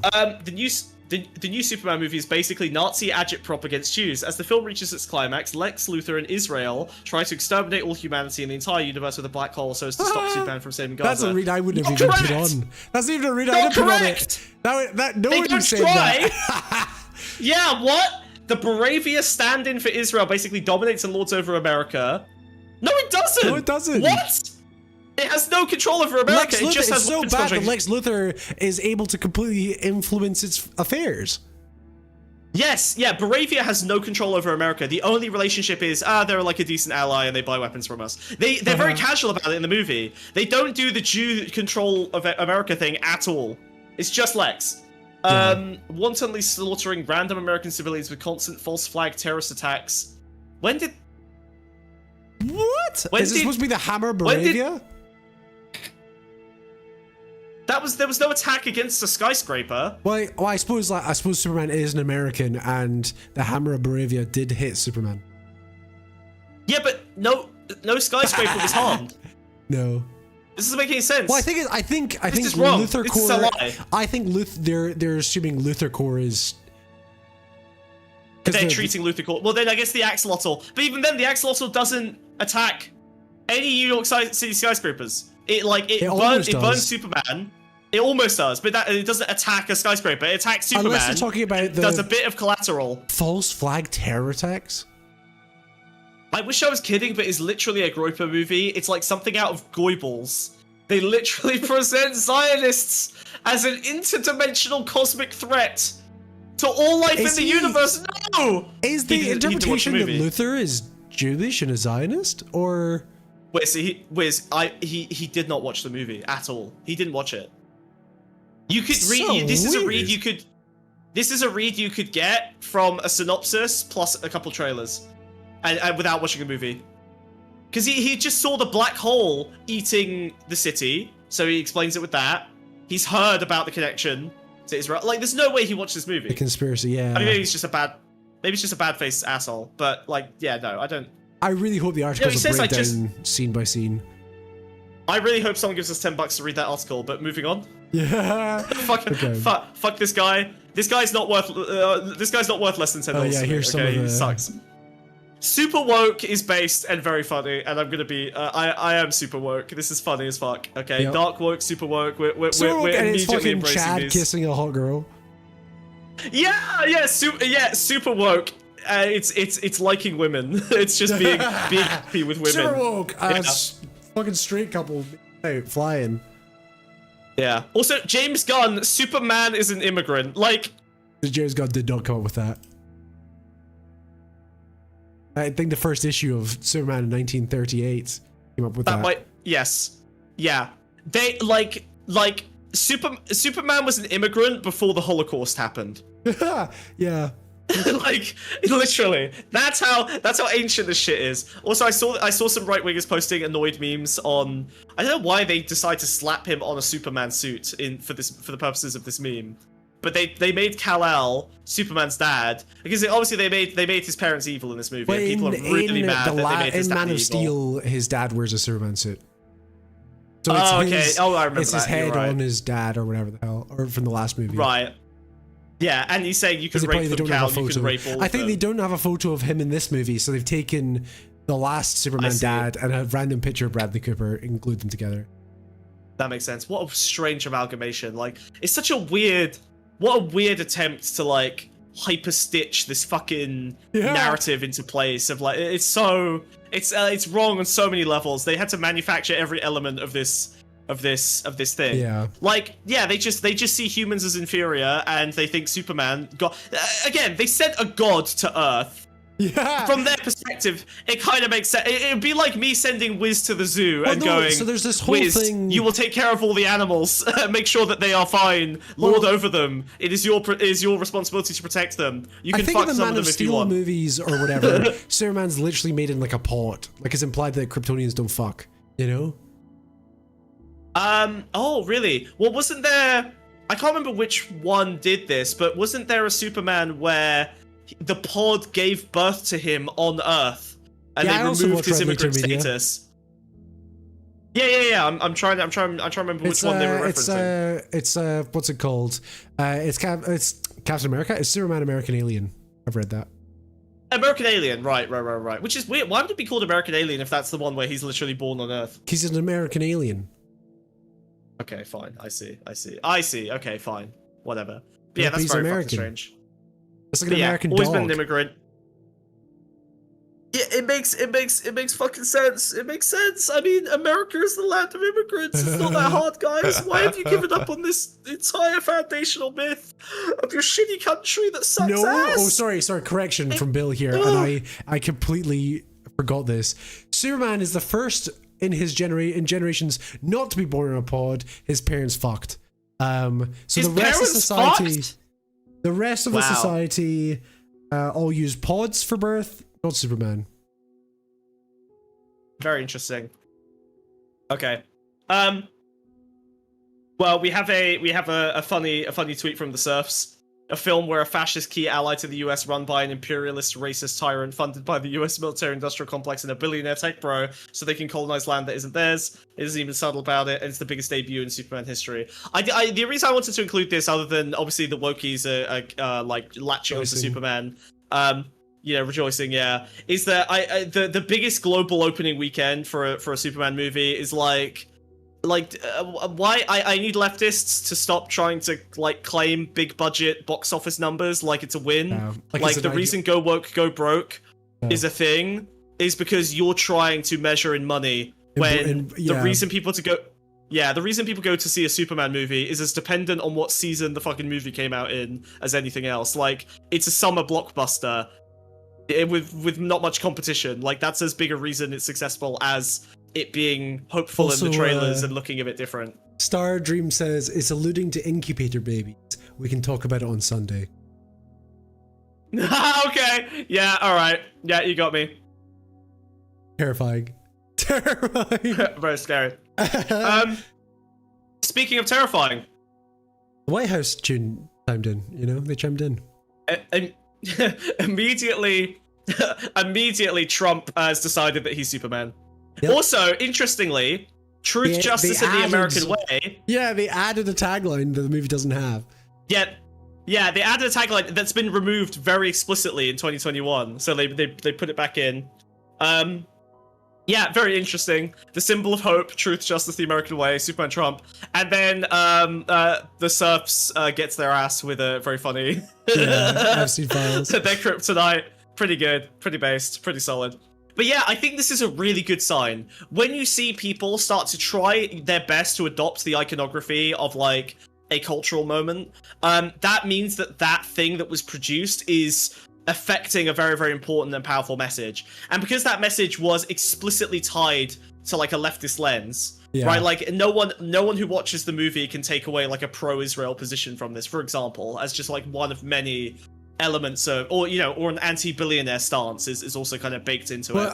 I was saying to Smug earlier, imagine the fucking disaster it would be if the right wing lost Superman. They never had him, but like, yeah, that's such a fucking optical L. Oh, we're not allowed to like Superman. Fuck me, dude. Yeah, they wanted Superman so badly that they took Homelander. That's how badly they wanted Superman. Yeah. They fucked up by taking the Soldier Boy from the same show, you know. the titty trinking fucking creep, pathetic boy, and the complete fucking schizo mental case like war veteran, like really bad L's for them.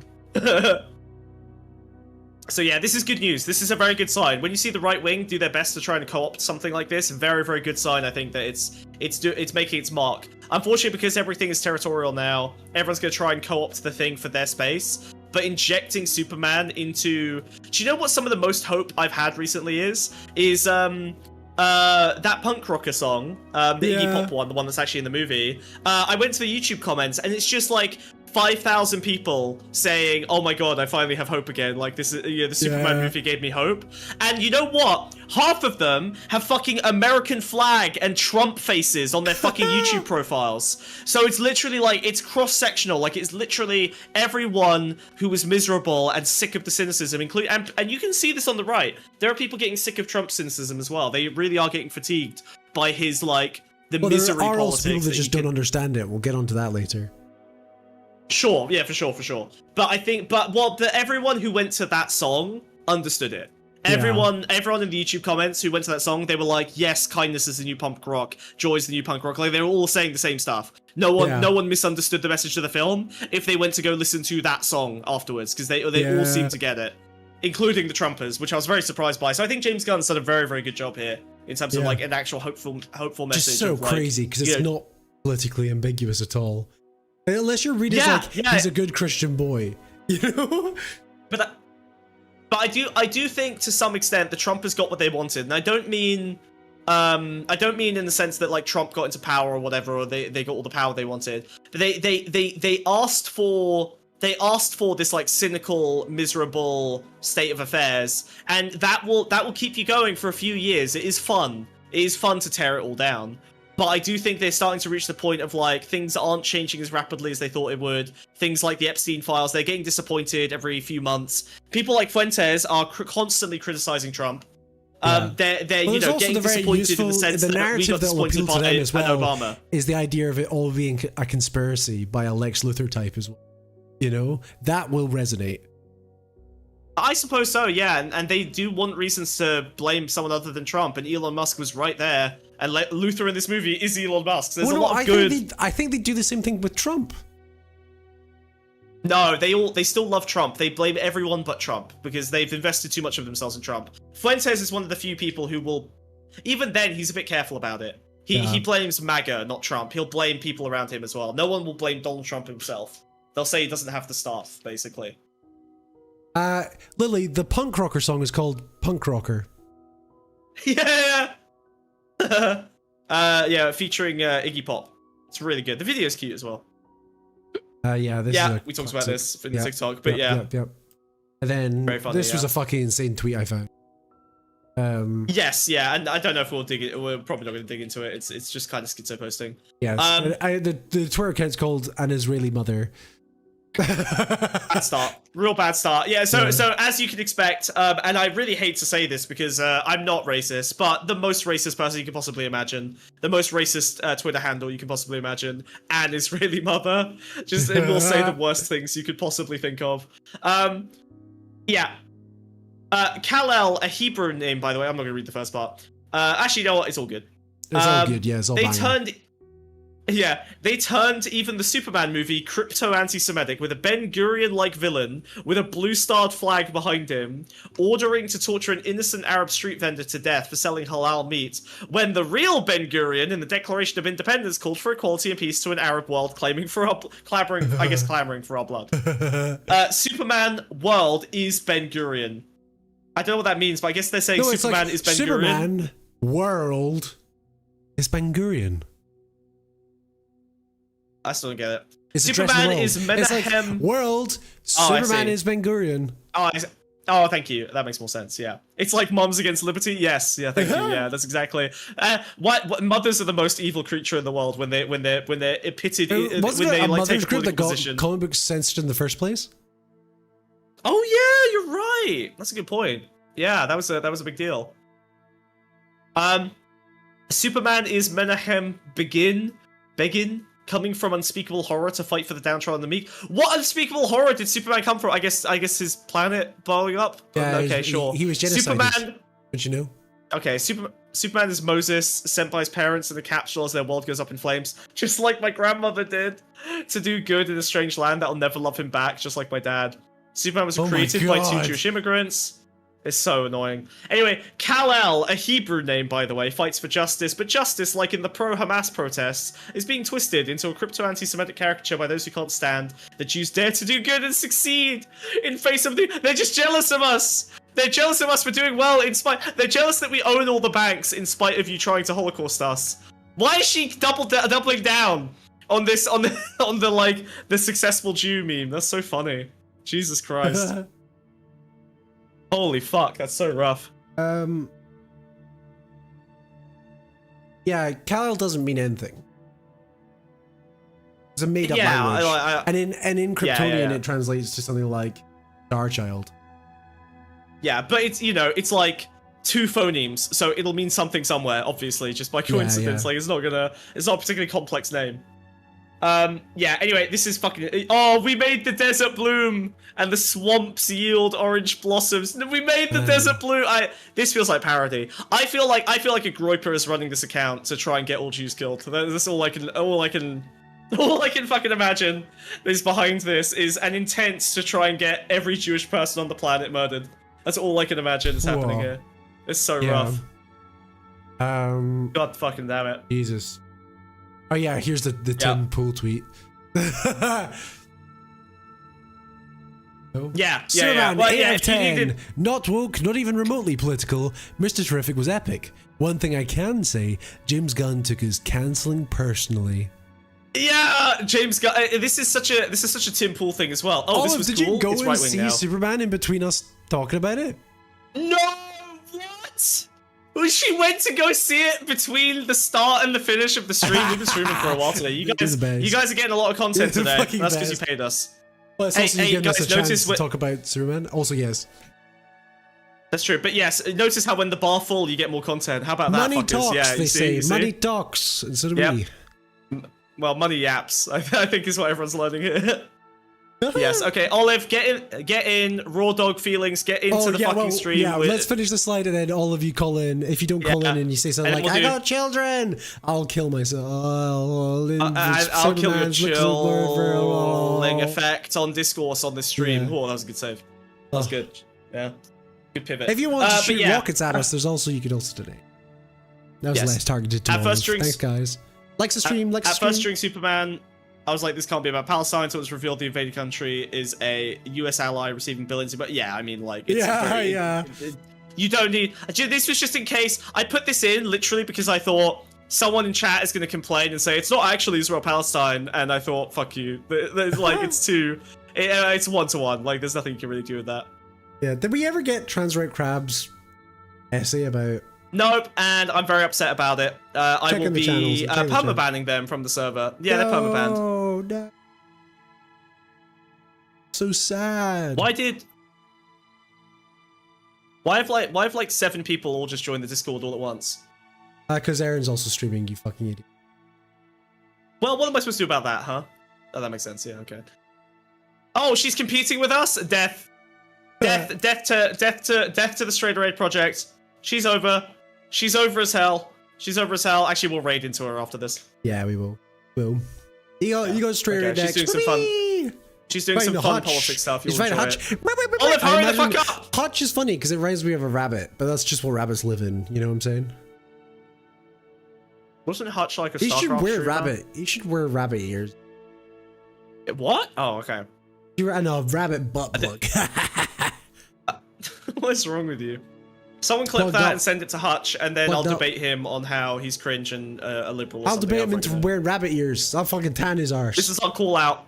I'll fucking Tell you what, his arse. I'll fucking next stream after we talk. Next stream, you're wearing fucking rabbit ears, Hutch. I'll fucking put you in a hutch. If he beats us, we'll wear. Eat some yum yum yum if he carrots. Beats us, yum yum yum yum yum. if he, okay. Maybe a little bit of lettuce. Come here. Okay. All right, I'm not missing this time. You're fucking done. Pop. Whee! As you missed now, right between my between my legs.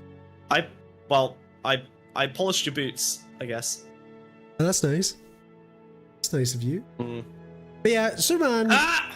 Superman's fucking awesome. It was fucking epic. It's fucking great. Damn it, dude. I feel so hopeful hard for movies. I love life. Life is good. I love life. Yep. Yeah, we're gonna be nice and kind. And that's especially easy. It's especially easy to be nice and kind because we got money for it. Or we got money, yeah. But we didn't hit $100, so we don't have to do the director's commentary in public. We can do it on Patreon. Yeah, Yay! that's true. Yay! Best case scenario. Here comes Olive. Is Olive actually here? Why do you look like that, Olive? Olive is all transparent. She's cloaked. She was getting camouflaged the whole what time. What have you done? What did you eat today? I can't see the screen, guys. I'm calling in. That's fine. That's also, fine. I hope my headphones are working. They're fine. They're fine. Okay, what was your take? Give us your Superman impression. Well, okay. Well, I literally am just walking out of the theaters. I just wanted you guys to know. I know. Well, one, I thought it was really amazing that they made Lauren Sanchez basically Bezos' wife, like a major plot point. I thought that was actually pretty cool. That's funny. That's good catch actually. I know. I was like, that's all you've got. Well, look, it's fresh off the dome. I haven't been sitting in Discord off for the like dome. 10 hours.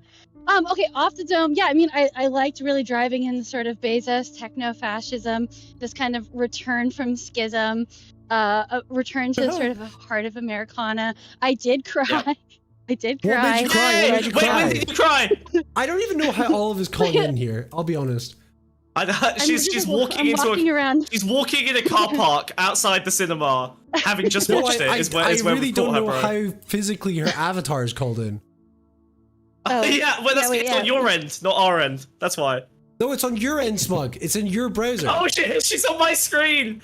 I'm channeling her. I fucked up. I'm sorry. I wasn't paying attention. Yeah, Smug, pay attention. Channel me. Just you can translate. I don't why are you making her grind on me? Sorry, let her speak. She's a horrible ghost. She's a giant axolotl like in the movie. But she got invisible cheeks. Since you're the one channeling me, Smug, I need you to Yes. I need you to take my rough thoughts and I need you to make me sound way smarter. Do you think you can do that? Okay, yeah, easy. I mean, I'll take your ideas and then I'll say them in a male voice and then everyone will respect them. So please proceed. Well, thank you. I mean, that's all I What did you think of the politics in it, Olive? I didn't see any politics at all. What do you mean? Yeah. Well, yeah, no, I mean, obviously, Israel. I don't know what to say. Like, I feel like it's all pretty, like, obvious. I feel like there's really nothing to say. I thought it was, like, nice and cutting. I think it was really interesting, like, evolution in the Superman series. But I don't know if there's anything, like, clever I have to say about it. I was just like... Well, just say what you feel. Yeah. They made it, I guess. I'm glad they made it. I mean, okay, one thing, this is interesting. This is what I felt before. Probably one of the reasons why I wanted to see the movie is I saw a montage. They were trying to do, like, someone was doing a montage of, like, all the Supermans throughout the years. And it's actually pretty, like, impressive the way they've managed to maintain brand consistency despite evolving. One thing that was interesting, though, was that... have you just nuked him in the middle of this conversation? Yeah, sorry. Please proceed. Okay, but one thing I did find interesting was that there was a similar montage of Lois Lane throughout the years, and it struck me how completely uncharacteristic and, like, vacant she has been throughout all these iterations. She's literally just sort of stock woman. Yeah. So I did really like the way they developed. This is cool. She was great. I really like the way they developed her. I also thought it was interesting how she's sort of like, I'm edgy. I'm punk. I listen to punk music. Do you even fucking know what punk music is? Yeah. And he's like, I listen to punk music, and she's like, no, you listen to the wrong fucking band.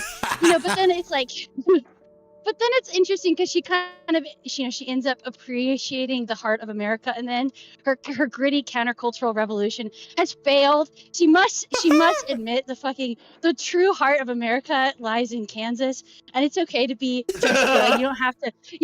It's okay to just do things without asking governments for permission, because you're the good guy. God damn it, you're the fucking good guy in the world. Yes. Fuck yes. I love the actually that was the funniest joke in the whole movie, is when like they're arguing about punk music, and he's like, well, he's like, I love the Crab Joys, and she says, but everyone knows them, and he's like, yeah, so that means they must be good. And it's like, it's fucking perfect. Like he's like, it's so awesome. It's so like dumb naivety. It's so wrong.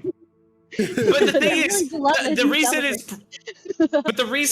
reason it's genius is because like she was right up until the counterculture became the culture, and now she's missed the trick. So now he's the one who is actually countercultural by liking the popular punk band, which is so fucking awesome. It's exactly where I feel we are. That like sincerity has become countercultural, which is annoying because I prefer being a cynical prick. That moment, there's that movie exactly, and also I was in an audience full of fucking plebeians who laughed at all the wrong jokes.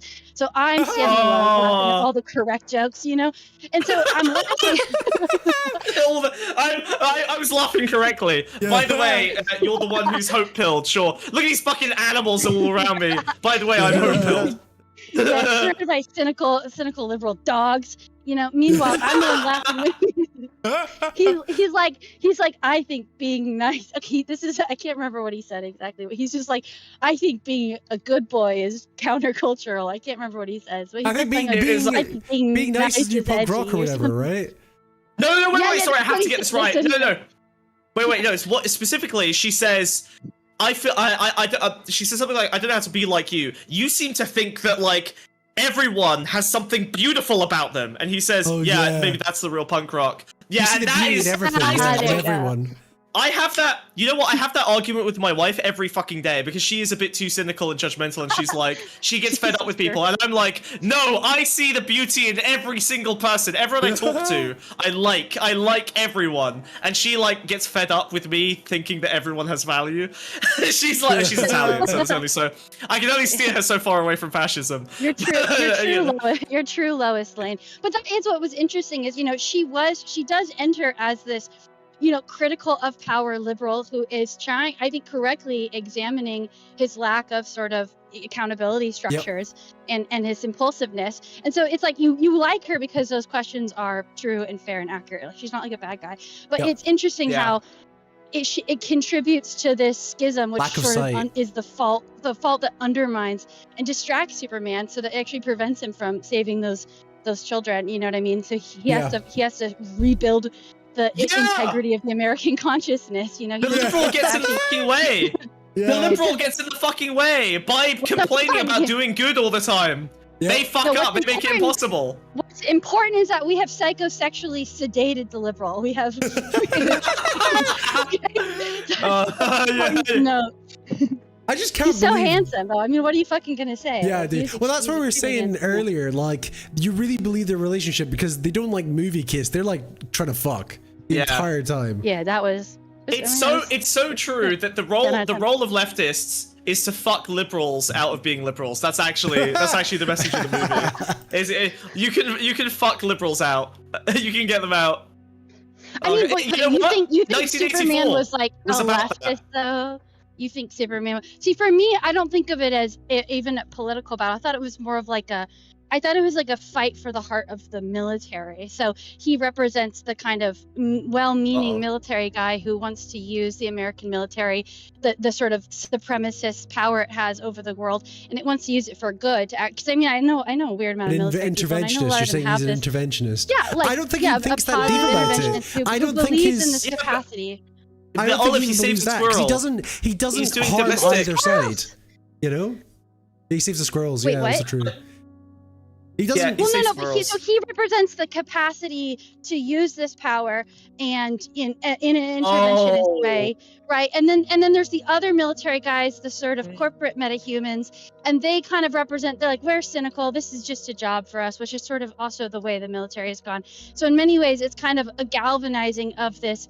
The military power of the United States into redirecting towards an actual intentional goal towards a positive interventionism, rather than the cynical of like, that's not our problem, whatever the Rwandans. I can't remember. It's too costly or whatever the fuck, you know. Yeah, we can't. We're not political. We're just the military, you know. So it's like a reinvigoration of the sort of political interventionist, you know, direction of the. I don't see it as right. No, I don't think this. I don't think it was political in that sense. I see what you mean. I think he was immediately jumped. Shut up. I see what Olive means. Actually, me and Wiz immediately jumped at that when you were like, it's trying to reformat the American military. Yeah. But I guess technically you're right. Like, I suppose I back like the Rajavan military. Is, right? Yeah, exactly. Yeah, I back violent, you know, militaries when they're, you know, operating in the service of projects that I respect, like the Rajavans. So I guess, but it's impossible for me to even imagine. I don't have the hope to imagine an American military that is, you know, a Superman. You know, like it seems impossible. But I guess the point is you have to imagine things into existence. Like, you can imagine an American military that's all US aid and no bombing Yemen. You know what I mean? Like, it could exist. Like, the institutions are there. You could reformat it. It's just impossible to, you know, consider possible. Until Superman made it possible. Yeah. Yeah, I mean, I think that is the thing, is that there has become. So I do think it's not. I don't think you got this at all, but I do think it's. Yeah, there are good projects that the military has been involved in, and a sort of maybe an overabundant sort of cynicism makes us sort of discount it all as just corporate metahumans.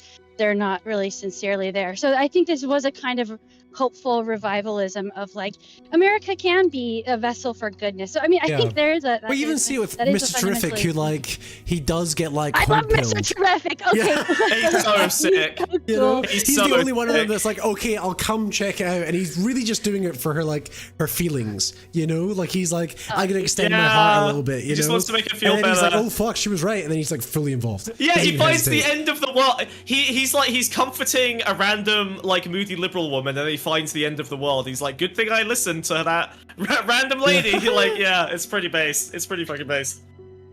But he was. I mean, wait. By the way, I actually don't know. Is Mr. Terrific pulled from any like proprietary? Is that like a superhero? Or did you just invent Mr. him? Terrific. He's Mr. Terrific. He's a real guy. Okay, well, I don't know enough about like the side sort he's of. Like he's like the smartest guy in the world in the DC world or whatever. So he was so awesome when he goes, of course I can do it. He like finally says his name at the end, you know. And I was like, yeah. Because they double him for his name as well, and he's just like, no, he earns it. Yeah. He earns it. It's earned. Well, again, that's what's great about Mr. Terrific is that like he makes all the right decisions. Like even his name is the most correct name for him, but it's dorky. You know, it's like he's like it's the most. It's like no, it's correct. It's right. This is correct. You know, but it doesn't sound right. It has no vibe. His spaceship controls that I liked. Yeah, that was very cool. Yeah, the fact that he's willing to let a woman drive, very cool. Shut up! Something informative. What did you actually say? No, I'm being flippant, but I mean it. Like you would never see like a Rick Sanchez or like a House or whatever, like any of these guys. Or a Lex Luthor, like throw the keys to someone else and trust them with like a, you know, kind of a spaceship that they've made and built. Yeah. Exactly, but he's like totally fine. He's like, yeah, you're a person, you'll figure it out. You can drive this thing. It's not that complicated. Whereas like every other guy, House is just always explaining how he's smarter than everyone else and no one can compete with him. Are you talking about House MD right now? Yes. Or like Lex Luthor. Yeah, or like Destiny, whatever. Like everyone's just trying to make themselves look smarter than they actually are to everyone else. Whereas Mr. Terrific is like, no, that spaceship I fly every day looks crazy complicated, super intuitive. You can handle it. He's diminishing his own. He's not making himself look super smart by saying you can't handle how crazy this thing is. He's like, nah, control's super intuitive. You can handle it. He's like diminishing his own. Yeah, it's not an ego thing, right? I mean, you know, for sure, but it's not. I do like the way they've evolved. They evolved Lois Lane, I think, into an especially in that juxtaposition to the sort of like there's a lot of like bimbo archetypes, obviously, that they introduced. And then there's like, which I was saying, I'm Buzzland, so happy those are different, back in films. It's fucking awesome. intellectual. Yeah. Yeah, bimbos are so back, baby. There were like 10 Yeah. bimbos in this. 5 with like major speaking roles. I was like, bimboing was a major plot point in the film. Because Superman's like a bimbo. twice, Yeah. I think. It's so Superman's awesome. the ultimate Superman- bimbo. Yeah, you're right. You're right. He was, but you know who wasn't? Was Ultraman. He was an unbimbo. Yeah. This is the problem. This is what happens when men stop trying to bimboify themselves. We get Ultraman. Yeah. Very bad. Well, Very Ultraman bad was in just society. Zack Snyder's Superman, and he sucked ass. Yeah, you're right. I didn't catch that, but you're so right. Yeah, it is just. And it's- he was an He unbimbo had the big Superman? long hair and stuff, you know. Yeah, you're right. Men, You're men right. need You're to, right. Unkempt men are fucking ruining society. I've been saying this for so long. Yeah. Oh wait, and he's just being directed. meanwhile- He's being directed. He's being directed by Elon Musk as well. He's literally just like Yeah, taking yeah. command orders from like a tech bro. Zack Yep. Snyder Brain is? plus brawns. Or no, no, Zack Snyder Ultraman is probably literally is. like. Yeah, probably. Yeah, that wouldn't be surprising. No, yeah, but no, Oh, man. he had no brains. He had no brains. He had no was heart totally as well. Like, you know, he was Yeah. totally ChatGPT-ified. There were a lot of really sick references to AI, and like, well, also like cutting references, you know, under my like. Well, also the like the bot freaking farm robots as that well. are There like, was we don't give literally a shit. a bot farm made of monkeys with chips in their heads. There was a bot farm, yeah, farming outrage, which is like pretty on the nose, Yeah. honestly. Although I still appreciate yeah, it. I will say that's the only part of the movie, and I'm not saying that I hate it. I'm just saying that's the only part of the movie I saw where I was like, yeah, fine, you made a good movie, James Gunn. You're allowed to be a little bit self-indulgent and complain about people Yeah. on Twitter by making them monkeys. That's fine, whatever. You get one. Well, I mean, you get I one. took that more like I think there's probably a lot of people who still aren't even familiar with Dead Internet Theory, which at this Yeah. point within our circles to even reference Dead Internet Theory is a I bit suppose like, so. it's like obvious, but there's a lot of people who, you know, if I go to a They'd be fucking like, house what the party, I fuck? say Dead Maybe Internet Theory. maybe there are a People bunch of like- monkeys. People act like I'm a fucking schizophrenic Yeah. if I even bring it up. So I think it's overt because it's obvious to us, but Yeah. that's still definitely not mainstream. So I think there's a critique of AI in here, which is not mainstream at all. So it's fun. You get to be a bit on the nose when you can kind of assume people don't know the. But for fuck they're general even audiences, referencing, but- absolutely. Yeah, there's no harm. Yeah. So I mean, but yeah, it was a bit like, okay, how do we get it? Monkeys typing Yeah. hashtags. Well, Monkeys Yeah. and keyboards. get it. Ah, dude. No, I'm trying to think of the AI. There was more like.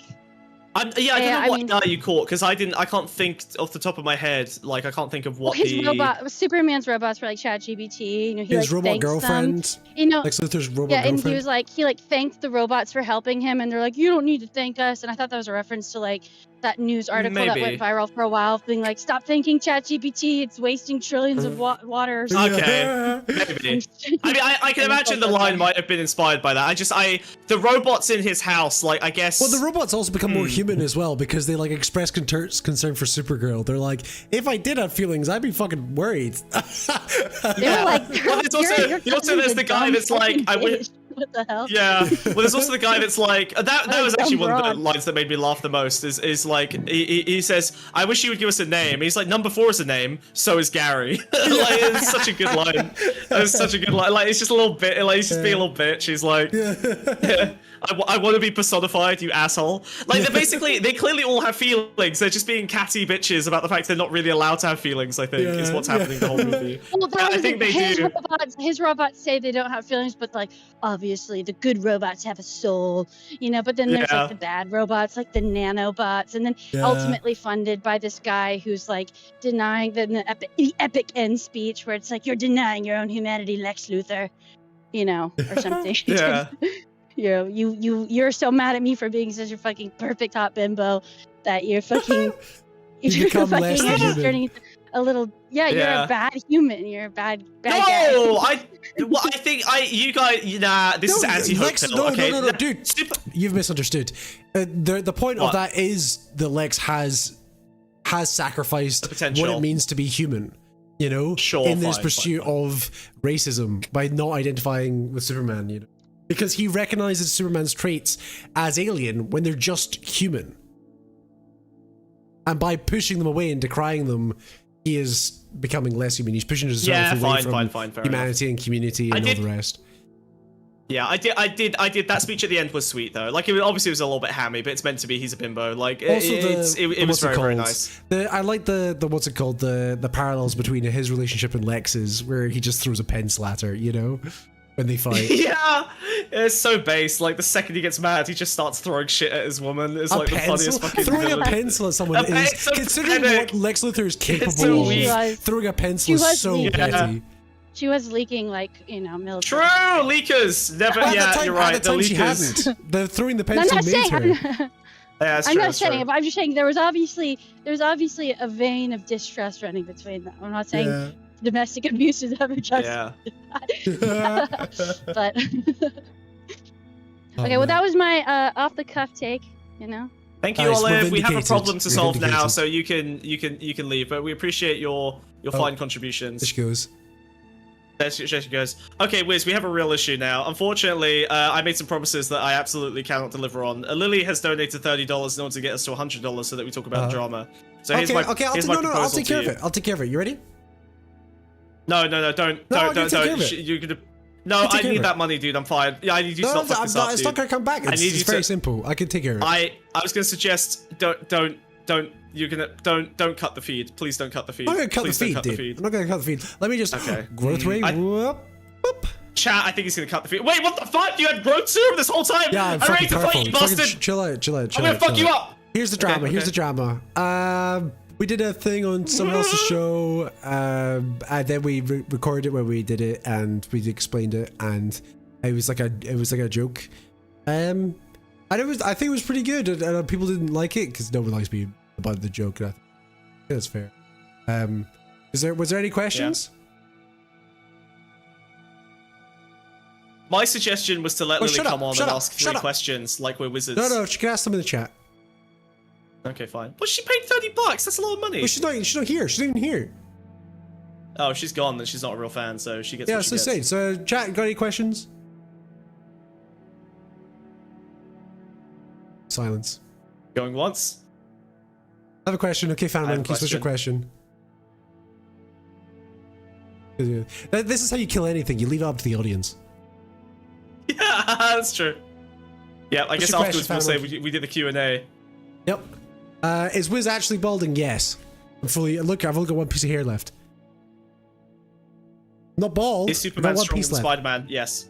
Yes, he is, yeah. Was Basu Yusuf supposed to be in the movie? I don't know who that is, do you? Was this about the gaping or something? Yep, it was about the gaping. Gaping or something? Yeah, dude, I am the actual Wiz. Is there a different Wiz? Have you been talking to someone else? They've been calling it the gaping. The kids have been calling it the gaping, apparently. I've seen in the circles, they're calling it the gaping. The gaping? Oh, was this about the gaping? Well, because I got gaped, apparently. I got gaped. That's awesome. I think that's the... Yeah. Sick, I should... Okay, good. Any more questions? That was it. Wow, that's super easy. I can't believe Lily missed her opportunity. That's She's gonna fucking be so mad. Let Piano Man in? That's not a question. Piano Man in? Absolutely fucking not. No, next. Any more questions? Next. You can come in if you want, but you've got 30 seconds to show up. No, Smug. I'm answering the questions. Alright, fine. I want to be clear, chat. I'm going to end this stream by lasering him to death. I'm going to melt him into a little puddle. Thanks, Lily. Okay. Sick. Alright, well, cool. that is here. I think there's only one way to... Frog! Alright, okay.